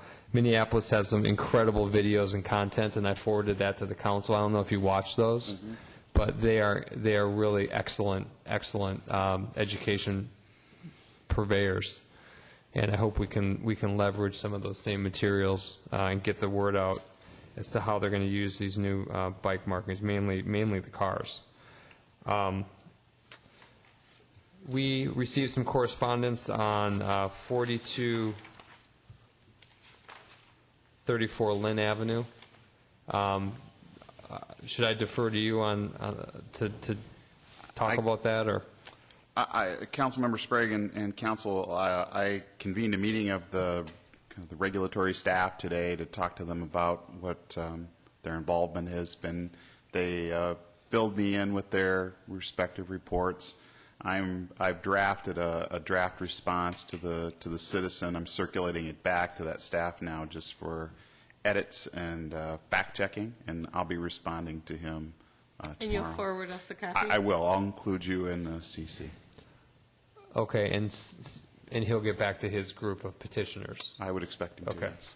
he's the point of contact. I noticed on the petition no one had a email or anything, and so I just wanted to make sure there was a communication channel. He's the conduit, is what it's going to come down to. He's the complainant. He's the complainant, but he's going to get back to the people that were on the petition because they gave us no emails. And they're not complainants. So we would respond to him directly. Okay. One more thing. I was going to talk about permits, but Carrie's not here. You have that information? Give us the updates year-to-date on tear-down permits and permits for new detached single-family dwellings. Thank you, Councilmember Sprague.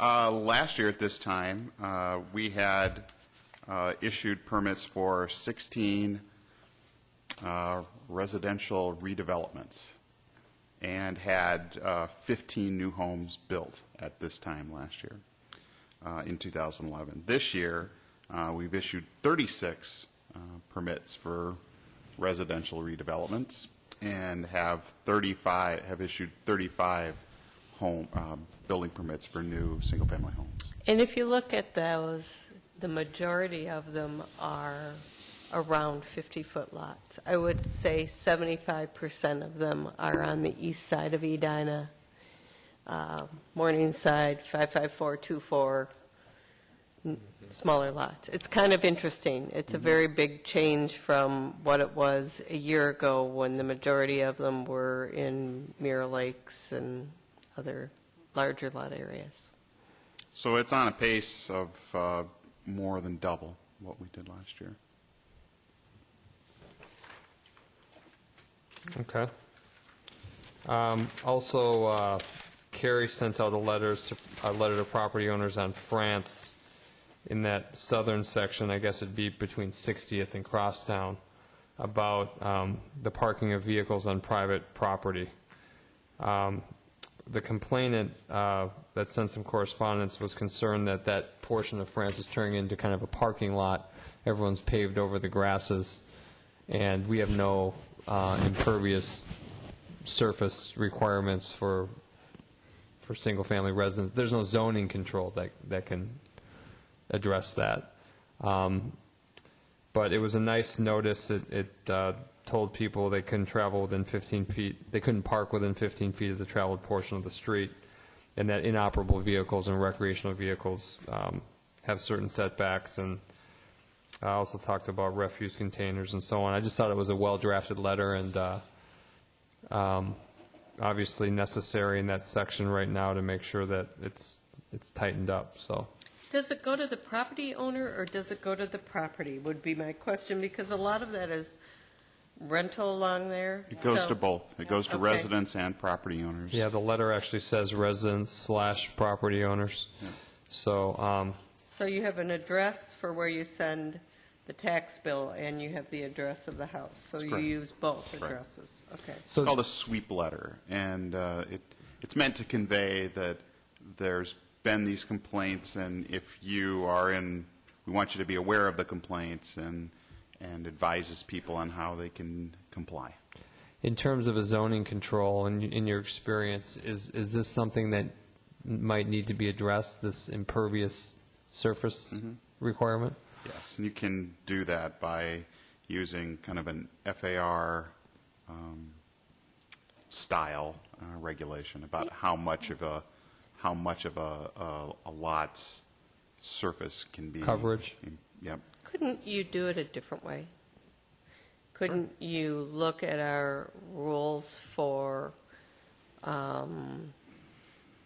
rental housing and have a rule as to how many people who are not related to each other in rental or can live there? Because really the issue along France Avenue is there is no off-street parking that's convenient because the side streets are very far away. And as we have more and more younger people, instead of just, one family living there, you have more cars parked there because they'll rent one place and they'll double up rooms, so all of a sudden one half of a double house has 4 cars. And then you have the other side of the double house has 4 cars, so you have 8 cars in the front. So we can have an impervious surface issue, but we really I don't know if that would solve it. There are many cities that have ordinances that have a restriction about the number of unrelated people that can live in a dwelling, and sometimes those are tied to how many bedrooms they have. Sometimes they're tied to what kind of Right. plumbing features are on the property. Sometimes it's tied to square footage. But Okay. there are lots of examples of that we could bring. Would you suggest looking at our code that either of those strategies is pursued at this point? Yeah, I'm not sure which strategy would be better in this particular case, but both would probably have impacts on that part of town for sure. Positive impacts. We did talk about looking at our policy towards rental housing and inspections and things, and that's kind of coming to us. I think Karen It is. said maybe the end of the summer. So can you communicate with her that maybe as part of that to Include gather this, yeah. that information that might pertain to parking and number of unrelated people and see if that makes sense too? Yes, we are working on some information and a presentation for council. Yeah. On rental inspection, rental management, Kind and of just things. goes Yeah. in hand maybe with that. Finally, I just wanted to report that I went to the Normandale French Immersion School Carnival for the first time with all the kids. They sold 10,000 raffle tickets, the most ever. And 658 kids attended and 877 adults. It was a zoo, let me tell you. They had a dunk tank as well, and I'm hoping that next year they'll pick me to be the celebrity dunkee. I'll go. So I'm putting it on the record right now. I was kind of offended that they didn't ask one of us to get up there and get dunked. I'll buy a lot. You are the of only baseballs one to knock offended. you in the water. So let this be a clear message out to Normandale French Immersion. I'm ready to be dunked next year. Use me. That's all I got. All right, thank you. Would you like me to read the letter from the mayor's letter? Sure. Okay. This is addressed to Speaker Boehner and Minority Leader Pelosi. On behalf of the nation's mayors, we strongly urge the House of Representatives to support the protections for victims of domestic violence included in Senate File 1925, the bipartisan Senate bill to reauthorize the Violence Against Women Act. Since 1994, this landmark law has provided a comprehensive and coordinated sorry, I went too far. Community-based approach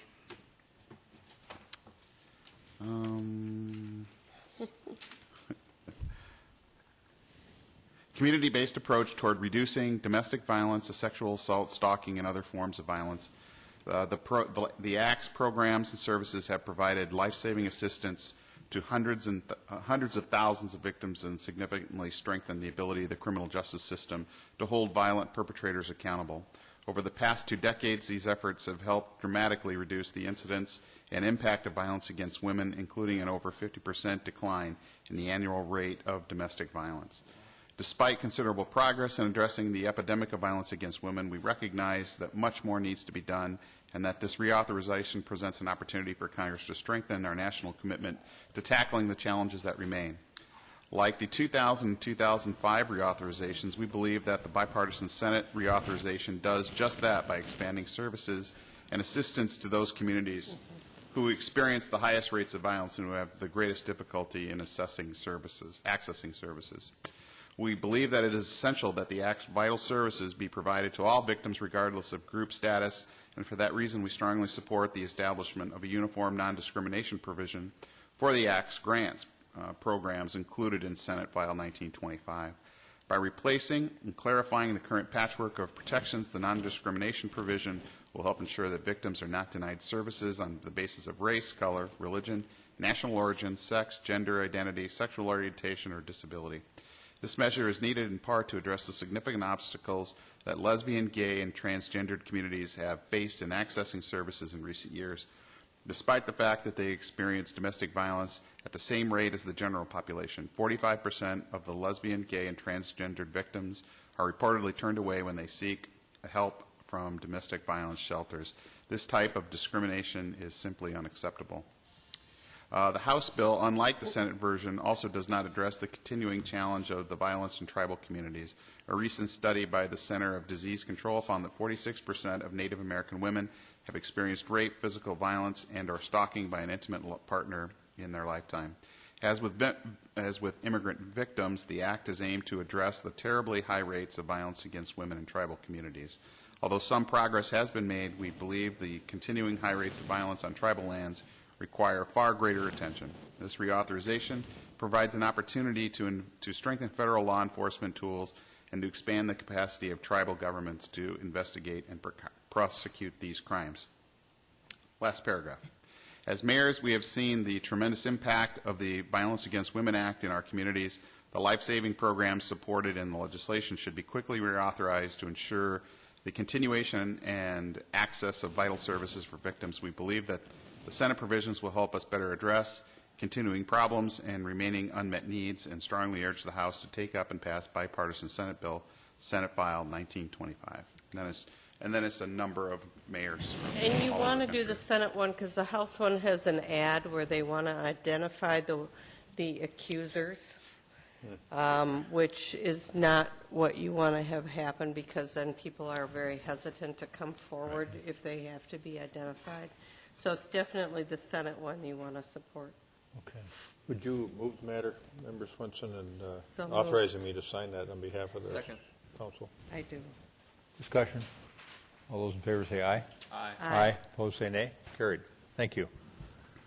And Manager Neal. Just a couple things for you tonight. One thing I asked council to consider in the Friday report last week is a proposal to cancel our July 3rd council meeting. Did I miss that? I missed it. It was in the Friday report. I read the Friday report. I knew you'd bring it up. I don't know how. Well, I told you I was going to bring it up. Yeah. I was going to at least ask if we could cancel the work session. We don't have a work session calendared for that night. You know what? I got a family vacation with 12 family members at my cabin I was going to have to drive back for. I'd love it if you canceled it. See, I thought Joni would want to be working that day, so we couldn't vote on it tonight because she'd say, I want to keep working through July 3rd. Such a hard-working young lady. Do you need that in a motion form? I do need it in a motion because So it's a moved. formally adopted schedule by the council. Yeah. It's moved and seconded we cancel the July 3rd, 2012 meeting of the Edina City Council and not reschedule it. That's the motion, right? And just to be clear on the record, we don't have any, there's not any business to be done, no public hearings, no nothing. No, there are not. And the reason I'm asking you now is that if you do cancel it, we can begin to inform people that will seek public hearings that meeting is off, and we can begin to schedule them on either side of it. It's a tough week with the 4th in the middle of the week. Yeah, and then that's also Veterans Recognition Night for us as a community, where we feed every veteran and their spouse that wants to get fed out at Braemar, and you know, those of us that can be there usually are. So it's a conflict I'd like to avoid. All right, all those in favor say aye. Aye. Those say nay. Carried. Okay. An item that you don't need to decide tonight, but I do need to get you to think about is the fall town hall meeting. There's an election this fall. I might suggest you have the town hall meeting after the election instead of before it, but start giving some thought to when you would like to do that. We don't have to decide that tonight. One item I mentioned in a Friday report, not this last week, but the week before, was that I've been asked by the Citizens League to consider a municipal membership, and there are a number of cities that are municipal members. We are not one, but we probably were the biggest municipal consumer of their services last year. It's a $3,500 fee, so it's really not a financial issue for us. But if the city, if we're going to have a city membership in an organization, I think it's appropriate for the council to decide if the city is going to be a member of something. So is that something that you believe the city ought to be a member of? If you do, we pay this membership fee, and then when we need service from them, we consume their service at a discounted rate. That's kind of What are some of the services that we use? They'll do planning. We had them come do our budget process, of course, last year, and so we have talked about having using them again. Right. Yeah. Yep, that's right. It might not be the same scale. It might be a different subject matter, but it's that kind of thing that we would probably ask of them again. So this would be for 2013, or this would be for 2012 through 2013. We have sufficient funds in our budget to do this. how many events do you need to do to recoup the investment? I don't ROI. I don't know. I don't know. Besides the services that we've used that would be discounted, do they bring something else to the table for us? Do they bring any other information that they get from other communities that they share? What is for Not that? really. What's the value? For that membership, other than the discount, is that it? That's pretty much it, because everything else they provide you anyway. You know, it's in that sense, it's an organization whose services we get the benefit of. Well, if we use them once a year and that discount pays for the membership, then I would support it. And if it doesn't, then I don't, because we're not getting the value out of it, and it's simply a discount. I'm sorry, I can't answer that tonight. I don't know what that Did they charge it is us because for- we don't know what we would consume from them. Did we get charged for the use of Stacy Becker's services? Oh, certainly, yeah. Yeah. Yep. I would say, Was that in excess of $3,500? It was, as I recall, somewhere in the $9,000 range. If How about we try it for a year and see how it goes? I feel like we could get some value out of it. Maybe this was asked and I missed it, but do we know, for instance, what her fee would have been if we'd been a member? I don't. How about we tell you that we empower you to join after you've done just a tad bit more financial Due diligence. due diligence. Okay. And that you don't have to come back to us if the decision is that it makes sense financially. Because, okay, if it makes sense financially, yes, but in terms of the Citizens League itself, no political or community concerns about that they're organization. great. No, I think they do an excellent job. I do too. Okay. They're a great organization. The last thing I want to do is give you a quick update on the recodification process. City clerk informed me today that we have completed the uploading of our current city code to the recodification vendor, and they're going to begin getting that produced in a format that we will then begin bringing back to council. And I think digestible bites for you to begin reviewing. So sometime this summer, but that part of the process is completed. Got to be done. Back to our meeting cancellation on July 3rd, it brings me to July 4th. And last year, everyone agreed at this dais, per a motion and a vote, that we would all appear together in the parade. So now you're going to try to bail because you're going to... No. Okay. I might drive down for the parade as opposed to a meeting in a parade. So, Director Benarott, what do you have planned for our showing at this parade? Are we going to carry a banner? Are we going to... Something's in the works, though, right? Is the mayor going to pop out of a cake? I mean, what's... No. That's not going to happen. No, that is not going to happen, no. We could... He could teach us his Dewtown moves, and we could do that the length of the parade route. Make sure to capture that on video if we do Yeah, we that. could do Dewtown all the way down 50th. But no, in all seriousness, Hitchhiker. we're planning an appearance together as a body, so is there anything in the works for what that's going to be? Okay. Thank you. I think you just challenged her for the evening. I'm very excited to Okay. appear with you all. You can just see... We could have a rolling dunk tank, and I could be throwing balls at the target. I would love that. I'll sit on the dunk tank or gladly. 5 Hornet outfits. Okay, maybe we're digressing a little. Are we done? I'm done. Thank you. I'm done. All right. Anything else? No. We stand adjourned.